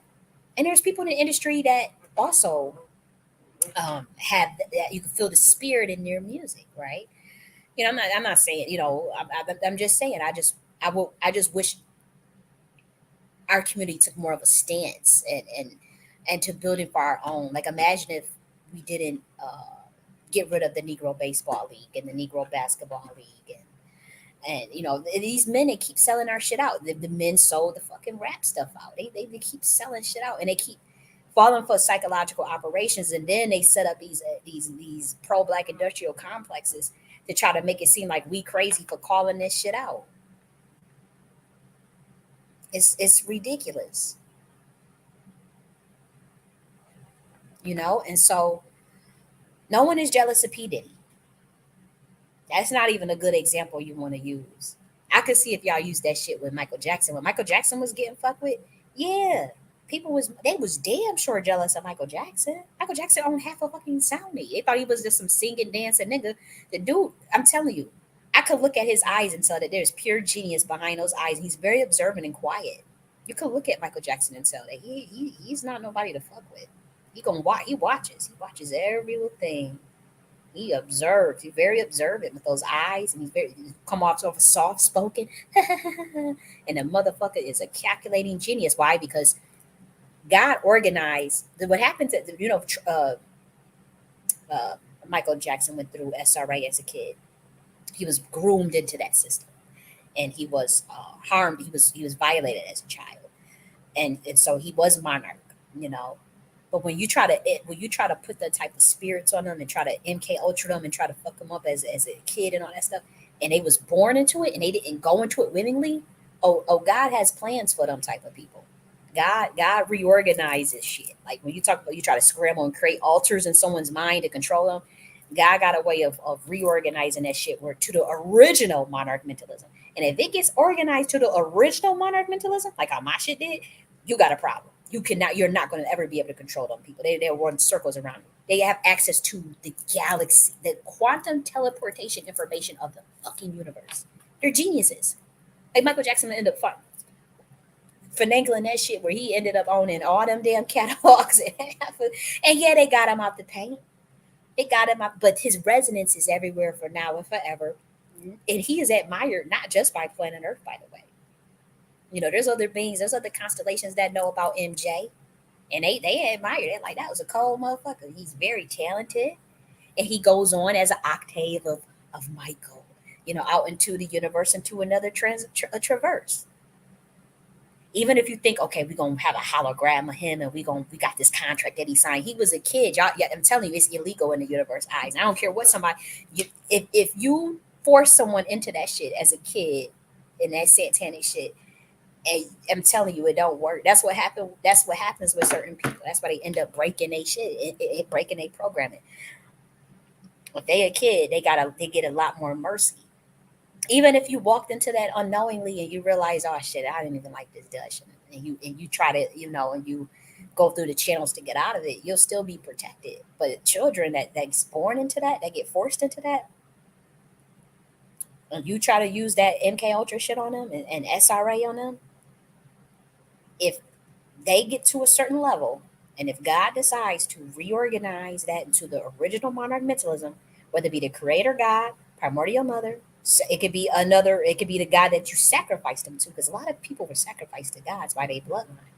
Say you sacrifice someone to Kali, and these beings already find it abhorrent to begin with, or to Hootie.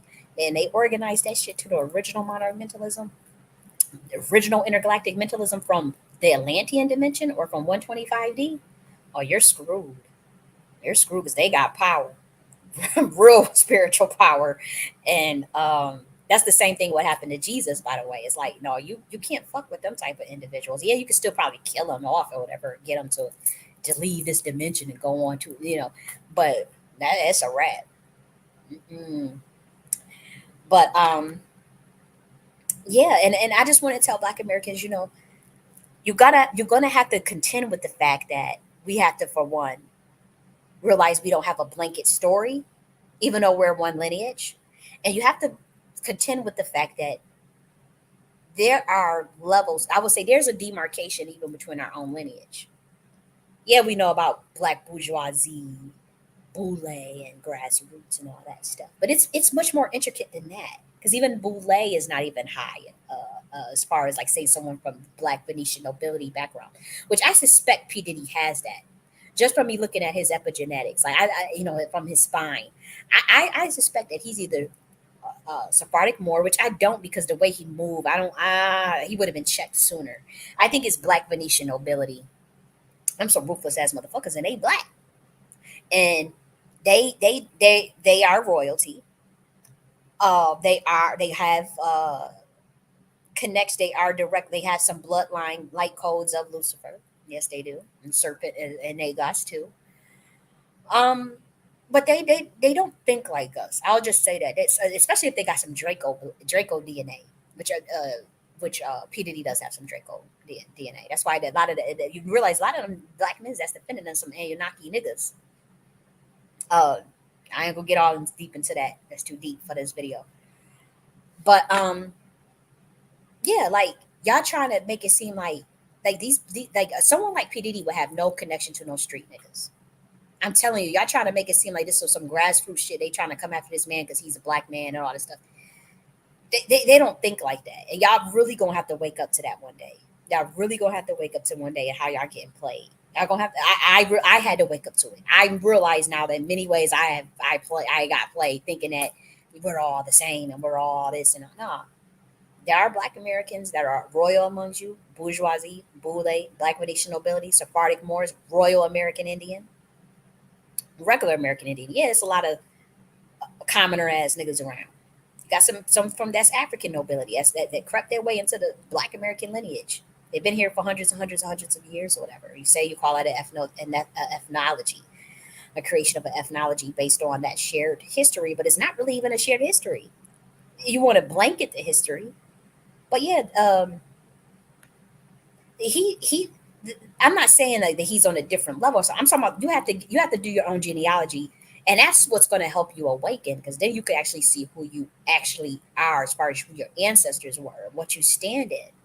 But to try to make it seem like we are some in this struggle from Africa, some slaves brought from Africa, we are in this struggle together. We are struggling together against this white supremacy white man, and that a lot of black people don't think like that. Y'all gotta wake the fuck up. I learned that the hard way.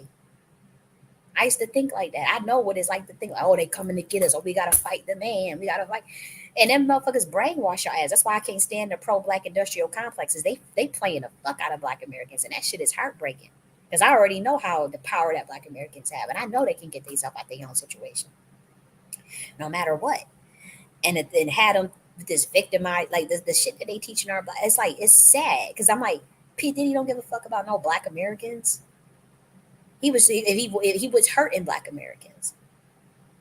Ain't no man coming after him. He's on that level of Epstein and Weinstein. They are there's the head of the three-headed dragon. They all use blackmail. They all use coercion. They all use occult. They dark magicians. They had to snap off the head of the three dragons, and that's just the shit you see in the 3D. Because we already went to war against the motherfuckers that's way above them. The Draco motherfuckers. Some of the Dracos ain't all bad either. But y'all motherfuckers is out of y'all mind. And here's the thing: the black men that are defending him, you gotta look at that. You gotta look at what they all got in common. Like I'm gonna reiterate this: P Diddy is not gonna affect black men at large because most black men ain't trying to sell their booty hole for fame and fortune. Most black men are not felons. Most black men are not going to a party with 1,000 bottles of baby oil and 784 dildos and drugs, incapacitating motherfuckers and fucking for a deal. Most black men are not concerned with taking a shortcut for some money and doing some booty, the booty bandit shit.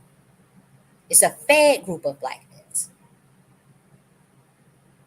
that defended him. All of the men that's defending him are felons.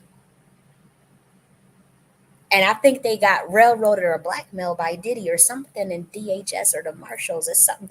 Whew, I gotta be quiet because I saw this spiritually, man.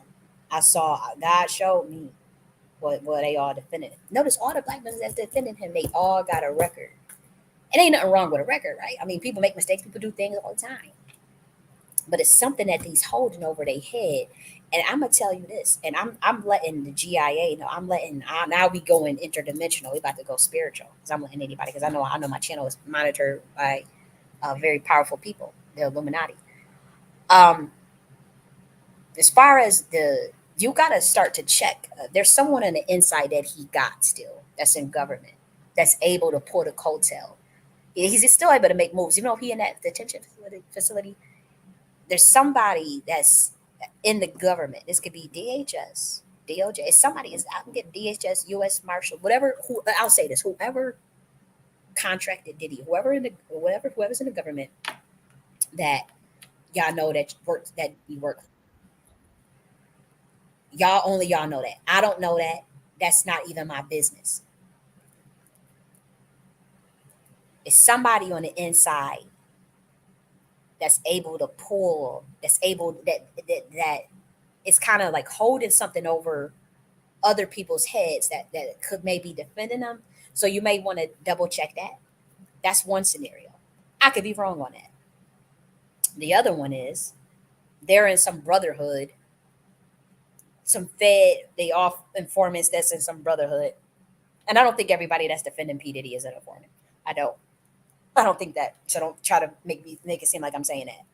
But I suspect that there's some type of brotherhood where they're looking out for one another to keep things under wrap. But they all work for the government. They all are government. That could be that scenario. Or they getting blackmailed. They got something over their head where they these black men feel they got to come out and defend P. Diddy. Not the way they defended him, like you want some. Like your life depended on it. And that shit is real because, anybody can be touched, and you don't know. These people been in that industry for decades, and they know, and they may have seen things, they know things. It just seems weird how they all trying to come to the black community and make it seem like, oh, they just trying to railroad him because he was having a freak off party with sex workers. And no, that's not it. That's not that. Let's stop being crazy. And then bringing up the 1,000 bottles of baby oil. We know motherfuckers is freaky. Shit, y'all should see the fantasies I be having in my head, but it ain't got nothing to do with no lack of consent. Whatever little fantasies people have in their head, you gotta have consent. And you gotta respect people's boundaries. I mean, you gotta keep your sanity. That going crazy like that, 1,000 bottles of baby oil. He had a 50-foot bed. I know y'all saw the 50-foot bed. What kind of orgasm? How does that even feel good? It's like 50. You know what a 50-foot bed looks like? You know how many people? It was like imagine like at the party, right? This 50-foot bed, 1,000 bottles of baby oil, 784 dildos. And the 50-foot bed could probably fit like maybe 200, 300 people on there. So they want all these people on this bed just fucking. How does that even feel good? What does that do? Do you know how low in kinetic energy you got to be to even get off on that? What is that even about? drugging motherfuckers and then taking advantage of them while they don't know. That's stupid. Like that, I don't even understand. I can't. I mean, and maybe I'm being too judgmental, but I just can't even understand like the level of low frequency shit that you gotta be involved in and think that. Like, what does that even do? A 50-foot bed so 200 people could just fucking have a big ass orgy, and y'all don't think that's a ritual? You think they just fucking to have a good time to have some orgasm? You don't even have no orgasm. A freak off where you need IV exhaustion. You get so exhausted where you need IVs. You drugged up. You the women don't want to be there. Remember, Cassie was trying to tell one, I don't want to go to that party. I don't like the things he make me do. And people was coerced through MK Ultra and coerced through blackmail and coerced through drugs and coerced through locking people out of opportunities and shit. And then you gonna say that they adults and all that. How do you coerce an adult? I'm telling you, these motherfuckers is wicked as fuck, and they playing the fuck out of the Black American community. And I don't like how they trying to play on our top. Like, no, that's not that. Like, let's not get stupid. And so all these black men is defending them, and they all got records. I find that very strange. And then Kanye West comes and tell us, look at this. Kanye West comes and tell us that where's that? Kanye, where's the video of Kanye West? We've devised a well thought out. Kanye West, look at this. On TMZ, I just saw yesterday, Kim is a Christian. On TMZ, I just saw one of their grandmother. This Christian woman. Where's the one where P. Diddy? Friends. I don't got no celebrity friends. Because when I was on TV, on Instagram saying, I don't know where my child is, and the Kardashians kidnapped my daughter in public, and I didn't give me the address. All you fake hard niggas, fuck you. Hold on. Okay. All you fake hard niggas, fuck you. You know what I'm saying? I don't give a fuck because you can't shoot nobody anyway. And the reason why you got to talk is because you did a deal, you fucking fed. You know what I'm saying? That's why you got to come at me, because part of the deal for you to be a do all that and get out of jail is that you promise that you're going to go pull my co-car. So y'all niggas shut the fuck up about me. Now, before he had said that, he had mentioned P. Diddy's name. I just so y'all know. This interview got taken off the air, and I'm trying to be careful, but look at this. You know what I'm saying? I don't give a fuck because you can't shoot no. Wait, I want to rewind it a little bit more.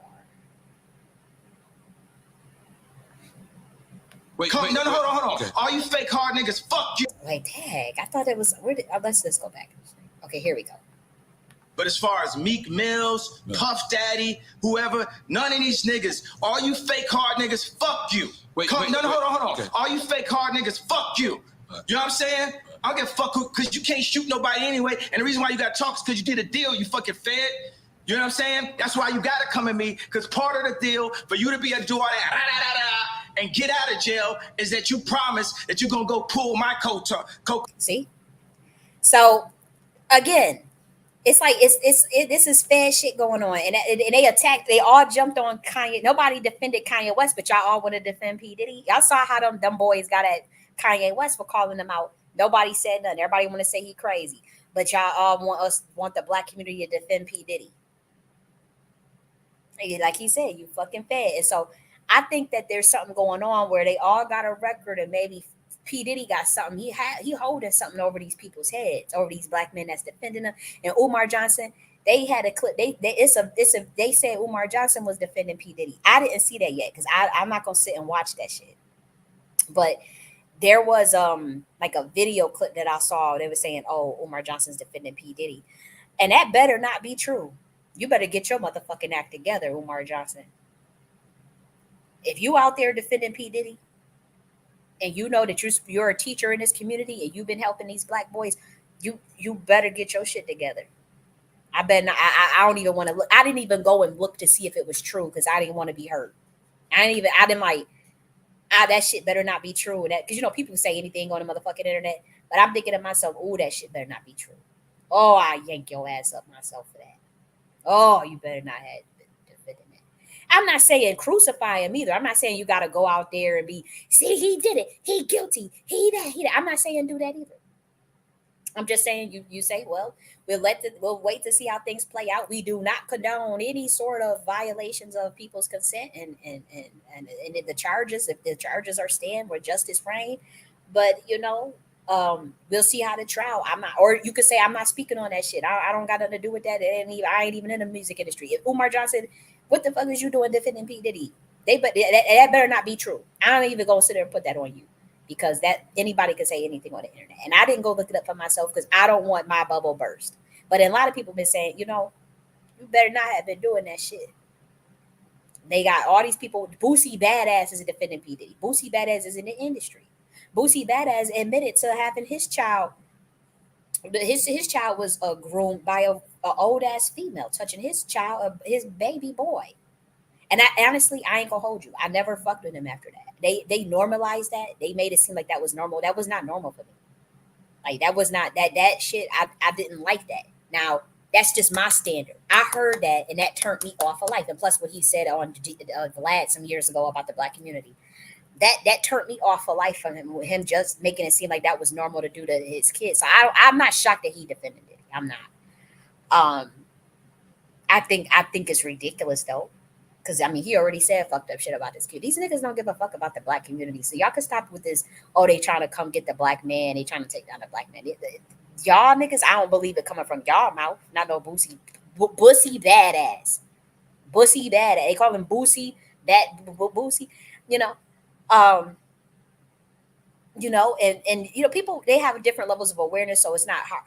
Maybe he didn't know when he was doing that when he told that story about his son and the older female, maybe he just didn't know because he was raised that way. Like people, people be groomed into thinking that something is okay. And if you don't know, you don't know.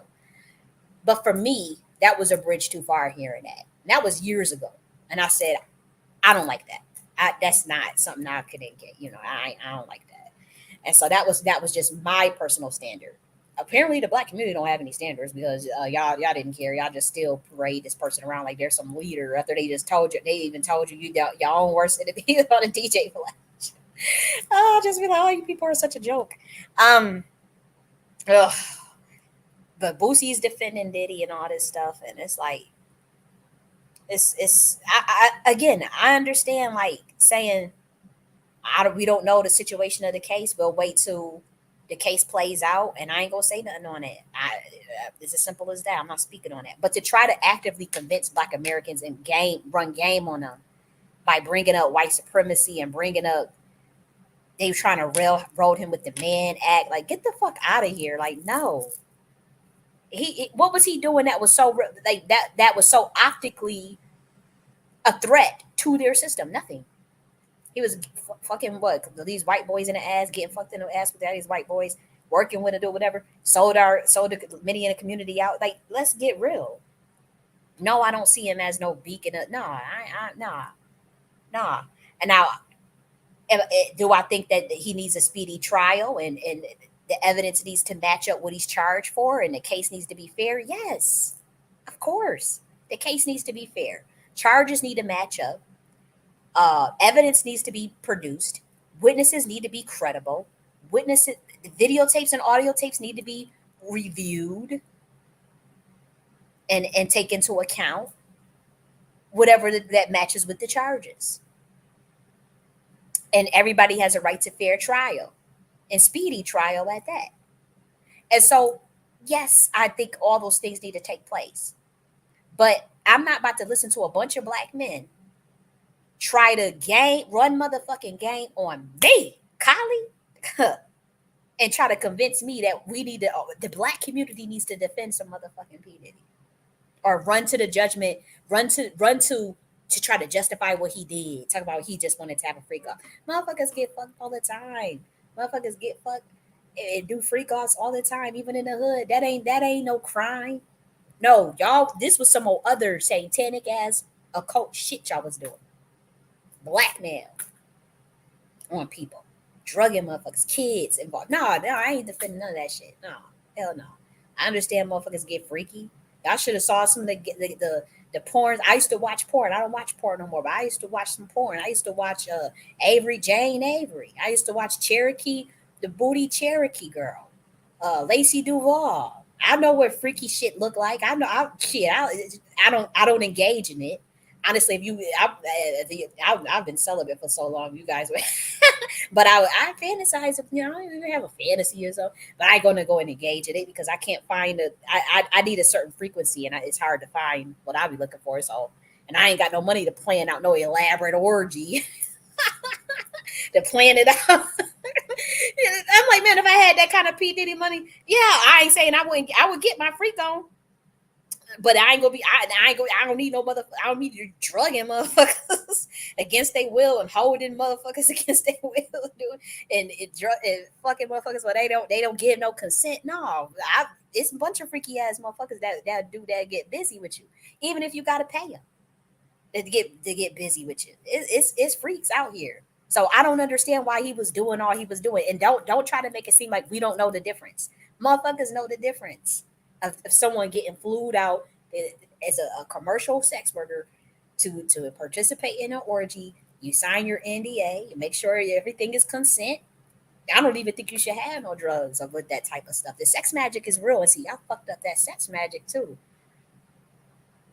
They was doing rituals with that shit. They was doing all, they conjuring up into homunculus deities. Get the fuck out of here. Even if I had that type of money, yeah, I would plan and get freaky or something. But I wouldn't be hiring no random ass prostitutes and no drugs. And I just don't. I had everything is different. My mind worked completely different. But yeah, when I used to watch porn, yeah, I used to watch was it Justin Slayer and Nat Turner and all that shit and Wesley Pipes and see them getting busting down uh, gang bangs all the time, man. Plus they used to have Cherokee the booty girl, Sky, what was her name? Sky Black or some shit like that. They had Sky. Damn, what was the girl's name? Damn, it was a big booty girl too. A big chocolate ass. But yeah, they had all types of you remember back and they have all and I can't handle the frequency of porn right now. It's not worth it to watch it, but when I used to I would feel like embarrassed if some people find out the stuff I used to be into. But again, nothing that was against anybody consent, nothing damn sure with no animals and kids, nothing like that. I was just like, motherfuckers are getting freaky, sucking dick and look at ass or something to see the girl, And people could judge me. Y'all want to judge me, whatever. It's just shit. It is what it is. But yeah, I used to like the Jane Avery. What's it? They had Jane Avery Jane.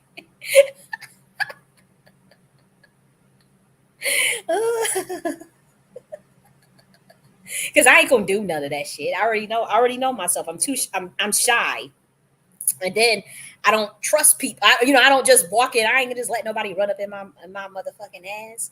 It's been years since I've been touched. I just don't let no niggas just run up in me. I just don't. So I had to fantasize or when I used to watch porn, I used to just have to watch the porn. Shit, they have all types of those. Don't try to make it confused. Don't try to play games like we don't know the difference between a fucking fuck fest, an orgy, and sexual exploitation and human trafficking. We know the motherfucking difference. You better believe we know the difference, especially Black Americans and all humans. We're all intelligent enough to know the difference. I don't understand why you're trying to play us.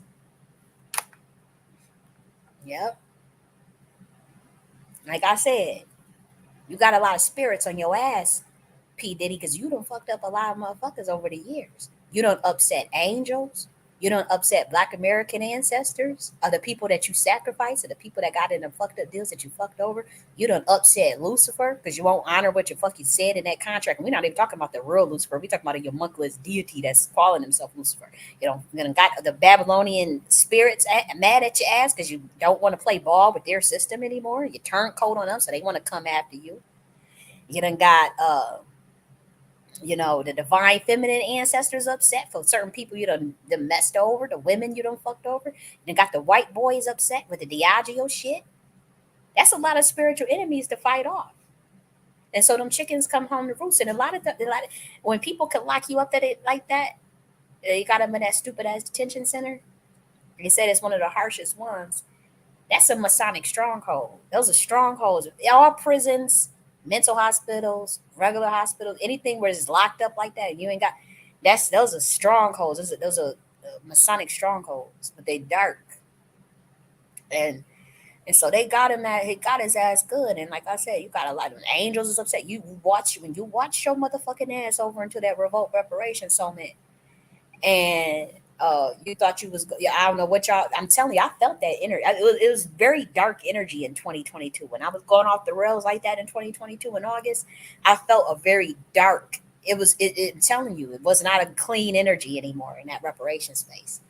And y'all were going after the tribe of Judah. Y'all were going after the queen of Judah, tribe of Judah. I guess y'all wanted us to think we was going to be funneled into the pro-black industrial complex as controlled opposition or a part of the entertainment industry or whatever for that system, because the system is really an illusion. The whole thing is an illusion, guys. Like, it's like, whoa, like, I mean, and it is a mind fuck at first. Sometimes you don't even want to accept it. Like, sometimes, like, you really just, I wish I could go back to sleep. Like, ignorance is bliss. Like, sometimes you wish that, but that's not the case anymore. And so they got to keep this system going. So they walked their ass over in that reparation space, and all hell broke loose. I got locked up and drugged up and poisoned in legal hole at this government by this witchcraft shit y'all was doing. Oh, hell no. And like I told you, I cussed Lucifer ass out on September 13th because when I got that visitation from him, I said, you the motherfucker, you put me in that situation. He said, no, I didn't sanction that. I didn't order that at all. Because I said, we got to change your system. I have to change it. Like, that's ridiculous. Now, granted, yeah, I might have been going off the rails or whatever, but that's what happens during a fucking awakening. Shit, the person just need somebody to calm their ass down, relax them, give them some motherfucking herbs and some some damn ashwagandha and turmeric, and balance out they chemistry, balance out that syrup and fluid that's flowing throughout their motherfucking spine. Tell them to fucking relax and go sit by a damn tree outside. Watch them at that tree and had them fucking meditate and channel all that energy out. Especially if they're being under spiritual attack, like how I was, or a demonic attack, you go and get that damn Bible. You pull out that damn Bible and you read them damn Psalms. Or you read and drive all that out, or you play the Rukia, you play some very, very high frequency shit, 528 and 432 963 hertz. You gotta dry that shit out, because honestly, a lot of times when you are awakening, they know, or somebody get wind of it, or the occultists know, or they'll attack your mother. They'll have a coven attack your ass. They'll do a ceremony or ritual on your ass, or obia death spell, whatever they gotta do to keep that shit out. Like, especially if you are from a certain bloodline. I'm not saying everybody go through it. They go through awakening. They have a list of certain people. If you have a certain bloodline, and you are the rural actual heir, and then you got a group of people that's the imposters, and you awaken to what the fuck going on. Oh, they gonna come after you. They'll try to kill your ass. And so you got a bunch of cowards around you that'll sell you out, like how they did me. But nah, man, y'all that y'all fucked up with that. And so I cussed Lucifer. I said, man, I know the fuck you did. And he was, and it wasn't, we're talking about the real one, because I told y'all that meeting I had when I was 22 years old, where they was deciding what the hell was going to happen with me being 125D and part of the Nagas Serpentine bloodline. It's like, what do we do? I'm not the only one that had that problem. Yeshua had the same problem. Like, it's a bloodline. It's been like that since the beginning of time. We already know about the Nephilim. You already know how they want to sleep with the sons of man, the daughters of man, and all. They already know that shit. Nothing new. And so, yeah, certain things got into certain people's bloodline. Some people get passes by God, though, because if they didn't have nothing to do with it, the bloodline, the stuff creeping into the bloodline, then you get a pass. So yes, there are 125D slash fallen watchers that are among you. Yeah. And they protected by both, and they still got to answer to God, though, because their protection come from God. It's deep. But yeah, look at the timeline. From October 22, Kanye West speaks up about the Jews. Kyrie Irving talks about the Hebrews to Negroes at the same time. I go out, crash out first talking about the damn tribe of Judah in August 2022. Then Kanye West comes in October, talks about this, and then it's all connected in terms of the quantum teleportation of information of trying to wake up certain bloodlines in this country. Yeah. And another thing is, I want to talk to y'all. I want about the trees real quick. Them trees see everything. They are the greatest record keeper, and they're sentient. And so you know how like the trees are truth. You know how like what is the embodiment of truth? Like what is the closest thing you can get to the truth? A time recorder, something that the truth, as far as someone that's able to tell the truth, what is the greatest witness to the truth? It will be the trees. And those trees are sentient. You talking about those big ass oak tree. Come on, you're in the south somewhere. You know, guys, what I'm talking about. You see the biggest ass tree that you ever can block your eyes off. You see the power of them trees. And you get mad, they laugh at the tree huggers. They say, "Oh, you're a tree hugger." Oh, ha ha ha. You better be motherfucking hugging them trees, all of y'all. You go out there, you see that big ass oak tree, or is it moss tree? They got a big, it's so big, the boswellia tree. You used to get our frankincense, right? The frankincense brings in it purifies, and myrrh, you get the myrrh tree that brings in pure spirits like angelic spirit. You got dragon's blood tree. Dragons, that's the blood of the tree. Dragon's blood, and dragon's blood is stronger than sage. You know, but yeah, them trees, they told on y'all asses. Because here's the thing: a primordial being or any being that they don't even have to be primordial, just an ancient soul can look through the records of trees through their quantum teleportation. The information that trees hold in them rings. You know, you can go in that certain high level species, certain angels, they can go and they can look through your trees data. It's like literally a database. You better not cut them motherfucking trees down. Better not touch them either. But them big ass trees, them old big ones, oh, you better believe. Or the trees fuck with me. I go and ask them for information. I could go and look at I could assess their energy, and I say, oh, that's how I know. Y'all trying to lie about this MK Ultra. Say, oh, we don't have MK Ultra no more. Oh, we not doing it in the kids. We don't traffic kids. Lies. Because the trees watch everything. See, y'all can hide from the humans and hide everything from them and brainwash them and program them. You can't do that with the motherfucking trees. So when y'all try to go underground with the Getty and go underground and tunnels and all that and think nobody can see your ass, but as you going underground, the trees are still watching. They see everything. The trees see everything. And they record everything, and they have them rings on them trees, all them rings, and how tall the trees is and all those leaves. That's nothing but information. And guess what? All the trees are interconnected through that root network underground. So they send quantum teleportation information to anything that you want. And if you're a spiritual being and can connect to that, you can look through them records. I don't think I be knowing everything that's gonna happen on a weekly basis. Not everything, but the things that we say in the global scale that will happen on a weekly basis. We do the weekly tarot, and it comes to pass.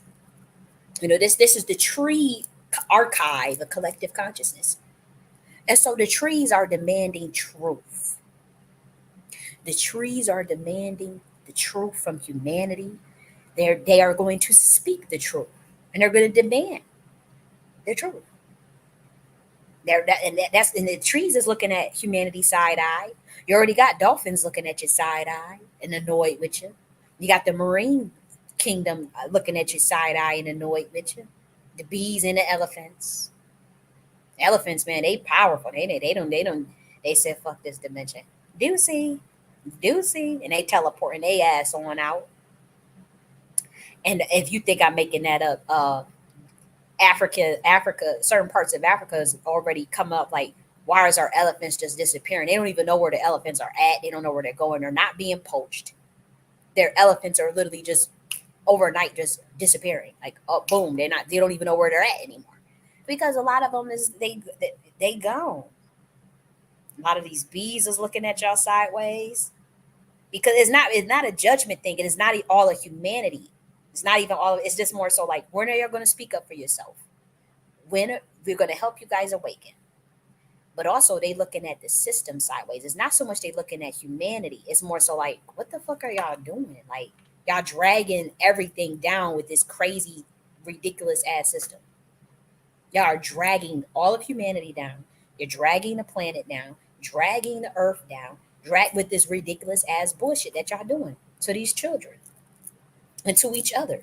Fighting wars, fighting unnecessary wars, fighting unnecessary distractions, all types of racisms, sexisms, fighting over race still, fighting over religion still. Like what the fuck? Like this stuff, like y'all gotta, and it's not so much. Again, we don't really blame the humans because we know y'all under mass psychosis, mass narcissism, mass MK Ultra. So we like whatever. Y'all just gotta come into the awakening.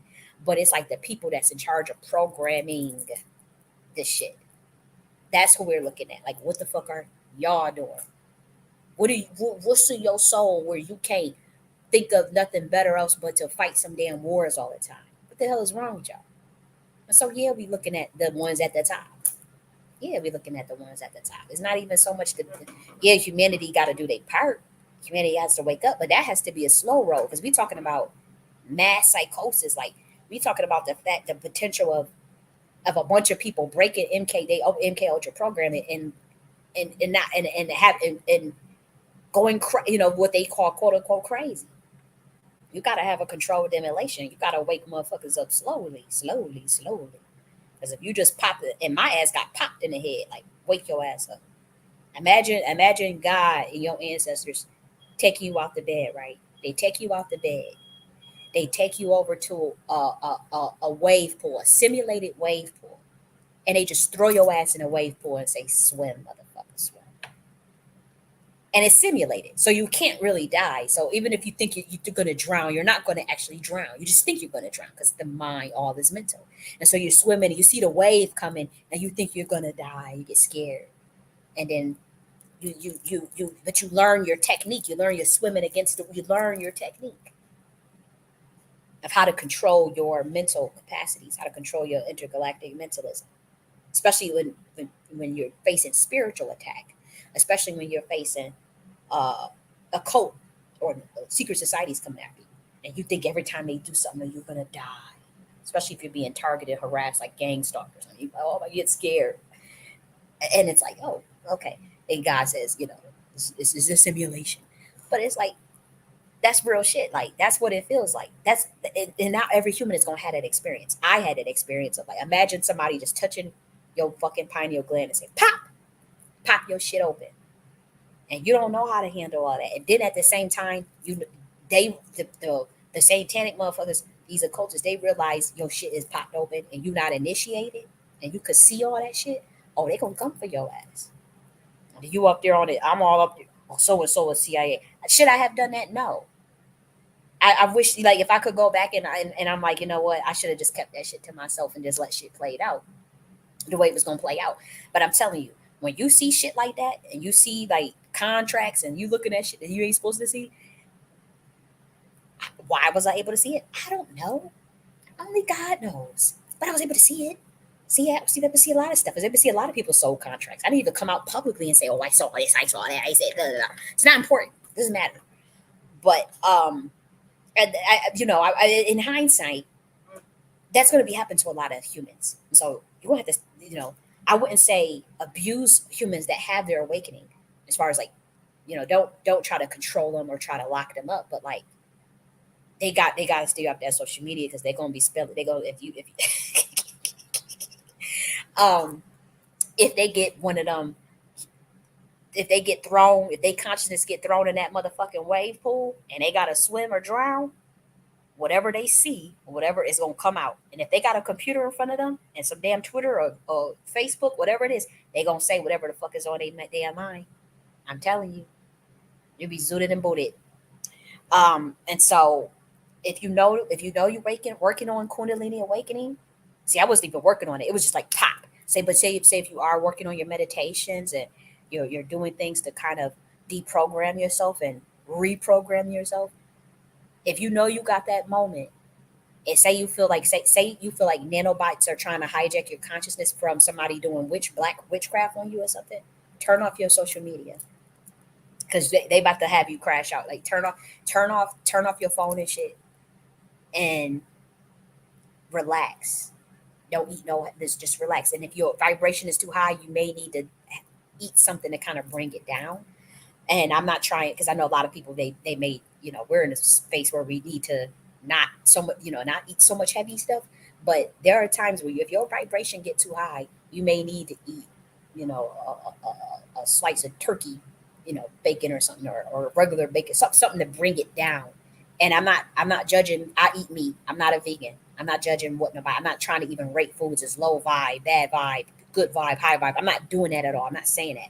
I am just saying that, like, say certain parts of your gut flora gets cleaned out, and like say everything is in balance, the gut flora, and your vibration gets too high, and you kind of lose sense of that time lapse that happens, where you kind of in multiple dimensions at once, and you're aware of that, and you need to get back. You want to make sure you're back in 3D, and you want to make sure that you're connected to the earth star chakra, the root of the earth. Yeah, you better go in that refrigerator. What look and see what's in there, because certain foods, they carry more information than others, and so animal product will carry a denser information code, say, than a slice of spinach or something. And so if you realize I'm speaking from experience.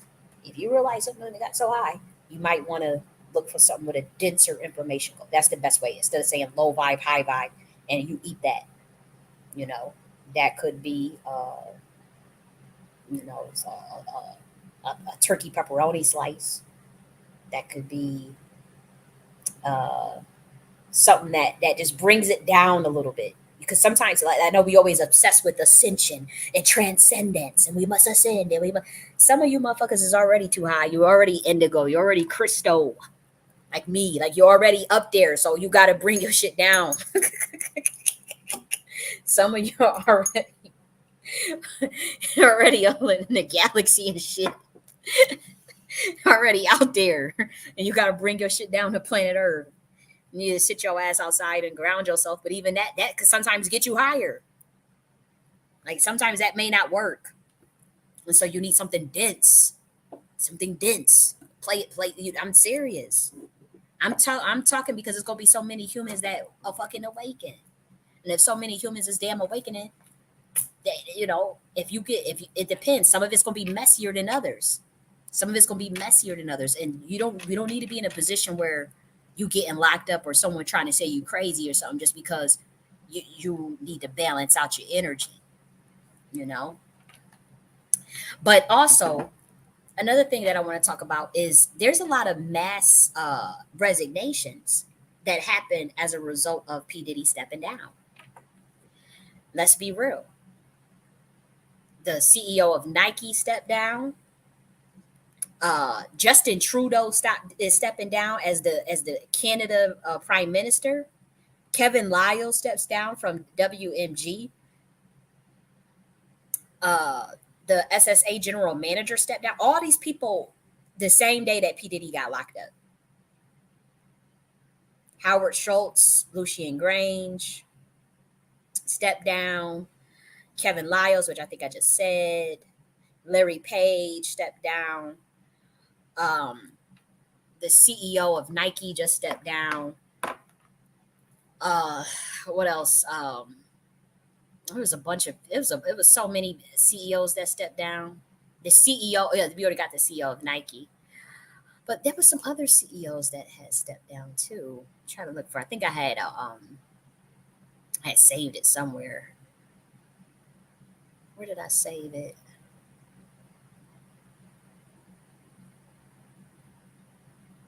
Where did I save it? Oh, the Orlando Airport CEO announces resignation.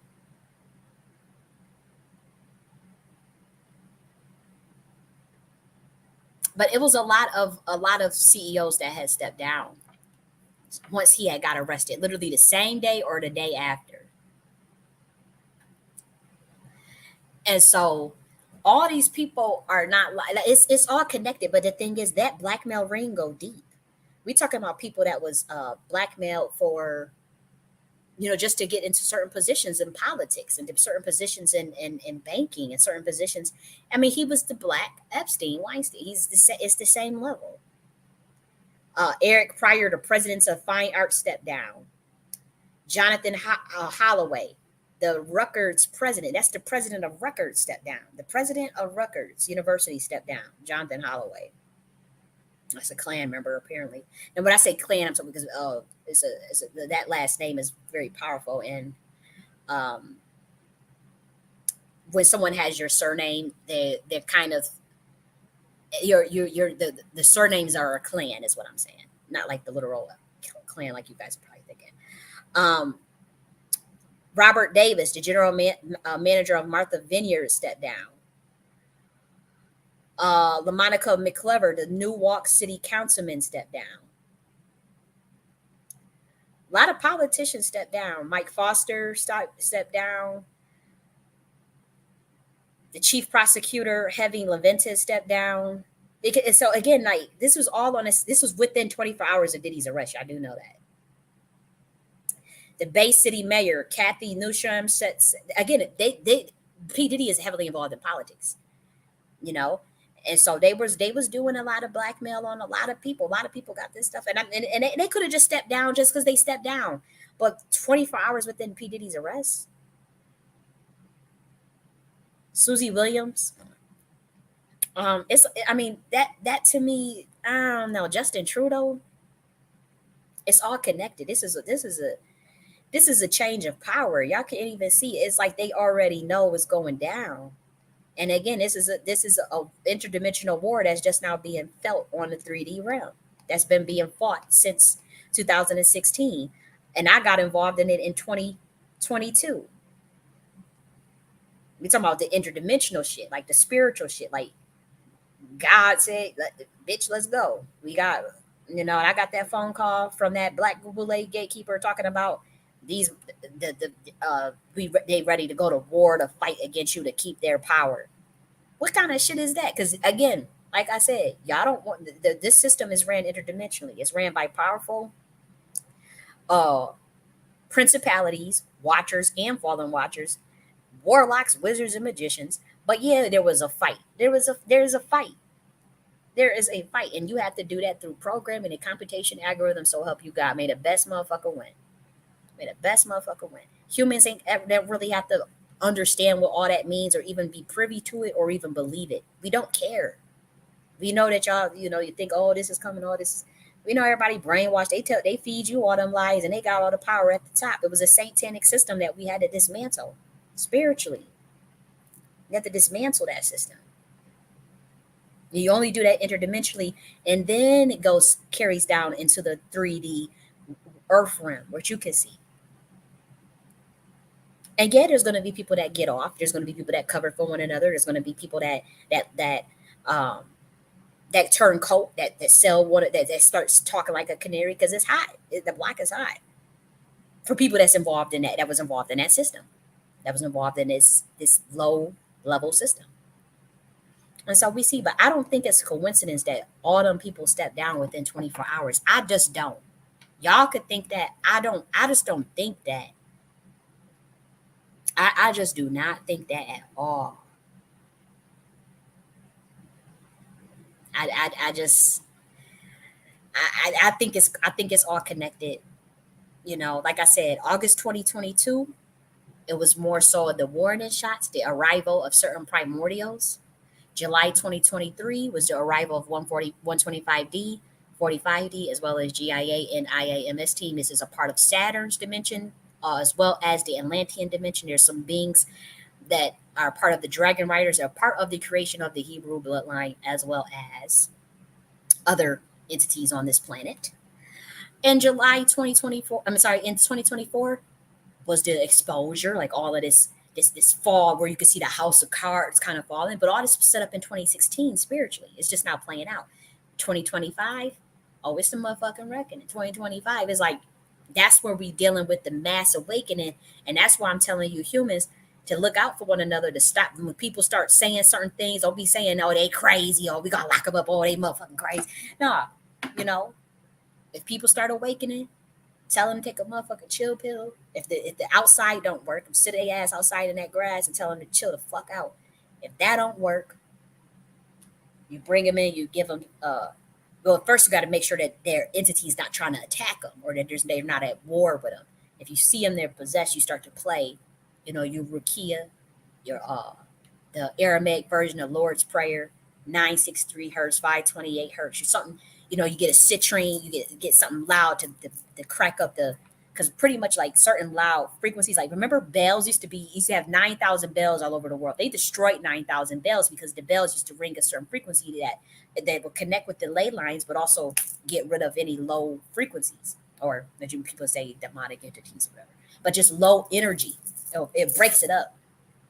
It breaks up it's like breaking up the psychotronics or the radionics of a frequency. I mean, every time you do a bell, like ding, or you had a singing bowls and what's it, the singing bowls, the bells and citrines and certain things that you shake with loud ass noises.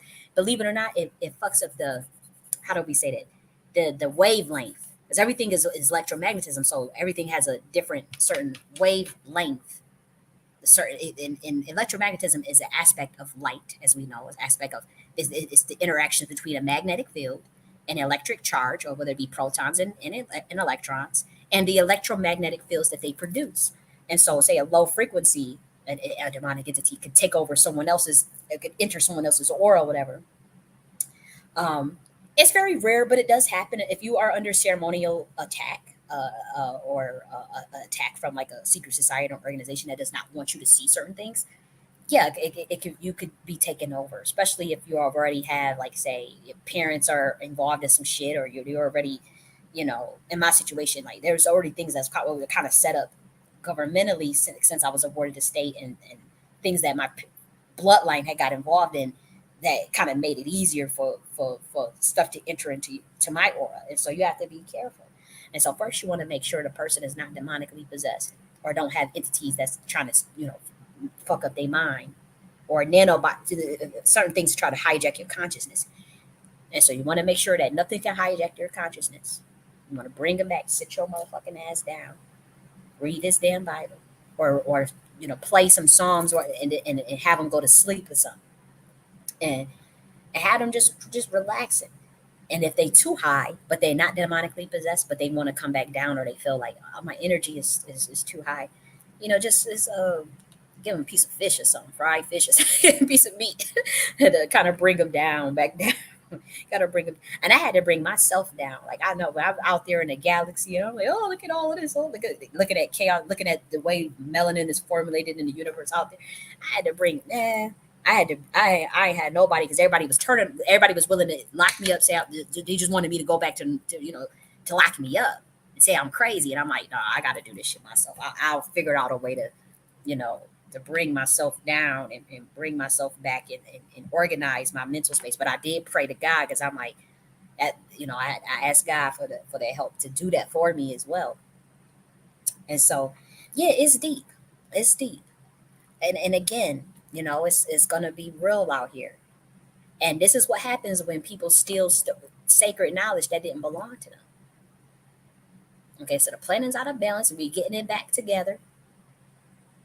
Okay, and again, as far as I want to make it very clear, these charges is much more serious than some damn fuck fest. Don't nobody get a damn who nobody fucking. You got a 50-foot bed, 784 dildos and shit. You want to do, whatever. That's not the charges. That's not the motherfucking charges. Okay, and people are they know that they what they did to get put on. They know they got blackmail on them or whatever, and they gonna, if they want to keep that shit covered, where you'll never know who was at them parties, you will not, or what was on them tapes, or what's on them videotapes and audio tapes. You're not gonna know. That's like they won't tell us what's on that motherfucking Epstein list, because they think is they trying to correct stuff, but they also trying to cover shit too, and they trying to bring out these black people or whoever to try to come out and make it seem like we just crazy for thinking that for thinking that it's wrong to plan an orgy or something. No, we know what y'all was doing. Stop trying to play on people's tops. And there are people that are just like him, but They're just as wicked, but they smarter. They more disciplined publicly, but powerful. But they're powerful in the occult, and so they always make sure that they have plausible deniability. There are black men that are way more genius than damn P Diddy. P Diddy is not intelligent enough. He just is. He's a slave to his lust, desire, to his lower self. Instead of making it imbalanced or whatever, instead of having the lower self serve him, he's a slave to this unbridled power the illusion of power that he thought he had. You see how quick they knocked that shit down. So all of it's an illusion.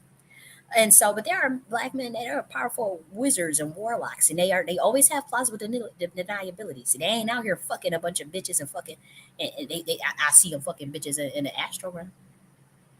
Oh yeah, I'm talking about like they create simulations. They're so powerful occultically, as far as spiritually, where whether it's dark or light, however you want to look at it, I ain't getting into that. But I'm telling you what I saw as a priestess, and I ain't putting nobody's name out there, and I ain't putting nobody's business out there. But I be seeing these black men. I'll be looking in their subconscious mind. I be seeing what they be doing. They be fantasizing about. They be married too.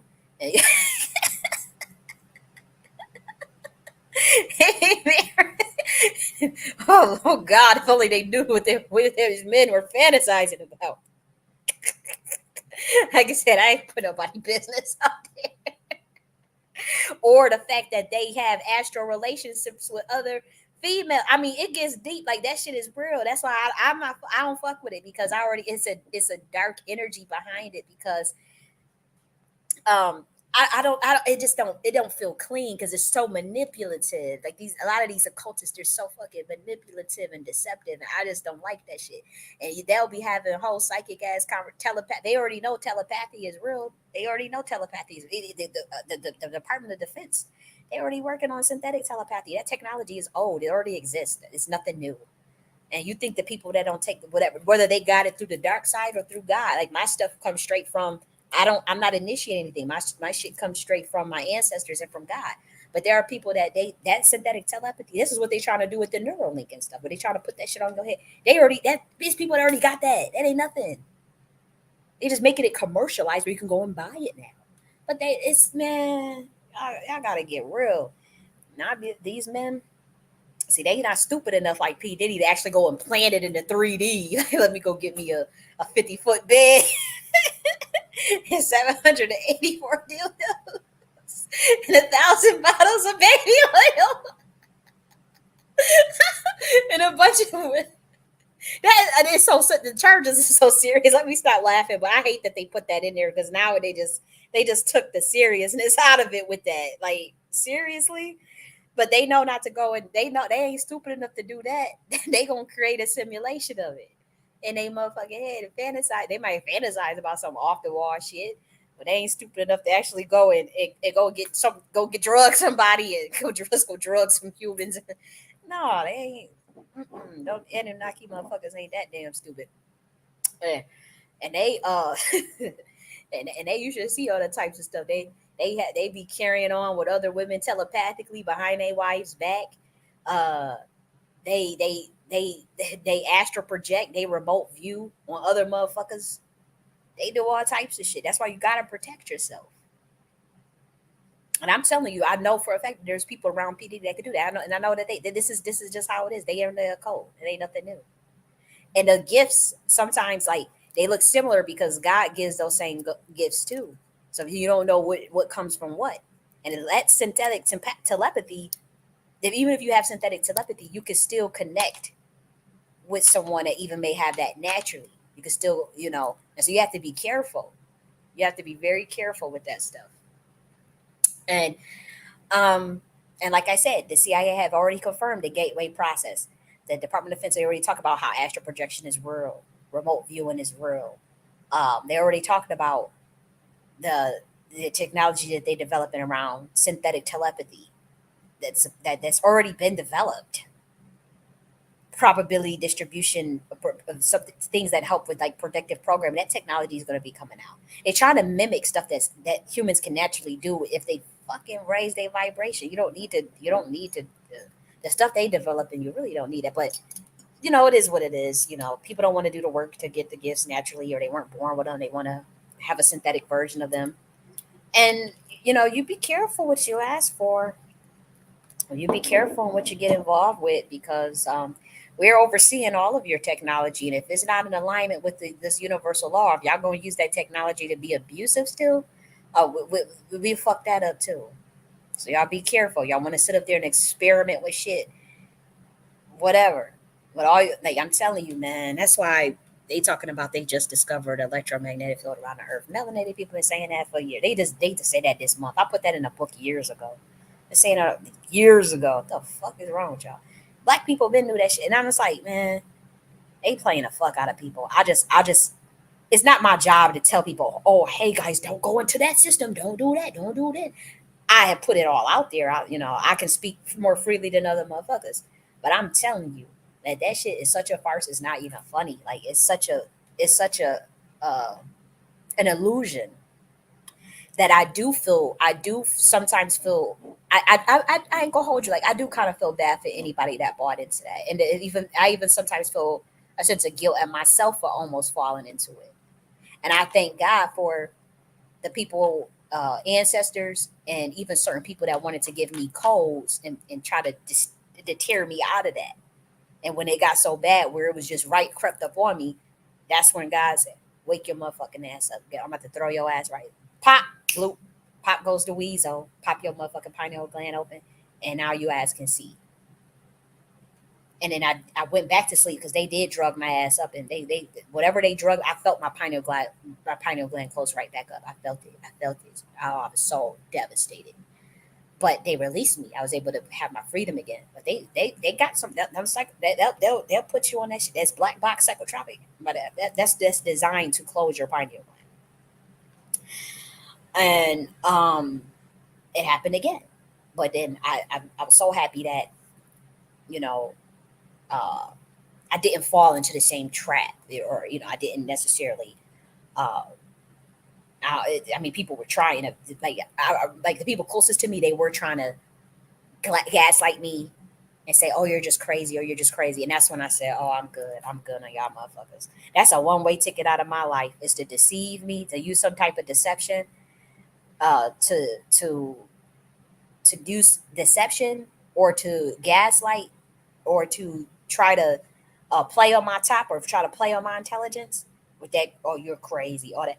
That's a one-way ticket out of my life, because I've seen how that's a setup to get somebody locked up, and I can't play with that shit. Like that to me that's done. It is done permanently. Anybody who has done that to me is like, no, you can't come back from that, because I see how they use that to lock brilliant, spiritually gifted people up. I've seen how they fucked up a lot of people over the years, and even the Black American community. And I can't. I've seen it.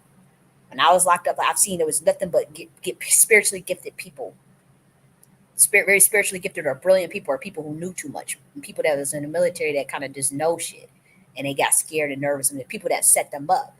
I heard the way they was talking. I heard. I mean, I'm like, they were some of the most brilliant people, or either that, or they had a spiritual gift, even if they was a little off. They had spiritual gifts on them, and I could see that. And I said, "Oh, I see what the government is doing."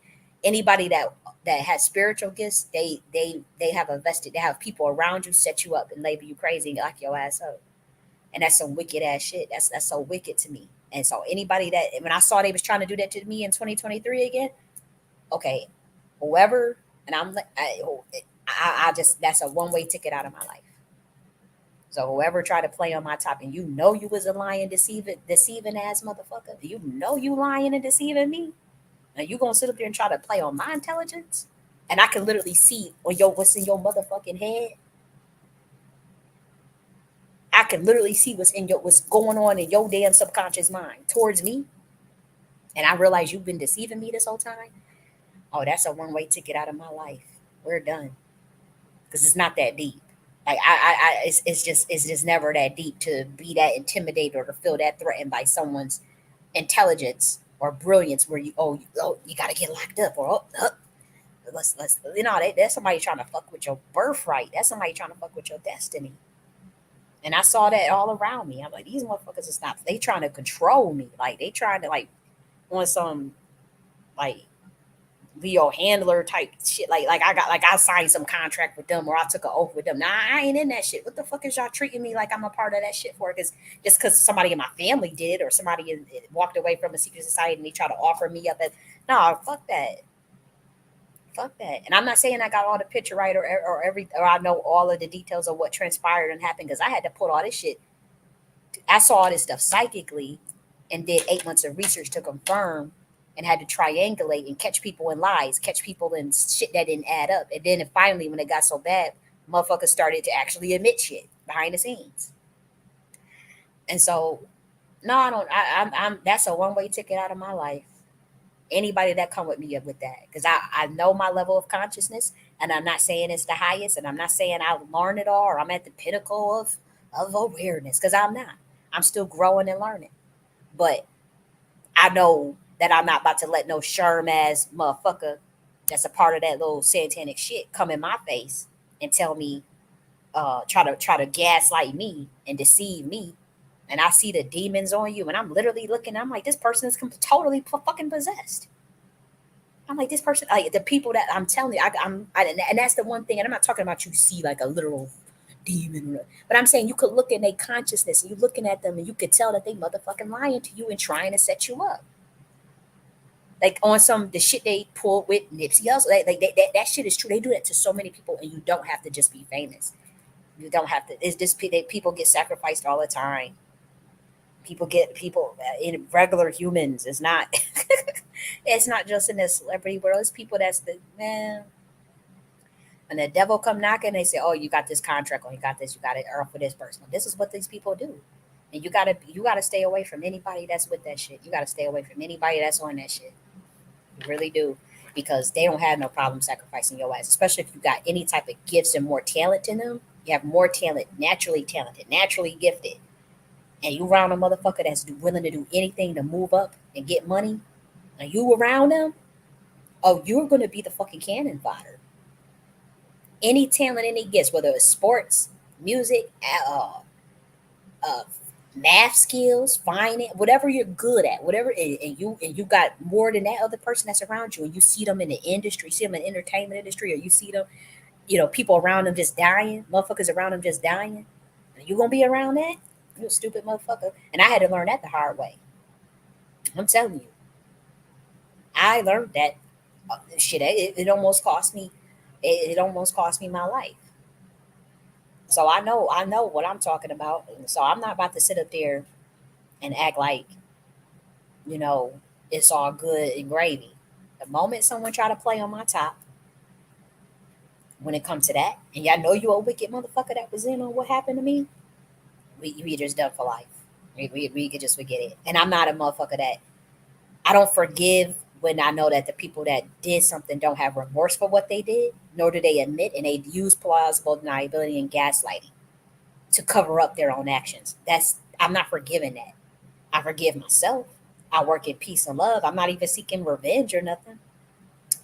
I know that the blowback, just from the laws of thermodynamics, will handle that. Yes, I get angry sometimes, but and yeah, motherfuckers gonna pay.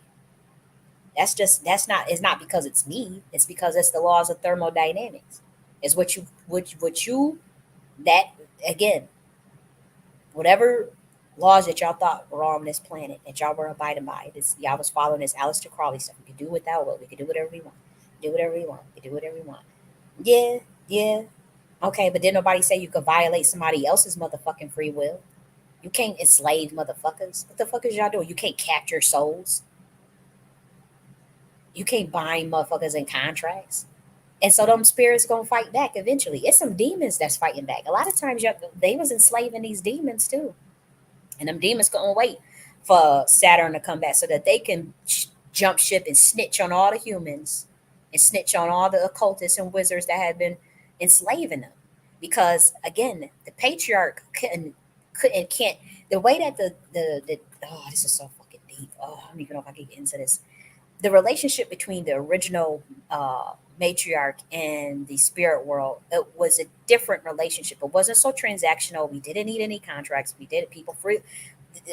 Again, certain entities would freely work with certain women There was no need to bind to no ring, get no ring, and no circle and bind some demon and enslave them to do your bidding. There's very few women that would agree that that is a credible occult practice. That knowledge was stolen, and the men couldn't. They needed to come up with a way to enslave the demons, to get them to do the bidding. Do you think there's a lot of those demons didn't want to do the shit that they was being told to do, and so they couldn't wait. They couldn't wait until GIA got here. Oh, they jumped ship so motherfucking bad. That's why they magic and they shit not working, because they couldn't wait. They couldn't wait to snitch and tell. It's like telling, like it's like a being coming down here, like, what the fuck is y'all doing down here? Tell me what's going on. And then the kids, like the kids, they're telling on, they did this, they did that, they did this to me, they did that to me. That's how some of them are. Some of them are literally snitching on y'all and jumping shit and saying, look, I want out. What I gotta do to get back in 125D? What I gotta do to go back? What I gotta do? What we gotta do? I'm tired of being a renegade out here. Shit, I want to elevate to. What the fuck I gotta do? I gotta change. We gotta tell the humans they can't do that shit no more. It's a lot of Dracos that's been telling on y'all motherfuckers. It's a lot of shit. Them trees. We could look at any tree and see what kind of information is in it, and see what they know. And so yeah, again, it's not so much like somebody gotta be condemned or we gotta go after motherfuckers. No, it ain't even like that type of energy. It's just it's a part of the growing pains of the evolution of the birthing of the new Earth, the ascension process of the entire planet, and it's painful. The awakening part is it's not all hunky dory, but we get through that with high frequency of our love, with our peace and joy, like the high frequencies. Just trying to maintain that balance as much as possible. That's how we keep it together, realizing that we don't need to be fighting at this time, realizing what type of emotional manipulation is happening with the system to get people to be at odds unnecessarily. It's people still caught up in being racist, right? I cannot believe for the life, I can't believe that. That to me is just so low frequency for people to be running around practicing racism. There's people running around practicing sex. Like I don't get it. It's like, why are we not past this? They fighting these wars and stuff. So humans have to take accountability too. Like, humans still have good in them, and so you're in a day and age where you're being always manipulated. People trying to manipulate the human race with fear mongering and low vibration. They're gonna try to come out with another pandemic right before before November hit. You gotta be prepared for that. You can't. What you gonna do? You gonna say something? You gonna fight back, or you gonna do what you did last time and just roll over like a dog? Are you gonna say no?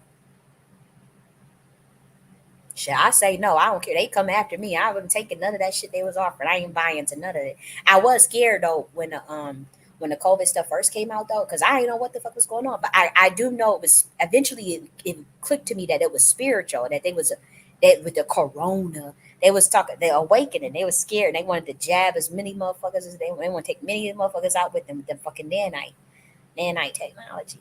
I wasn't going for that. Now I might have been scared I was wearing a mask for a little bit and freaking out with the spraying I was spraying hydrogen peroxide to make sure I didn't get no germ or whatever.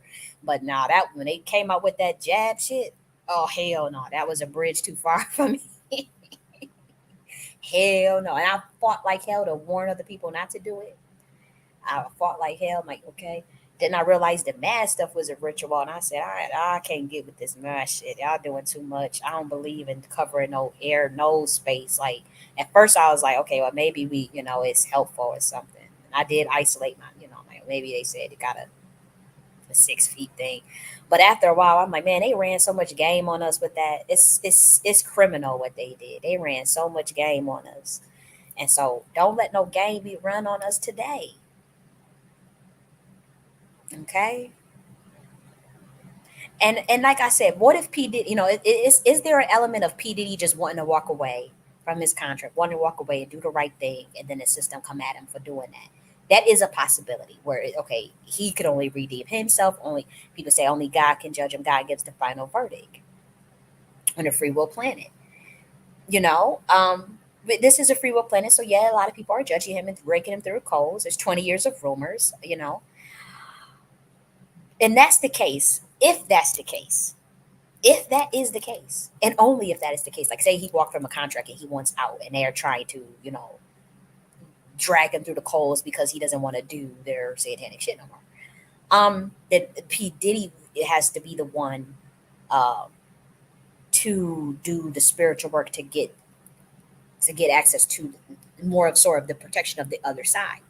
And so, is he doing his meditation? What is his spiritual practices look like now that he's locked up?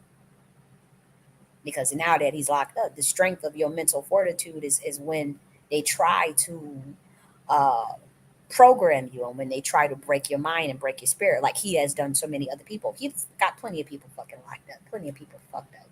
So now he knows how it feels to be like that in a detention center where we're under a Masonic stronghold, a demonic stronghold. He knows what that feels like. In prisons, that's what they are. And so he needs to he needs to be meditating, and he needs to be praying.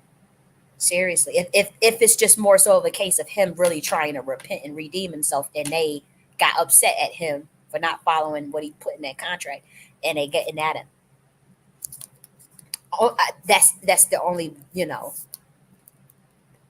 but that's the only way that will work. But at the same time, that deficit's got to be balanced. Them deficits got to be balanced. And again, the work that I do is not fully altruistic. A lot of it is get back at what the system has done to me, and what this system has done to me. So a lot of the I care about humanity, and I speak the truth, and I'm always gonna work from a place of love. But a part of me going so hard at talking about these type of stuff and going hard against it is because of what I know that this system did to me, and the financial blacklisting that I had to endure before getting into the reparation space. Before, I mean, they just came in harder after once I got into the reparation space, but they had been fucking with me. But I never got no shake. As talented as I am, they never wanted me, and they wanted me dead. Had always been coming after me.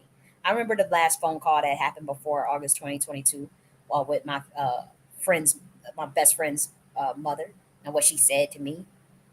I know what the fuck this motherfucker was trying to set me up on some demonic ass shit. This motherfucker was threatening me, like, and I speak. Oh, you found out. Oh, you lucky, or whatever's protecting you. Like literally, like, I guess because they figured they was going. Okay, we gonna do our last ritual to see if we can get her out of here.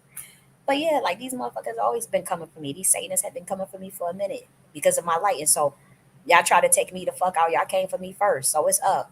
I didn't want this shit. I wanted to just live my life on planet Earth, and figure out consciousness, and grow and evolve and see and go on to the next thing, and wake up at the time as time allots, and do my part to reprogram this matrix.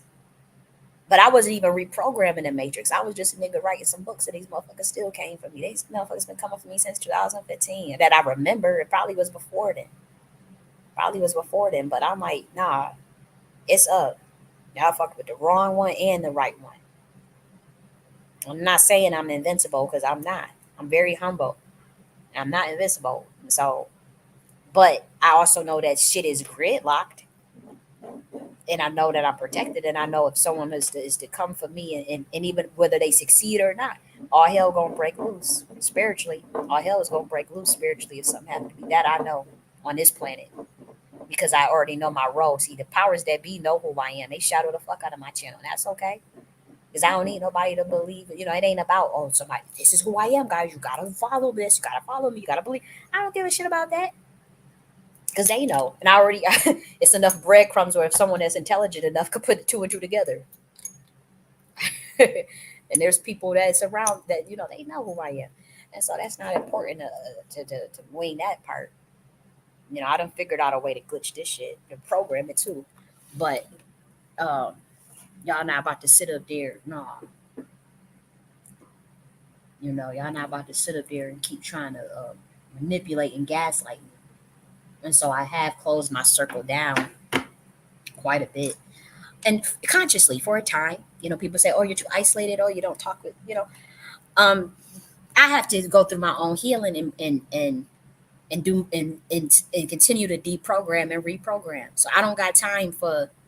I have to develop more discernment skills because I almost got fucking played so bad by people, you know, in that around me when it comes to this shit, this occult shit and all this stuff. I got played, you know, and so I'm with me. It's like I don't want to be hyper vigilant. I don't want to be paranoid, but at the same time, even I've noticed that people trying to like on small scales, and I document this stuff too, where you can see the logical inconsistencies, where I'm able to kind of see someone's character, and I'm talking about documenting like whether that be through like text messages or emails or something like that, where you could see where something they get caught up, like it's not that they get caught up in a lie or they get caught up in a logical inconsistency, like something that's not where you could tell that this person is being deceptive.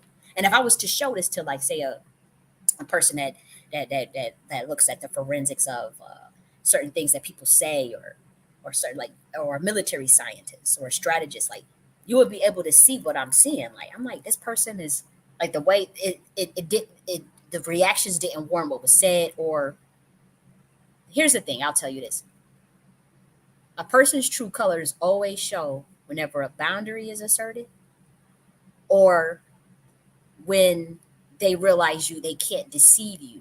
You can see the frustration, and like I've been catching people in that. So I don't let people get close to me at this time because I'm like, I don't. It's like they trying to hurry up and barge into my life, and I'm not ready for that because I watch motherfucker. One thing I've always been observant. When I was a little ass kid, I was an observant motherfucker.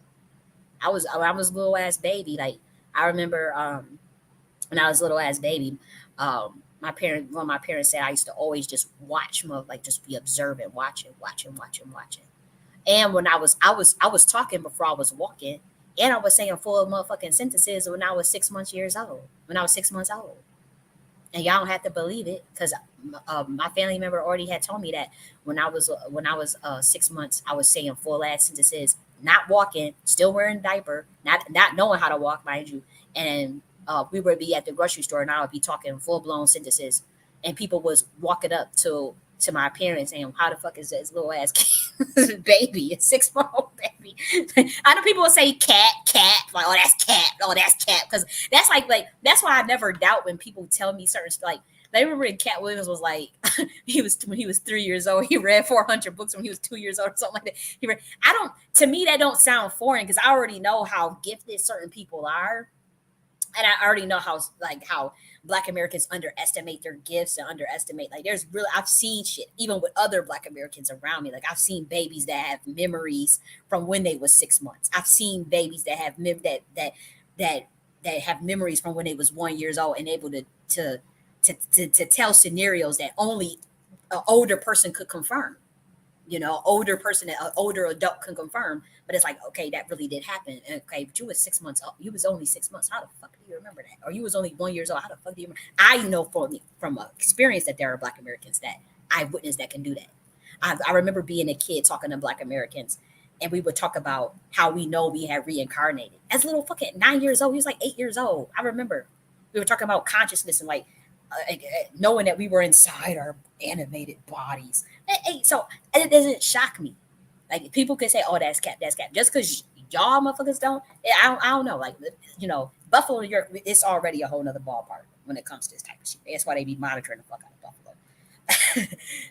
They monitor the hell out of the Black American community in Buffalo. But there was already very spiritually gifted. I grew up around spiritually gifted Black Americans my whole life, so it doesn't shock me. We always heard stories. I grew up with Black American kids that could that knew that were mediums that could see certain things and know certain things, that would know who died in the house, know who when somebody was about to die, and the next day they go and say, "Oh, so and so going to die tomorrow," and then that person died. But that's nothing new to us, like to me. And so people could say, "Oh, that's cat," but yeah, I was 6 months old, talking like a motherfucker, talking full blown sentences, and my parents confirmed this. I was always fucking observant, and actually, even before I came down, and we getting esoteric here, y'all can say, "Oh, that's crazy." I'm a spiritual motherfucker.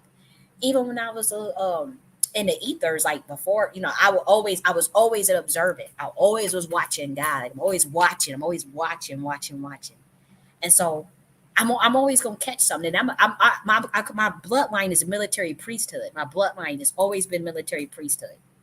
Because check my last names, my surnames, are all my genealogy. It all confirms there's connection to uh the spiritual. The last name on my mom's side means person that follows the holy way, holy way, and being balanced. And it's a play on how the Hollywood tree, but it's also the person that follows the holy way and that looks after the sanctity of the church. Look at the way the church is ran, the administrative aspects of the church, but also following the holy way. And then on my dad's side, the name means someone that studies the spiritual aspect, more of the eschatological aspects of liturgy, spiritual, the scholar aspect of the spiritual practices, devotion to God. Going back, one last name is Jordan. Like it just goes back, going back all the way back to the Bernards and going back to even further then. But it's always been a military priesthood bloodline. Parents of people are in the military in my family, on my biological side. So that come naturally to me. If you look at my natal chart, it was always naturally. I was born to be a teacher. I was born to be a teacher. I was born to be an author. It's already in my natal chart. I was born to be an author. I was born to be a teacher. I was born to be a military scientist. I was born to be a priestess. I was born. It's already there. It's already there. I also have other things that are not so great. I always had issues like with sinuses. That's also in my natal chart. I have issues with sinuses since I was a little ass kid. Issues with the legs, and it's like I always have to be, even though my legs are aesthetically pleasing, I always have to be careful with circulation in legs. That's also been in my natal chart. And so I say that to say that this thing is also in whatever you in your natal chart. These are things you want to pay attention to. And so the situation with P. Diddy, it is kind of triggering to me, because it's not triggering, but it's just a harbinger. I would say it's a harbinger for what's been going on in that system, and it's deeper than Hollywood. It gets into politics. It gets into the way the governance of the system is ran. Satanism, exploitation, trauma, mind control. It's horrific, and we just done with it. And so, may justice be served for anybody that was harmed by such practices. He gets a fair trial with showing the evidence of what happened. People come forward. There's 50 witnesses. There's 30 phones. There's recordings. There's audio tapes. They got enough evidence. These people ain't lying. There's been rumors for 20 years about this motherfucker. So I don't think they lying at all. Because it was people saying this shit before the white people before the system turned on it. It just got covered up. They always cover up for these people. Even this is like this situation I be talking about. Like, people know what happened to me. They just cover up for them motherfuckers, and they got plausible deniability. But nobody gets away with nothing. Nobody gets away with nothing. You're gonna pay on the front end or you're gonna pay on the back end, but either way you're gonna pay, even if you come for your motherfucking kids, because you ain't had no business fucking with people. You ain't had no business fucking with some innocent ass motherfuckers that's what these I'm telling you, these occultist Satanists, they feel like there is no such thing as morality. There is no such thing as good or bad. We could do whatever we want.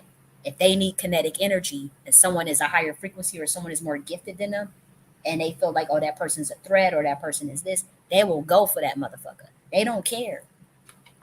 They will come for your motherfucking ass to take you out, sacrifice you, whatever you got to do to move up. And that's how some of these people think. No, we don't think like that. No, we may not know what that's even about. Okay, but other people do. And other people do think like that. And so that's what you're fighting against. They go black on your motherfucking ass. They don't go the darkest of the dark, whatever they got to do to take you out. Now, they don't understand the laws of thermodynamics. But they still sometimes this shit works, especially if it's another person that you a vibrational match and you're doing it to. But if it's somebody from a higher vibrational match that was sent on this planet to do certain things, and you coming for them and doing all that shit to them, that shit gonna blow back like a motherfucker. That shit gonna blow back like a motherfucker. It's already blowing back on their system, and they know it. They know it. That's why they called my phone talking about some 7 state attorney generals is asking about you, and we ready to go to these bloodlines is ready to go to war with you. And I'm looking like a deer in headlights. What the fuck are you talking about? I was watching Zeus Network, watching some damn ghetto ass show. I think it was Jocelyn Cabaret or watching one of them ratchet ass show. No, it wasn't Jocelyn Cabaret. I like Jocelyn Cabaret. It was like Bad Boys or Baddies or some shit like that. I'm sitting, I ain't gonna hold you. I was on some ratchet shit. I've always been spiritual, but sometimes I partake in the festivities. Yes, I'm sitting there watching. I think it was Baddies or some shit, and I get a phone call like that, and the dude even said like, yeah. I heard you say you watching baddies and you gotta wake up. We ain't got time for that. Like it's a war out here. Like it's going down. And I'm looking like, what the fuck you talking about? He was talking spiritually. He was talking spiritually, and then he said, that's when he said what he said. And I don't care. Nobody has to believe me. Could he just have made that up to scare me? Could he have just made that up so I could crash out? Sure, he could have. But I don't think he was lying because it was too much things that happened afterwards that confirmed that he knew something I don't know. And these old ass people, they in their 60s and their 50s and shit. I'm only 32 years old. I don't know. Like I don't feel like it's right for people to be initiated and be old as fuck and to be coming for some 32-year ass person. Like that's 32, and they be doing it all the time. It's like that's so unfair. That's so wicked. Like you got all the knowledge, you went through all the processes, you have all the life experiences, and you use that to take advantage of people that don't know what the fuck is going on, that don't know that's completely clueless, or they have a little bit of a clue, but they're not initiated. They don't know. They had to teach themselves all this stuff. They didn't know. They didn't learn it through the channels. They don't even have enough experience of what the fuck they doing, and it's a wicked ass motherfucker that'll go after them because of some jealousy or because they want to take a birthright off of them. I'll play that games in that industry if y'all want. I'll never go into that no shit like that. I don't want to be around nobody that even think it's okay to do some shit like that. Like that shit is just ridiculous. And it's coming down and we tearing it down and we don't give a fuck who mad. Y'all could try to gaslight, say, oh, stop worrying about what we doing and focus on yourself, bitch. Y'all been focusing on me. Y'all don't think y'all been watching my motherfucking ass, copying me and stealing shit from y'all. It's up. Now y'all don't woke up a sleeping giant. I was minding my business, focusing on writing my little books and talking my little shit, and y'all motherfuckers fuck with me, the weirdo ass occultists. It wasn't everybody, and it was people that helped me too. It was occultists that helped me too. It was spiritual people that helped me as well. So I'm not trying to attack people for their beliefs or the practices that they have, because occult just means hidden. But we talking about when I say occultists, I'm talking about deceptive, devious ass motherfuckers that will use esoteric sciences and mystery sciences against unsuspecting people for ill-gotten gain. That I don't even know if that's the right word to use. Occult is probably not the right word. Probably just Satanist. Probably it's a wicked ass Satanist. It's just ridiculous. And I just don't have no respect for that. I would never respect a person that would do that to just random people. And they've been doing it for a long time. That's what you think happened to Nipsey Hussle, what you think happened to Darren Sills. It's been happening for so long. It happened to Thomas and Cara. It happened to Aaliyah. It happened to pretty much anybody that's in. They talk about the whackers and all that stuff, the star whackers and all that. Y'all think that shit is fake. That shit is real. But let's watch this. Let's look at this. This is Bun B. He was killed. He said, I'm sorry, not Bun B. Pimp C. He was telling us about, P. Diddy, and then after that he died. Look at this. Say this too, you niggas out there think this shit is cool, but it ain't cool. Me and this man ain't never been butt naked in no room together with no hoes, pulling no orgy type shit or doing none of that whole ass shit you niggas out there be doing, thinking you doing some fly shit. Nigga, if you in a room naked with some other niggas and some broad, them niggas looking at your ass. And if that shit is gay and you need to get on some other shit, me and this man got nothing but respect for each other. We ain't never put no train. We ain't no motherfucking freaks. We some family men. We getting this paper. You know what I'm talking about? And I had to put that out there, bun, because a lot of niggas doing a lot of fugazi shit out here, man. You know what I'm saying? These niggas, they flip-floppy, they pitching and they catching with these boys, and they doing all so. And if you gay, that's cool, but be gay and come on out and be that. Don't be in front of us and acting like a straight up G, and then you get over here and you letting these boy bust up your back. But you know, it gonna come to the light. And yeah, I want to put that out there, man. This man ain't never seen me naked. I ain't never seen him naked. We don't desire to do no shit like that. We ain't going out like that. And we were wild young teenagers. And when we before that X, you know, that X, a lot of that shit fucking like. See? So they know. They know. Why did he gotta lie? So that was, and he died. I'm gonna say this too, They got niggas mad. out there. Them out. They are mostly gay. So look at this. The FBI spied on MJ for 12 consecutive years and found absolutely nothing. The FBI files are public. People will continue to believe their lies regardless. MJ case is the product of an elaborate extortion attempt. Exactly. See, they ain't got nothing on MJ. They spied on him for 12 years, just like they spy on me. They didn't got nothing on him.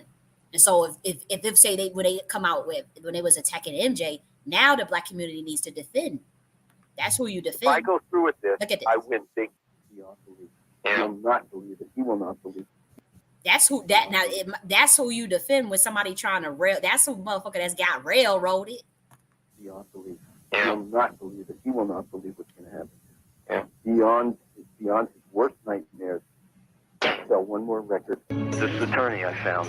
I mean, I interviewed several, and I picked the nastiest son of a bitch I can find. Once I make that phone call, this guy is just going to destroy everybody in sight. Any devious, nasty, cruel way that he can do it. And I've given him full authority to do that. It'll be a massacre if I don't get what I want. If I go through with this, I win big time. I will get everything I want, and they will be destroyed forever. They will be destroyed. June is going to lose Jordy. She will have no right to ever see him again. Yeah. That's fact, Dave. That's what's going to help. Michael's career will be over. Does that help Jordy? Michael's career will be over. And does that help Jordy? It's irrelevant to me.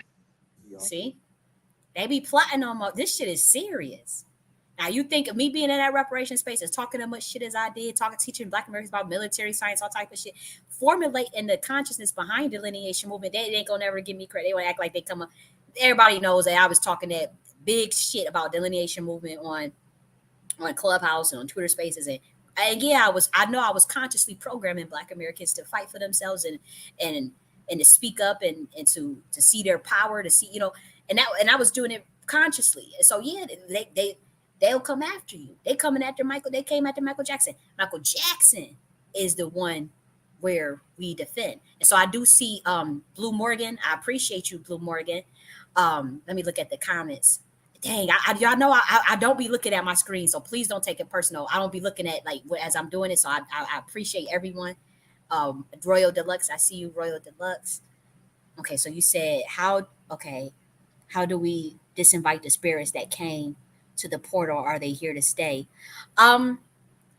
Believe it or not, primordial spirits came through many of the portals. There's several portals, and they took care of that. And then another part of it is like we're talking about archetypes of consciousness. So you disinvite the lower level spirits by just collectively raising our consciousness. They will not stay because the frequencies that are different that force brain entrainment, they automatically get removed. And so two frequencies that are different can't occupy the same space. They can occupy the same time necessarily, but they can't occupy the same space. So you can disinvite. I mean, if you're saying like, I don't know if you're talking about personally or collectively. Collectively, we would have to rate. You re-rate once the frequency raised on a planet. Spirits that are low governing force, spirits that get off on like say hatred or jealousy or whatever, they would automatically siphon off into a different dimension, a different state of consciousness, or auto delete and get recycled back into the love consciousness of the universe. Or if it's personal, the disinvite that came through the portal. If it's a personal thing like dealing with some sort of possession, there's certain modalities you can use. Another thing we could bring back those bells. They shut down they destroyed 9,000 bells. Y'all do know 9,000 bells in on this globe.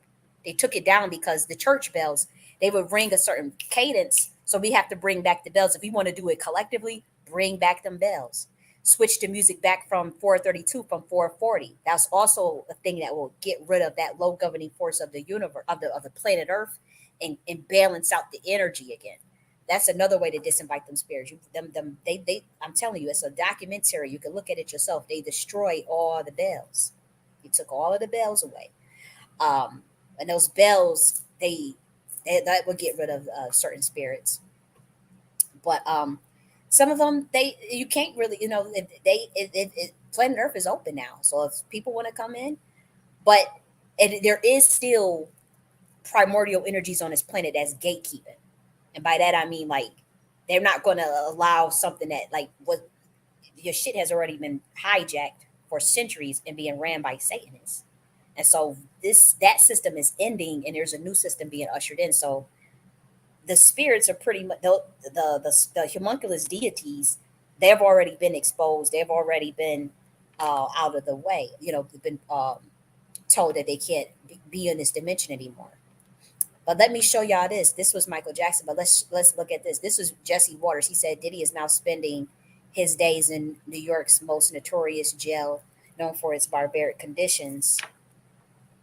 300 plus grand jury subpoenas later, Diddy can't wiggle out of this one. Let's see what he's saying. The feds say the investigation's still ongoing, and Diddy's a flight risk who's tampered with witnesses before and could do it again if he's free. See, he been tampering with witnesses, and that's another thing. He gonna try to tell the judge he offered $50 million and promised not to have. Diddy offered $50 million and promised not to have any women over his house. That ain't no damn punishment because the dude is gay. How is that a punishment if he gonna have a bunch of men around and he exploit men too? So that ain't no pun. That's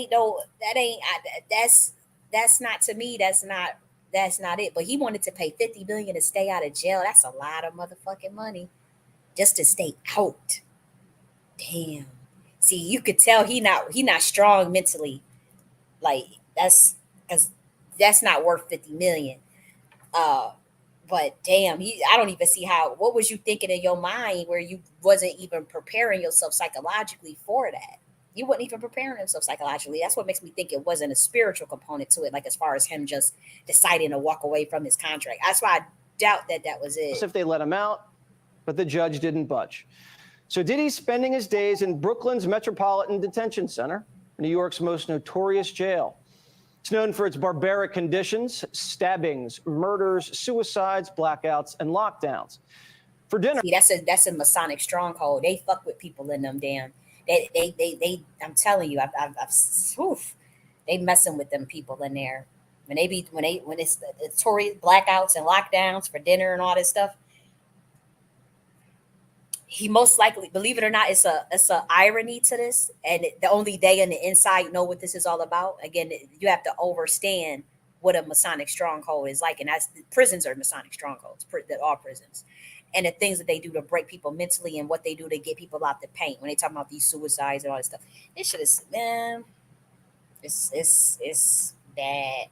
Celebrities who spend time here, and they saying he going through withdrawal. Well, you got to figure if he was a regular citizen that was doing drugs, they would have to go through withdrawal too. If they were locked up and for something that they done. Now, as far as the bail thing, I don't have any opinion on that because I don't know the criminal system that much. I've never been arrested in my life. So I really wouldn't know what to. I don't know how that all works as far as like bail and all that and what's. But it just seems like a bad situation. He's got denied bail twice. It looks like. Did he get denied bail? It's been twice now. This was Jonathan Odie. Y'all gotta watch this interview right here. This is what's gonna, like, when people be talking about MK Ultra and the Black Illuminati and all that stuff. This is gonna open your eyes right here. Everything he said came to pass, and this interview was like 12 years old. So y'all watch this. Y'all watch this right here. I'm telling you, watch it. That interview is on open your eyes. You'll be if you're a normie that don't know what the hell is going on, that may be a little too advanced for you, but it'll awaken you. And see, the former NYC, they saying this is let's see, it says Dr. J. Varma is former senior advisor for public health. He was doing drug fueled sex parties too. And they found out he was running the entire COVID city response while having these drug-fueled sex parties. They've been doing that for a long time. And see, he's talking about it right here. But I was looking around, I wonder if he sees me because this was not Wait, COVID when friendly. The only way I could do this job for the city was if I had some way. So while everybody was locked down and all that stuff, he was having drug-fueled sex party. Now again, that's the orgy part is not really even a big deal. It's more so like, do people have consent? You know, are you violating people's consent and free will? And so here are some of the comments that I thought was interesting. So people says Diddy was a penny crook with big dreams and little talent. That's why I say, when people were saying we are jealous of P. Diddy, that's why we wanted him to take him down. But he has no talent that we would want. Like, you know what I mean? Like, I didn't never see him singing amazing. I never see him rapping amazing. I never see him playing no amazing instrument. I never seen him having uber brilliance and intelligence. I never seen him doing anything that was like, this dude got to where he at, fucking and sucking, kissing ass, signing oaths and deals, and sacrificing motherfuckers. That's where he got to where he was at, like many of the other motherfuckers. And we ain't nothing jealous of that. We ain't jealous of that shit. And okay, so I don't know why that's in there. But it says Diddy was a tool of the music industry executives to get blackmail on young artists and force them to sign terrible deals that make record labels millions. I'm sure his reach extended beyond just musicians as well. It did. It got into politics. It got into low-level politics, high-level politics, the medical industry. It got deep. When all these CEOs want to step down, because it's bigger than Diddy. It ain't got really much to do with Diddy. He's just one of the three-headed dragon.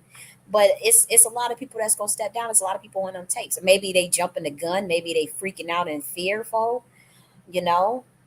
But you know, the people that's on the tapes that got blackmail, yeah, it might be embarrassing, but at the same time, you know, people feel like that was the only way they could put food on the table or whatnot. They bought into the illusion or whatever. So again, I don't really judge. There's much bigger issues than beyond the low level people that might have signed in whatever they did to get put on or whatever.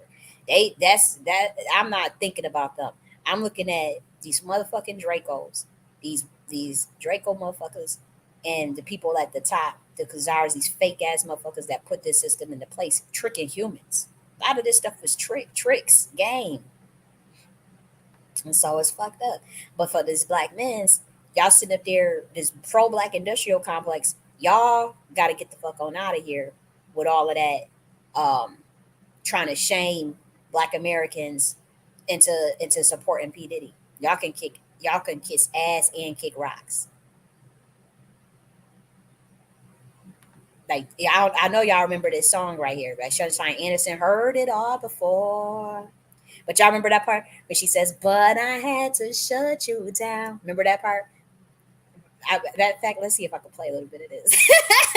This made me think of this song when I heard these black men trying to get us to defend damn P. Diddy. This was the song that was popping in my head. I'm telling you, this song right here. And I'm like, because I'm listening to him trying to giving me this psyop story of what P. Diddy, they're coming after us. They're going to use these things to get him. They're going to use the man act, or they're going to, oh, you guys are so jealous. Oh, the white man's trying to get him. And I'm looking like, heard it all before. You don't love me. I don't even wear. So you can't. I don't tease because I've been.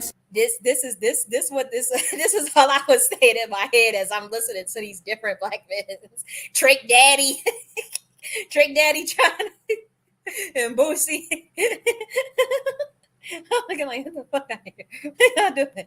With another lame excuse. Lame excuse. See, I heard it all before. All of your lies, all of your sweet talk. Baby this, baby that. But your lies ain't working now. Now look who's hurting. Yep. See, I had to shut you down. I had to shut you down. Played the fool before. I was your fool. I believed in you. Yes, I did. Yes, I did. Sing it, baby girl. Look who's hurting now. I had to shut you down. What were you thinking? Bringing her. Okay, I think. But That's my energy to the black man trying to defend P. Diddy. Look who's hurt, and now P. Diddy in jail. See, I had to shut you down. Yep, we had to shut y'all motherfuckers down. GIA had to shut y'all motherfuckers down because y'all was doing some sherm shit you ain't had no business doing. So Sunshine Anderson is totally correct in that. That used to be I ain't gonna hold you, that's my dad's favorite song. When I was a little ass kid, I remember that song came out. And he was like, I like this song. I love this song. But that was the song. Gee, I had to. That was it. You had a good game. I must admit. I was in, but now it's over. But your lies ain't working now. Look who's hurting now. I had to shut you down. I had to shut you down. Ooh, I used to hang on to your every word. But the more you lied to me, the more I heard. The things you used to say would sound so sweet.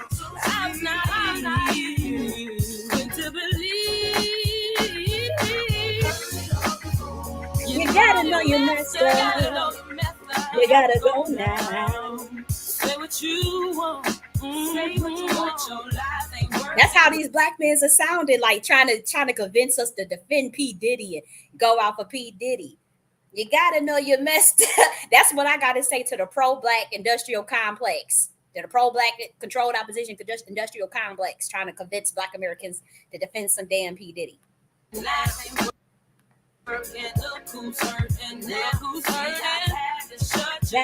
You got you programming him with the remote. That's what I'm doing with this damn matrix. I'm programming the whole matrix with that remote. I'm not naive to believe. You know you messed up. Okay, let me stop. Let me get the fuck on up out of here. Ooh, let me get on out of here. I'm on one a day. But yeah, no. We not doing that, DC. We had to shut you down. We had to shut you down. Okay. So love you guys. Let's see if you might say something. Royal Deluxe, he probably been checked out. I love you, Royal Deluxe and Blue Morgan and Star Seed. Oh, I see you, Star Seed. I just want to because I know I'll be on one. Who else was in here today? And Bowley. That was earlier though. Okay, let me get my ass on up out of here. Let me read what he was saying. Take one down, pass it around. This. Yep. I'm gonna talk to y'all later. Hey, Royal Deluxe. I know he probably gone now, but love you guys. Bye.